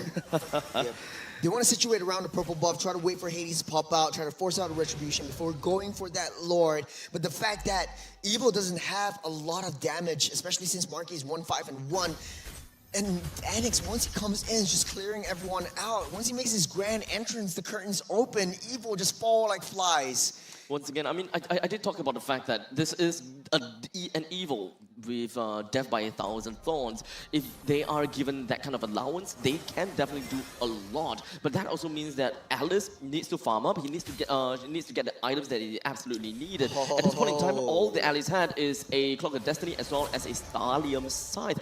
In fact, the Starlium Scythe is already kind of a surprise for me. But regardless, it still needs more item. But one more item to just kind of do the trick, to make it the bare minimum in order to play with the team. Yeah, 2,500 gold lead for Vanix on top of Marky. So the damage coming out from him, he's very, very greedy with the Holy Crystal as well. There's a huge power spike coming in for an MP Flash.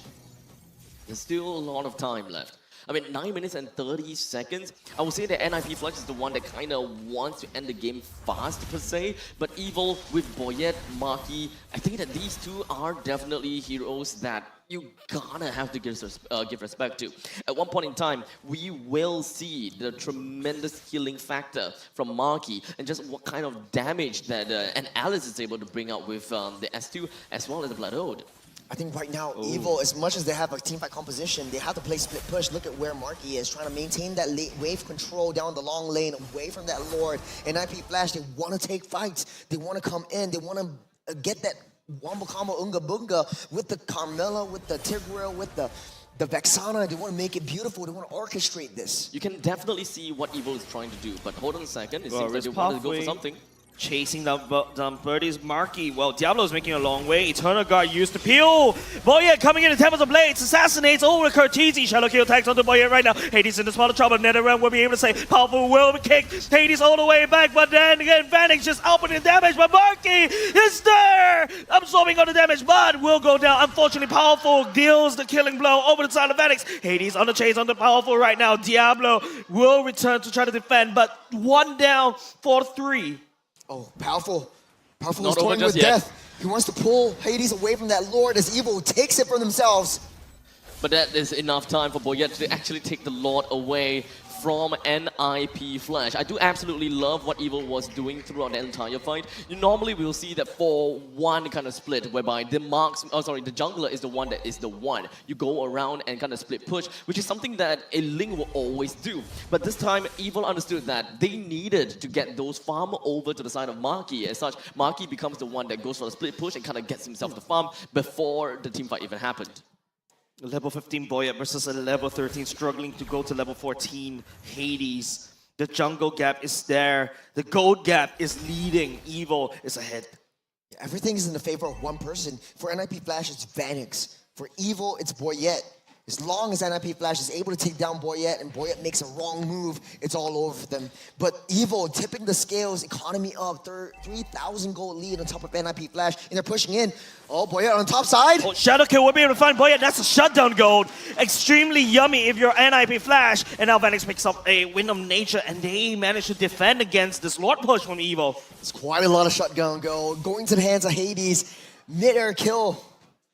Man, it's not where you want to be. Until play, Glorious Pathway, Diablo, and also JPL will not be able to catch anybody. Yeah, it's gonna be fine. With the Glorious Pathway, you'll be able to get away from the claws of NIP Flash pretty darn easily. But now that Evil doesn't have Boyette, it is actually gonna be really tough. And NIP Flash understood that they gotta have to take the purple buff away, cripple this Link, and ensure that the upcoming Lord or anything that's after that will need to take some time. Well, NIP Flash is basically just giving Evil a taste of their own medicine. Once they take down that Lord and Evil gets a little bit too close, NIP Flash, they capitalize by taking out Boyette, going to the purple buff, just raiding his resources, and Evil is now basically just crippled. They need a little bit more time, but Marky, that's a huge power spike for him as well. The Holy Crystal comes into play. As long as he keeps himself alive, as long as he gets his Winter Crown in time, Evil will win every single team fight. And now, the good thing is, they do have that Ling on split push duty. I love this. As Diablo goes in on the Powerful. Powerful should be able to get on the way for that one now. Lord's coming up in the next 40 seconds. Boya making some space down bottom lane. Yeah, he still doesn't have the purple buff. Remember this. With 30 seconds left on the clock, there is definitely time for Boya to eventually get the purple buff if they were to just kind of drag the Lord's fight a little bit longer.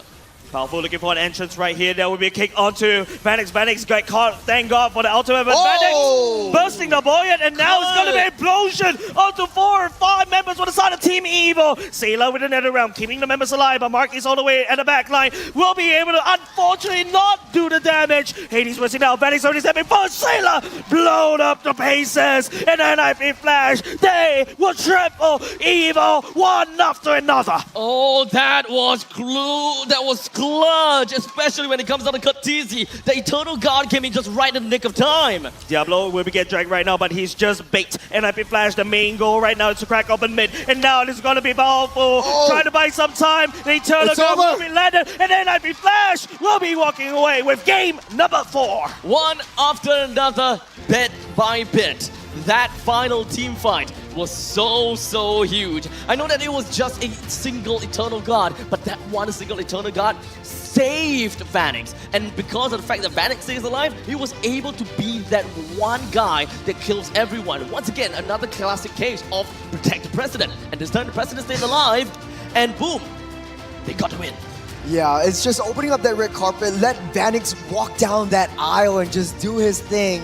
It's practically unstoppable, and it clearly shows that Evo is super desperate to bring him down. Marky went in a little bit too close, even when Boyet literally just like snapped and wiped off the place of the Land of Dawn. It was just crazy. No one could take Vanix down because it was just so well protected by his fellow compatriots. I can definitely respect what Marky is trying to do though. The S2 definitely dealt a lot of damage. I saw what it did. You know, the single burst of damage all over to Vexana. Oomph. If only he stayed alive a little bit longer, I think that will be Marky's play right there and then. Yeah, in game number 4, I feel like Evil wants to test things out because the Alice worked out so well against the game with RSG, and right now they want to try it again with NIP Flash. NIP Flash is not buying it because Vanix, remember, he was the first one that brought Alice into the gold lane in MPL SG Season 8 during one of the regular season matches. Yep. And he was like, yeah, you can do that, but I did it first in MPL SG. I'm going to show you why. There is a flaw in your system. We were talking about Vanix though. Yep, Vanix is literally the playoff MVP, and he's great. Definitely. He knows exactly what he wants to do in lane. As such, it only makes sense for Lord Vanix to Lord be Vanix the indeed. MVP of the game. Oh hell, Lord Vanix, man. He was the one that managed to secure like what, first 2 kills against this is his other laner, and then after that, Alice just fell flat, right? And then you fed Vanix. Nathan gets online even faster than usual, and apart from that, he just started shredding. You just take a look at even how, you know, Alice even couldn't hold a candle. There's not enough HP bars to be able to deal with the burst damage of this Nathan. Yeah, I'm excited to see that last fight right again because Nathan was dealing way too much damage than usual. I think the Blood Pact was actually, the Curse of Blood was basically laid down by Diablo, and Vanix just auto-attacked his way to victory. That might be one of the interactions that boosted the massive amount of damage. I mean, if everyone is just together, right, and then we've got the Curse of Blood just onto 2-person, technically speaking, you are multiplying the damage by multiplying. You're multiplying the received damage, right? It goes through 2-person, both of them, they are bouncing the damage to one another. That sounds crazy. Yeah, the fact that Nathan is also one of those marksman heroes that can wield the mystery shop and have so much core items, and magic items are relatively cheaper just because the mages are the ones that typically have to build the magic damage, and you're putting it in a marksman. It makes his power spec come in that much faster. Look at the gold difference between Vanix and Marky. That's a 3,000 gold lead for 2 of these top marksman players in MPL SG. But I gotta say, man, NIP Flash, in the middle of the game, when Evo turned things around, I thought like, man, Evo actually found their groove and they want to go for that snowball, but they played it a little bit too aggressively.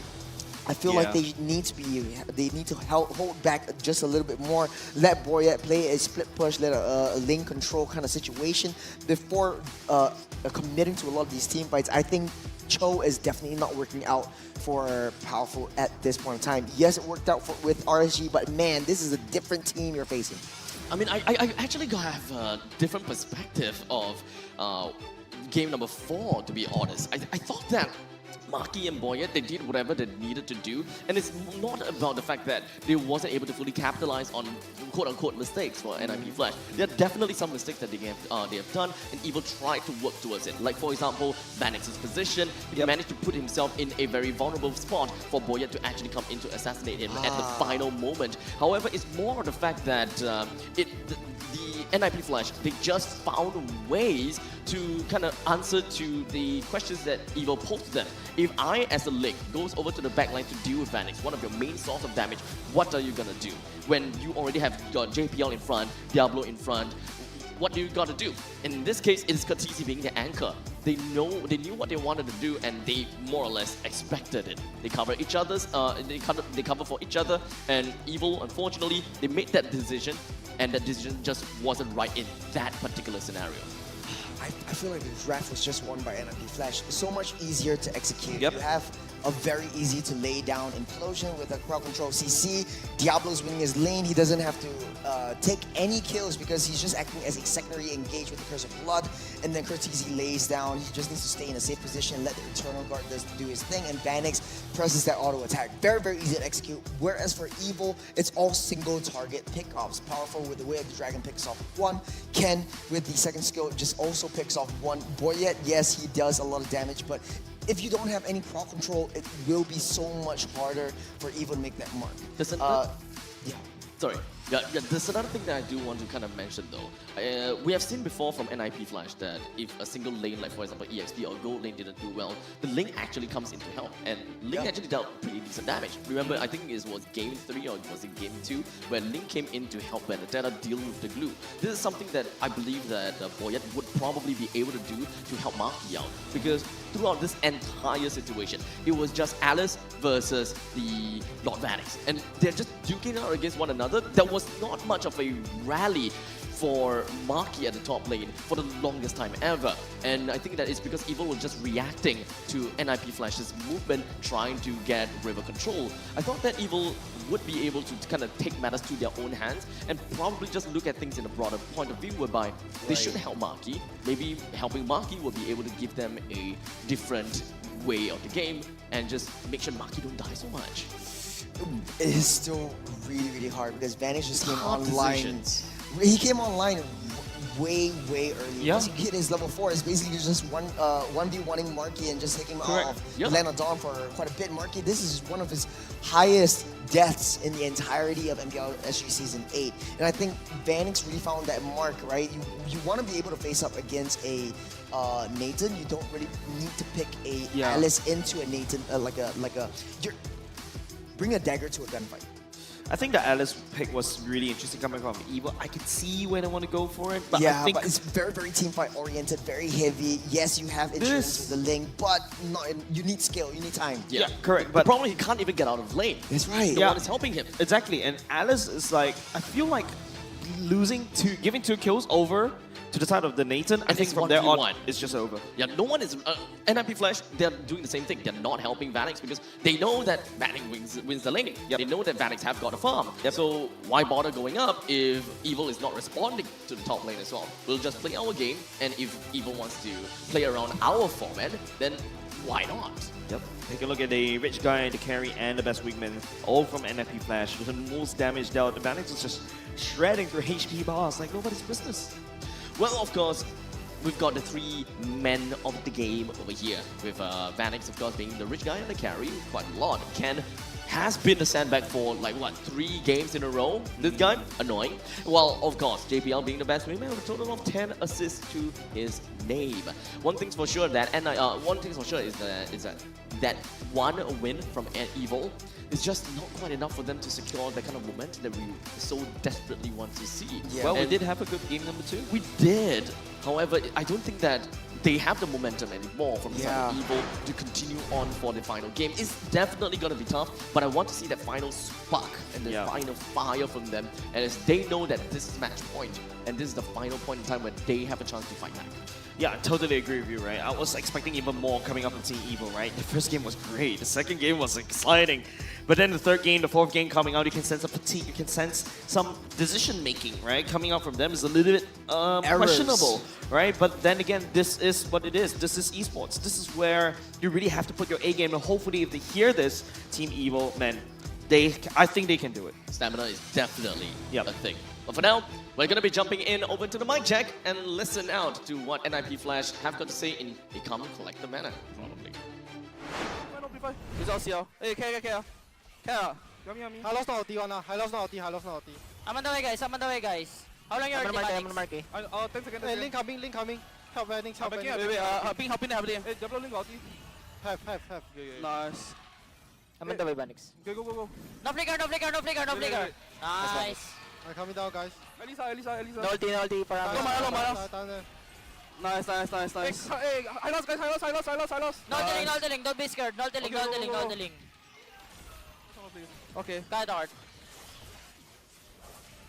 Oh, nice.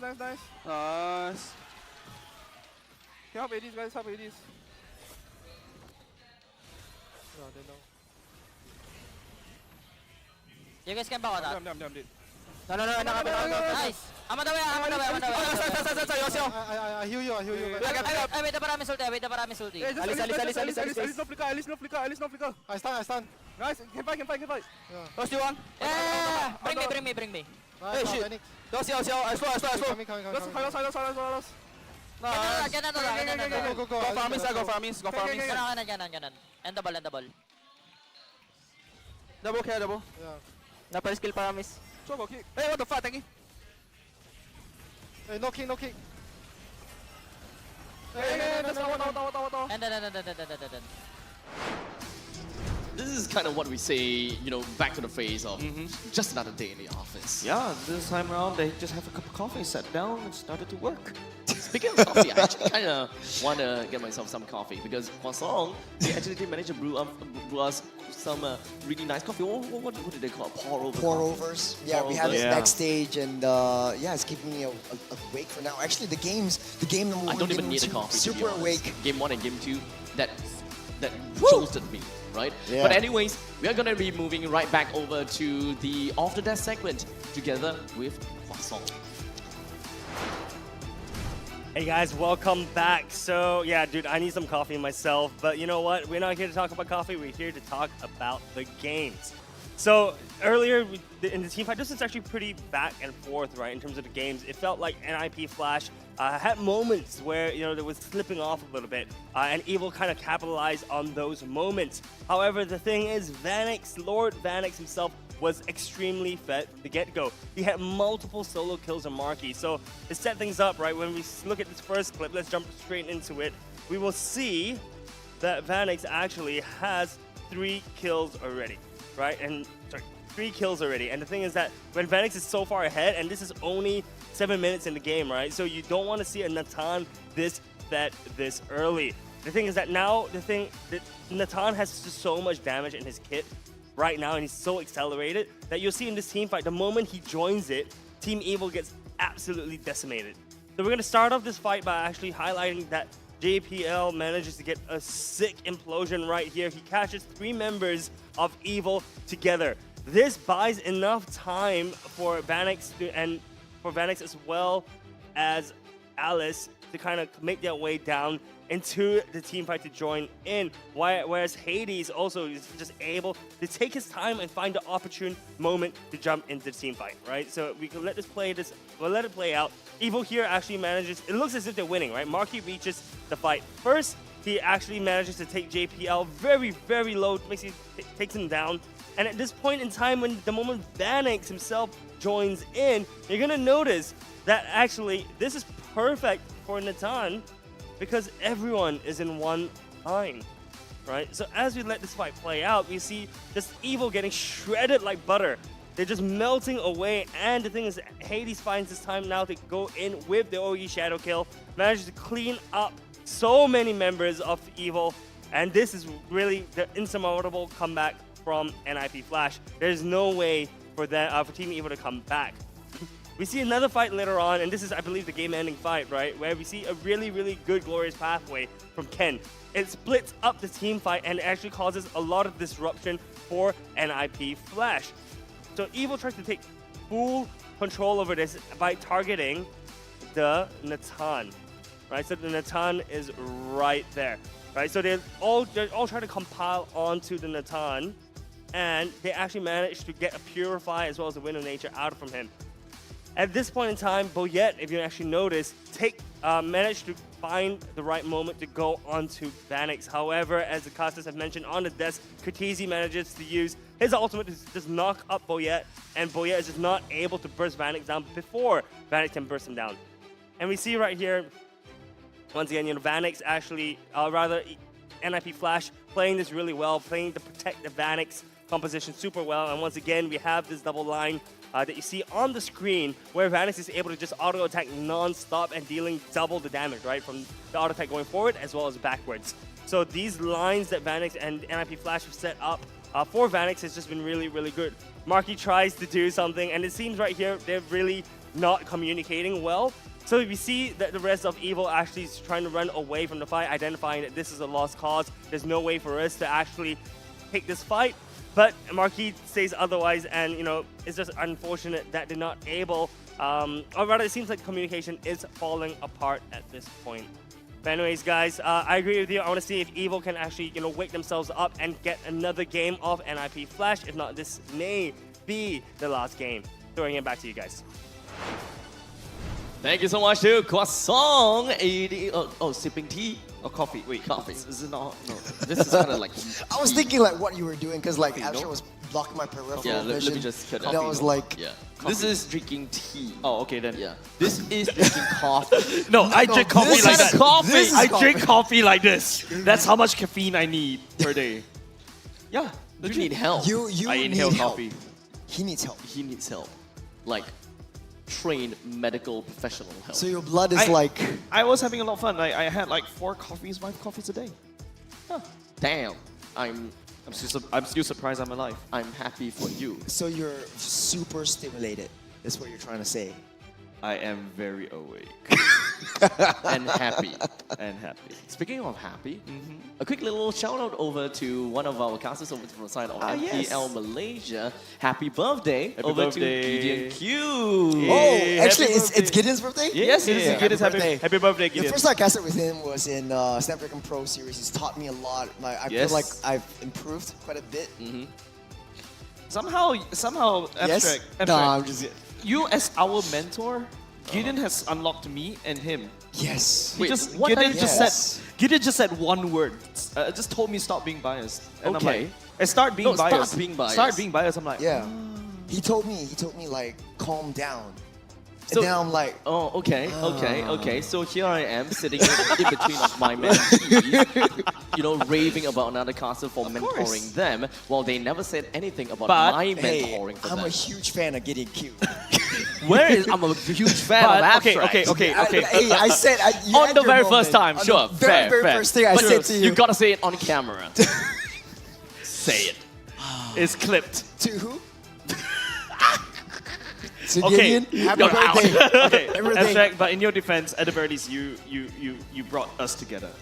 Yes. Yay! Yes. But happy birthday, Gideon. Happy birthday. Happy birthday. Thank you so Gideon. much. Now, of course, with that all out of the way, I'm pretty sure that he's really enjoying his time right now, kind of celebrating out there. And speaking of celebrating, it is about time for us to very potentially be able to celebrate the Match point. champions, Oh, that's something right? new. Because we are now in match point. Championship point. Championship point. As NIP Flash is just 1 point away to being crowned the champions of MPL SG Season 8. While Evil, they still have a very tough hill to climb, but that is not exactly too out of their reach, because we have definitely seen their mettle in game number 1. We definitely saw what they are able to achieve, and all we need to do is to see them be able to reciprocate and be able to do the same thing before, not necessarily the same, but to make sure that they are back in game and have their mental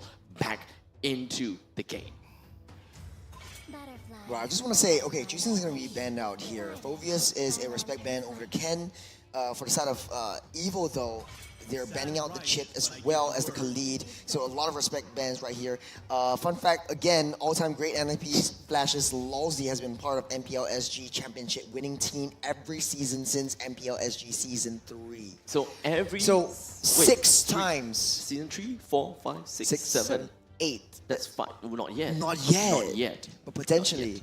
6 times. Potentially, because this is match point, and clearly, Is he NIP the lucky Flash, charm? Is he a lucky charm? I think he is a really. Well, I he think he is. is a lucky charm. Ooh. Well, if you rub his belly.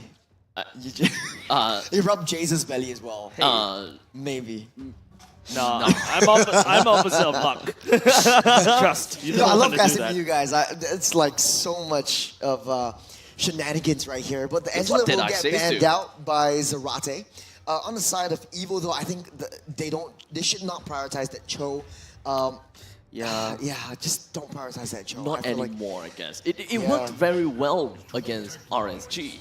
But I think that they're gonna have to change things up a little bit more, right? I don't necessarily say that it is Powerful's fault. I think it's more the fact that it just doesn't work against NIP Flash because NIP Flash themselves, they have JPL. JPL is quite literally the master of Cho, and he knows the ins and outs of Cho. Yeah. He does it so well. So it's only fair for NIP Flash themselves to understand how to deal with a Cho on the opposite side. I think if you Team Evil right now, you go for... Darn it. Oh, darn it. The Cho again. They still find a lot They're of going for the priority lane. on the Cho.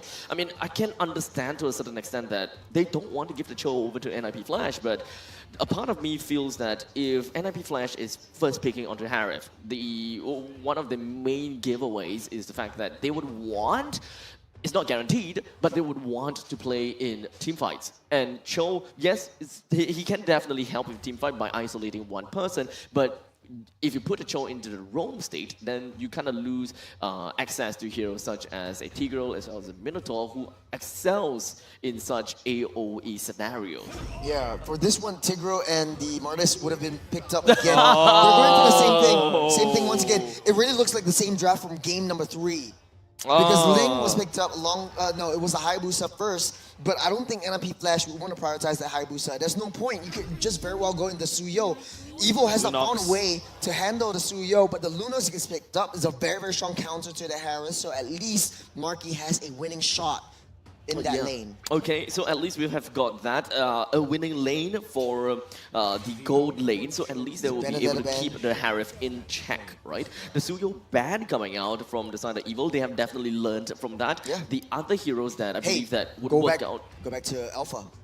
Alpha works super well. I think that Alpha might be a fast stretch, because, not that fast stretch, but Alpha is great when it comes down to dealing true damage, right? You don't want to use that against heroes that are relatively tanky. Although that haven't really quite appeared just yet, but there is still quite a lot of heroes that are still currently available, being the Hayabusa, and more notably, something that Hades used quite a lot, being that Julian. Yeah.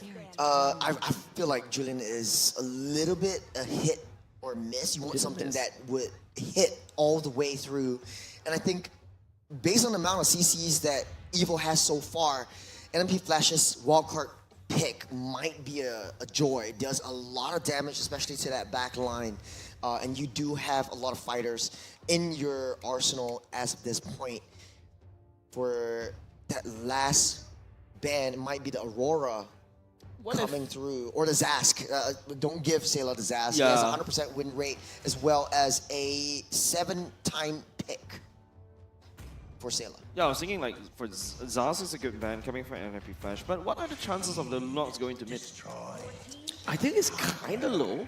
Yeah. Possible, because Sailor plays Lunox and Kagura back in the day as well, but Lunox is definitely better in terms of lane-to-lane matchup against Harith. Yeah. One more fun fact, I think they're throwing everything out because this is the Chosen One. Chip is the only hero to have been 100% picked and banned in all 67 games in MPL SG Season 8. They've only picked it once, if I'm not mistaken, and he won that game.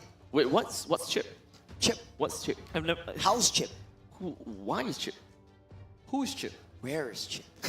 Not in the not picked up. That's what. Yeah, the Faramis will be picked up right here. So they want to go for the Death Ball yet again. I think NIP Flash, they have quite a bit of options right here. So squishy. Paquito could be possible. From Diablo? Yeah. Ooh. Then you can go for the super high mobility. They want high octane, right? High Something octane, that we have seen Keto is one before. of the ones. Level 3 power spike as well. Joy also super high Joy power in the spike. jungle? Joy Why in the jungle. not? Definitely, why not? So there is so many viable picks. I think the main genre, or rather the main topic, is mobility. Any heroes in the jungle and any heroes in the EXP lane that have very strong mobility and early game damage might be good. And speaking of early game damage, Bane could be possible as well, but it will be the Hayabusa as well as Gato. Gato. So they want to double down onto the Aerial Denial to get to play around with the Zaman Force plus the implosion. Creating some space, try to get Gato Gacha to absorb as much damage for Harith to dish out that damage. Hayabusa as an insurance policy go into the side lanes. I keep forgetting about the Nolan. He could have gone to the Nolan either ways. The last pick will be that Glue once again. So the only change will be that Lunox in the gold lane. But I don't know, if it ain't broke, don't fix it. But if it's broken, you don't fix it. You gotta fix it. Yeah, but maybe they think Lunox is the answer to Harith. So we'll have to wait and see, because it does quite a bit of burst damage onto the Martis and the Tigro as well. Now, of course, the main problem, the one thing that we see is the fact that if we are looking at a Cortese with the Martis, that means that there is definitely going to be a +3 Martis in the middle lane. The main thing that the other players want to do is they want to be the bruisers, right? You want to bruise as much as possible in the early stages of the game, is either getting the kills for Cortese to kind of snowball out of control, or just give it to the Hayabusa in the early stages. So it's an either-or situation. Having a Gato Gacha in here, he's able to survive very well against Glue, and he's not too afraid of a Ling, Cho, and a Faramis in the early game. So this is definitely nice and dandy. Just kind of like work for both situations, just putting yourself in the fight, and also to work very well for Cortese. But ladies and gentlemen, let's just dive right in over to championship point between NIP Flash versus Evil. Man, Abstract, Churros, this is it. Potentially last game of the day. Team Evil. A little bit of a hiccup right here, but hopefully that's not a hiccup. It's just a burp. And hopefully they will be able to give some good games at the very least against NIP Flash. Yeah, Evil up to their shenanigans. Once again, powerful, a little bit deep in enemy territory. NIP Flash might want to turn this and punish that aggression that Powerful dishes out. But then again, the mid-game rotations coming up from Cortese as well as JPL is really fast, and Hades on the lethal. This is going to help him get his level 4. The flicker, that's huge. Flicker burn away, but as a Martis, you don't really rely on the flicker, so that's still a-okay. Yeah, it's not exactly something that you use to be overly aggressive, but it's more the fact that you're able to kind of dip out, and that is one of the situations that you could dip out. Understandably, it is still pretty early in the game, though. So Powerful getting knocked up as well. Does have the shadow tag. Quad shadows doesn't connect as well. Boya is in the area. Hades now this time around. Oh, getting a bit of trouble. Shadow kill just to go into iframe. First blood already given over to Sailor. Boya will trade for Hades. that was a good timing from the side of Boyet with the Tempest of Blaze, understanding just how long left into the Ogi Shadow kill in order to really get a knock-up or at least one blade in with the Defiant Sword. There's a lot of discipline coming in from Boyet. He knows that he needs to proc that passive out from that Tigreal. But another fun fact is JPL, every single one of the 5 games that he played today in this entire series have been a Tigreal. Sailor having a spot of trouble. Cortese wants to get dragged in because that's a free gap closer and Powerful. Okay, at the very least, zones out Cortese. Scene line safe for now. Yeah, Evil has to reset. They can't contest for this turtle as NIP Flash making a beeline for it. They want to be able to take this objective, try to snowball the economy that goes through. Slowly but surely, NIP Flash will pave the way for themselves to get themselves the power within of the river. As much as possible, they will always want to dominate the river in order to be able to starve Evil out from getting any form of very mindful rotations. As this is a Cho on the Powerful, you'll want to disable the rotation as much as possible. It's a very patient game from both sides. Both wants to wait for their power spikes. As Sailor a little bit close, Powerful. Powerful, that's also going to be a Flicker Implosion. A little bit awkward right there. Hades picking up Powerful right there. And Diablo can 1v1 me literally. That the challenge has been issued. Sailor walking over. Ken will be stepping forward just a little bit, but this time around May is just going ring around and roses. Hades slashing the dicing. Ken goes into split at the same time. JPL now the Ken in the long spot of trouble. The Shuriken will find him though. It's already three kills on top of Hades, and Powerful needs to stop making a lot of these aggressive mistakes. The Revitalize keeps them alive for this turtle. Evil, they want to ditch. One thing that we managed to see, of course, when it comes down to Evil's Marquee, the first item that he built up for is going to be the glowing wand. He wants to build that up as soon as possible, just so that he can reduce the amount of shields coming in from this Harif when he pops onto the Zaman Force. So this is the point in time where Evil can actually start rotating bottom. Okay, rotate the bottom indeed. Vanix, that's the Zaman Force going into a Marquee, goes into Dark and Hades. It's right there, the kick, right on time. JPL will be going into Implosion, pushing Powerful all the way out. Hades down low, has to try to run away. Powerful is on the chase as well. Tempest of Blades used by Boyet will be able to find Hades for now. The Decimate comes through, he wants to go for more. Netherrealm already popped up. Yep, Netherrealm popped up, but that's a disengage. Oh, very smart move from Hades, waiting for the Implosion, waiting for the Brilliance, Marquis Brilliance to end before dashing in with the Shadows and almost taking a kill. Unfortunately though, Powerful loses his Flicker just to take that kill. It's a very, very big flicker you want to take away from that Cho. But now NIP Flash has the gold lead, has the advantage. They need to be able to ramp up that aggression. Curtizi has won. They need to make him snowball. They have a very good idea, Evil that is, just going down to the bottom lane and just kind of starving out Vanix, right? Because just having a winning lane is never really enough, because we know just how strong Vanix is. We know that he's going to be very disciplined if he knows that he's going to be in the losing lane. As such, he don't want to give these free kills over to the side of Lunox. As such, Evil might very likely want to create a little bit more disturbances down in the bottom lane, or perhaps just kind of find a little bit of an avenue to just kind of weave themselves in between of the first tier and the second tier just to tap onto this Harif. Oh, this Curtizi with the Sky Piercer, that's a huge power spike. Stacks well with the Decimate as well. But I gotta say, NIP Flash's mid lane duo, JPL Curtizi combo, has been performing well, extremely well in the entirety of this series, but Ken getting in a tough spot. Getting tossed around, goes into split for now. That's one massive ultimate burn before the turtle starts. NIP Flash so adept in baiting out all these crucial skills, crucial battle spells, and crucial ultimates before big major objective takes. And Evil, they're just sitting ducks as of this point. And once again, they have played pretty much 9 games today. Well, Shadowkill tags onto the Gold Crab instead. The RNG not working in the favor of NIP Flash for now. Yeah, it's pretty unfortunate on that part, but it's not something that is gonna be that big of a deal breaker for now. I mean, getting a kill down onto a blue would be great. Nice taunt as well, and Pierce and Curtizi sends the blade over to Powerful. Oh man, that was so beautiful. The taunt, I mean, Diablo knows that the taunt wouldn't be able to reach Powerful, so the claws brings him a little bit closer. Really the Kurt TZ special, man. It's really the Kurt TZ special. I just can't fathom about the fact that any other team could play a Martyrs in the middle lane and get it working so well. This is something that NIP Flash have got for themselves. Yep. Diablo stepping forward. That's a taunt to try to buy some time, as well as Hades is trying to work on the turtle. Powerful will set up shop as of now, but it seems like Evo doesn't want to contest this turtle at all. Yeah, unless Boya wants to steal it. They can't. It's a little bit too risky for them. That is possible at all. Yeah, another Sky Piercer bought by Hades, another power spike for that assassin. The second turtle slain. NIP Flash now up 2,000 gold lead. Powerful needs to be able to be a little bit more passive when it comes down to these team fights. Don't give any more kills to Curtizi than you can take. Yeah, not a lot of action happening down bot, knowing that, you know, Vanix definitely not going to have a good time during the laning phase. So being disciplined right here, just as long as you don't give Marky kills, you're safe. I mean, we're currently looking at just a single assist from the side of Marky. And Evil does seem like they are trying to get a little bit more information down to the bottom lane. But once again, it is still a very reactive gameplay. I'm not too sure whether it's information that Evil has gotten, but they're reacting. Here's the spin, but it's too far deep. It's too safe for Team Evil, for NIP Flash to try to do anything for now, unless Diablo has something to say about it. Powerful, dashing about, trying to source for a little bit more information. He has to be careful though, because every single bush is a landmine when Curtizi and JPL are in the area.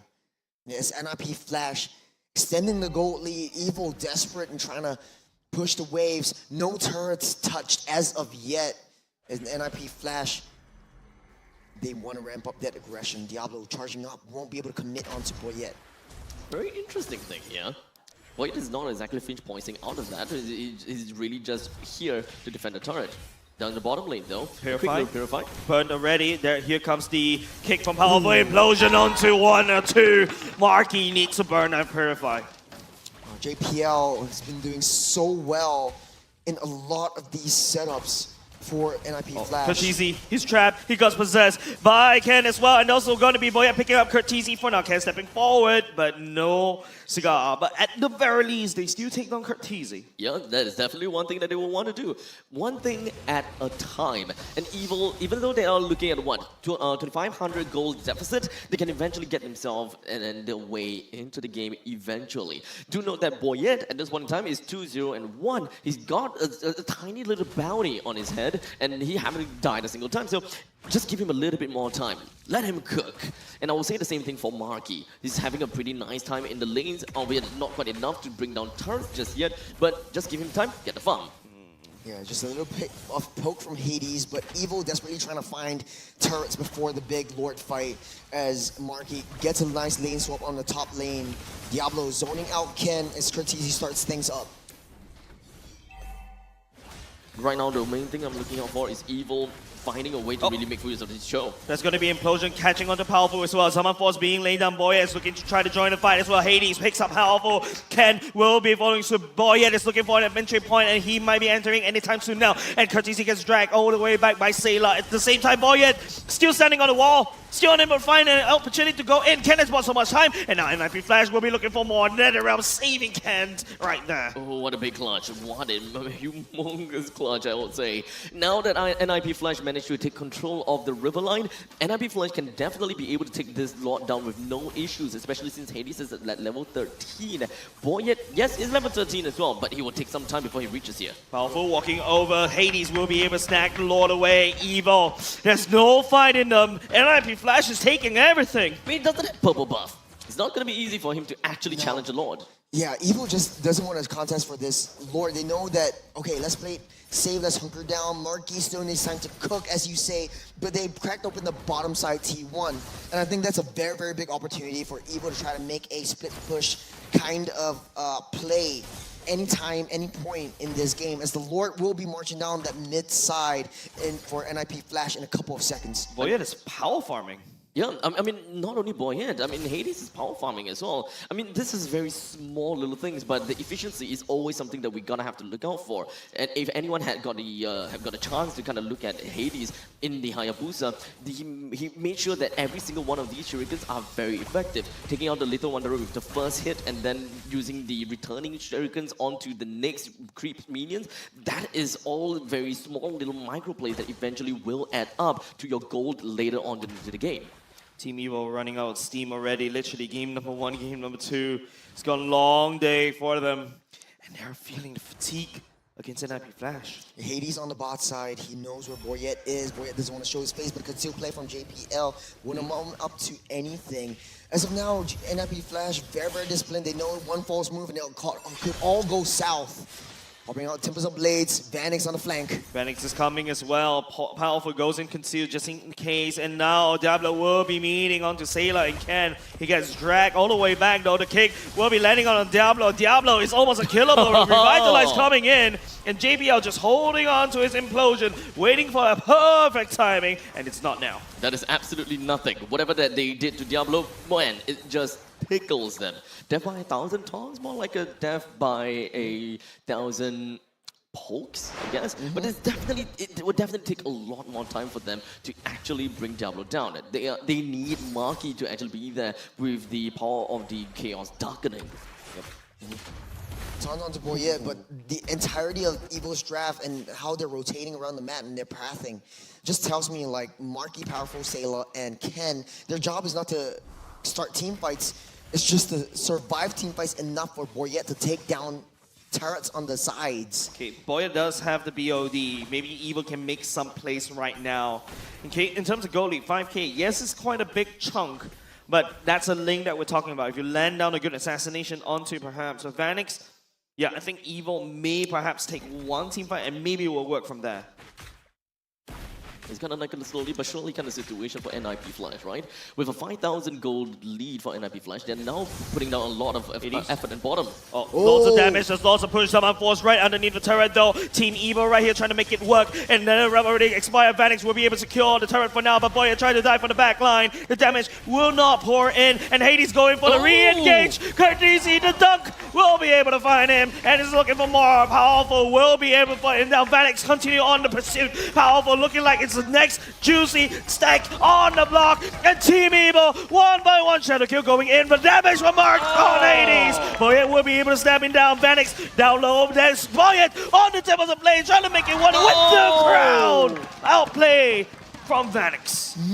Massive take from NIP Flash. 5,000 goal lead, 4 members down. Sailors left to defend. They don't have Hades, but it doesn't matter because Vanix just got his level 15. That is huge damage from this Harith alone. Evil can't find a way to defend themselves. They knew they didn't want to take the fight underneath the turret, but look at the damage now. It's seeping into 50,000. And not only that, he can deal a lot of damage, but he's got a lot of survivability as well. Just look at the thick amount of shields that he has got for himself, right? Total item list that he has got right now: Stallion Scythe, Feather of Heaven, Holy Crystal, and Blood Wings. Implosion catching on it. There's also going to be Can trying to do something right here. Go to the split, but he's deleted by Curtisi. Avatar the Guardian lands onto Sailor. Curtisi pick up the kill. Totally smash Sailor onto the ground. 2% completely staggered and cycled. With the Lord currently available for NIP Flash to pick up, Evil will have nothing to do with this Lord, and unfortunately just gonna have to play it safe within the confinements of their T2 in the middle lane. Well, Evil looks like their tank is almost empty, but Boyet, who's not giving up without a fight, pushing on the side lanes. Diablo, who filled that taunt, misses it wide, and Curtisi fails to reach over to Boyet. He's still alive. They're still fighting them. As Evil still waiting for Ken to come back up. They have quite a bit of high ground, so they can't afford to defend against this. But man, NIP Flash, man, definitely that lead is extending. Yeah, I mean, there's no way that Boyet is going to be just giving up like that, right? We remember what a late game Ling can do. Yeah. Remember what the late game Ling did to RSG. Evil need that Ling. Boyet needs to step up. Man, but NIP Flash, JPL especially, making the right plays, getting the right sets, especially with the implosion. He's timing down the purifies that Evil has. He's looking at it, he's waiting for it, he's holding on to the flicker. He still has this steal. That's just one shuriken. Marky, one quarter HP left, he has to back off. It's a lot of damage coming in from the assassin himself. Absolutely disgusting. That wasn't even an Ogi shadow kill or anything. Imagine if he just did a dagger. Imagine if he did it. That's so much damage. Evil cannot hold. In fact, the turret top side is getting battered. Mid lane also cracked open. Evil, right now, JPL they need the defense. The play. And also the Avatar the Guardian. Right explosion! Oh, to everybody. Boy on the back line trying to do something right here. But this time around, could it be too much for Evil to be able to hold? NIP Flash slowly getting cleaned up though. As Evil, the defense of their lifetime. And they will stand for now. That is supposed to be an amazing fight from the side of NIP Flash. Look at the fact that they went for the Avatar of the Guardian to just isolate and just push Evil away downwards. And that was the perfect bait for JPL to come in with the implosion. It's not their time yet. A lifeline. This way, Sailor's out already. The Ghostbusters will help quite a bit. As Evil needs a little bit more time. The next Lord fight won't be the same story. Evil needs to be able to make a move. That was a lifeline throw and Evil. A lie boy. What is that? I don't understand. What exactly happened there? That was the perfect initiation by boxing out with the Avatar of the Guardian. Plus the implosion. That was supposed to be perfect. So much damage from Gato Kacha right now. Vanix joined the fight. Tempest of Blaze trying to get on away. And now Zaman Force used powerful. Takes quite a few punch of damage. Oh, powerful popped a huge resource. No more flicker for 120 seconds. NIP Flash. JPL has 45 seconds till that flicker comes online here. So already got that implosion. The conceal will come up soon as well. NIP Flash, 20 seconds till that Lord spawns up. Powerful can't make a play in the jungle. NIP Flash is still up ahead in terms of economy. Man, it's super dire for Evil. Backs against the walls. It is. Evil has a leaking ship that they need to fix. You have to watch for JPL. Waiting for the right moment, the right call. He's got 15 seconds to his flicker. But that was a huge blunder for NIP Flash and a huge success for Evo, at least for now. Lord spawns up this Evolved Lord, 18 minutes. Just a little bit more as Diablo opens it up over to the side of Evil. Just kind of pushing them away. That's really just the main job of Diablo. Yao will be able to catch on to JL for he's no more. He's deleted. Diablo in the back line cleans up Evo. And Cortese double kill on Marky, making a triple. Boyan left alone on the side of Team Evo. And this could just be giving it to them. Ladies and gentlemen, and will be going into M6. They look strong as he dominates over MPL Singapore Season 8. Ladies and gentlemen, this is it. As NIP Flash They're all with the crowd against JPL. Oh no! Way to go, fool! Ladies and gentlemen, you have all been here in the ground theater to bear witness the champions of MPL SG Season 8. Man, they've earned their back-to-back-to-back, their three-peat. They broke the record. They are one more season to be breaking the record, and now they're on the same par as the record made by RSG. Ladies and gentlemen, give it up for NIP Flash! As we hear the crowd theater roar, this is definitely what we want to see. NIP Flash going in hot. Even though Evil, they went in hot as well with their very first game won. This is definitely the kind of game that we want to see from MPL SG. They started to go great, but NIP Flash, they got it. As we, from the caster's desk, we move it over to the stage as we pass it over to Cheryl Yao.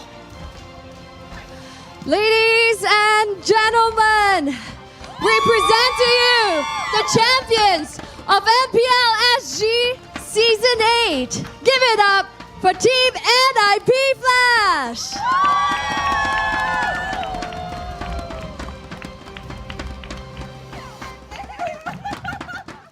It was an intense battle that we have seen for the grand finals. And now, for a good game, well played. The players are just giving their handshakes to each other right now. So now, friends here in the venue, please give your warmest and heartiest applause as we invite Evil to come on up front and take a bow. Boys, come on up here to the center. You guys fought hard and you guys fought well.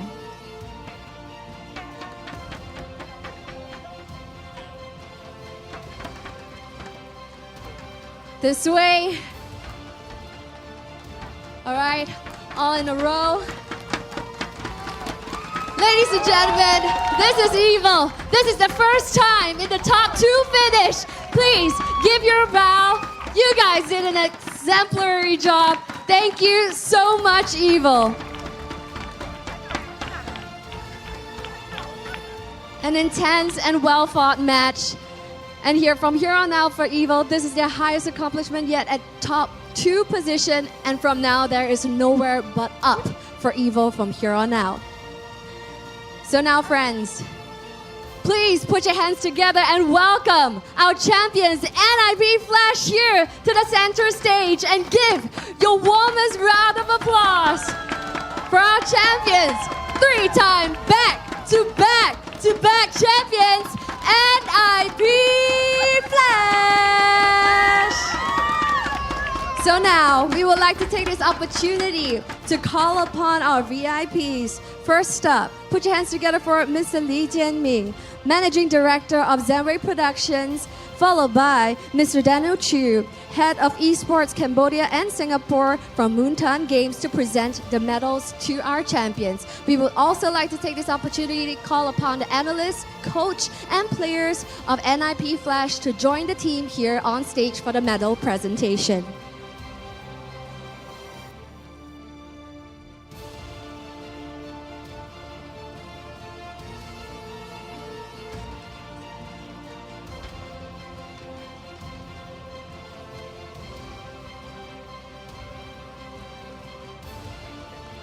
So yes, now our representatives, Mr. Lee Jianmi and Mr. Daniel Chu, are currently presenting the awards to all of our players, adorning them one by one for their valiant hard work. Once more, crowd right here at Escape the Ground Theater, let me hear you!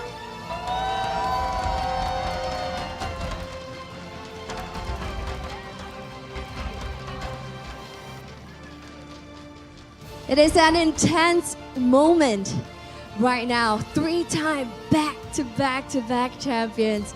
Absolutely amazing. And now we have our representatives that will represent us on the world stage. So thank you so much, Mr. Lee Jianmi and Mr. Daniel Chu, for presenting these awards. Mr. Lee Jianming, we would love to have you stay for the next award, and this is the Playoff MVP presented by McDonald's. Okay, we want to hear from the crowd. I have no idea yet. I am currently awaiting the news here on my Samsung Galaxy Tab S10 to see the latest results. But guys, who do you think it is? You guys are just mashing names up.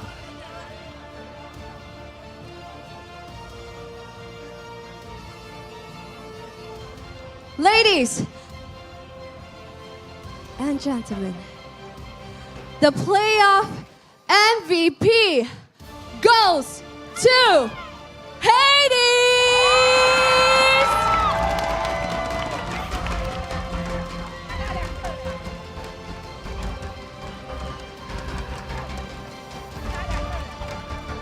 Big smiles for the camera. Now Hades, this is the second time for this award. I think first time anybody has received 2 actually. So yeah, it's one of Report's first time ever here at MPL SG for any individual person to win 2 times of the playoff MVP, and it goes to Hades. Hades, anything you want to say to your audiences, your family, and your supporters, and even your teammates? I think this is all thanks to my teammate, especially JPL. I think he deserved the MVP more. Wow, we absolutely amazing. All right, so thank you so much, Mr. Lee Jianming, for presenting this award. Now, boys, take your position. Take your positions. Yes, this is your time to shine. Let me shift out of the way.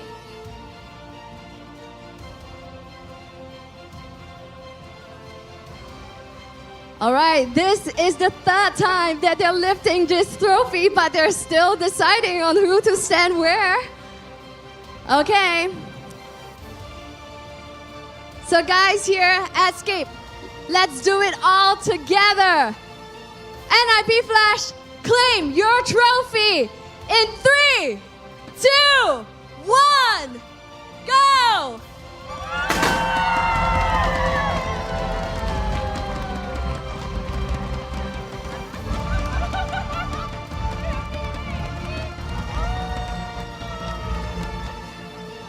So there you have it, friends.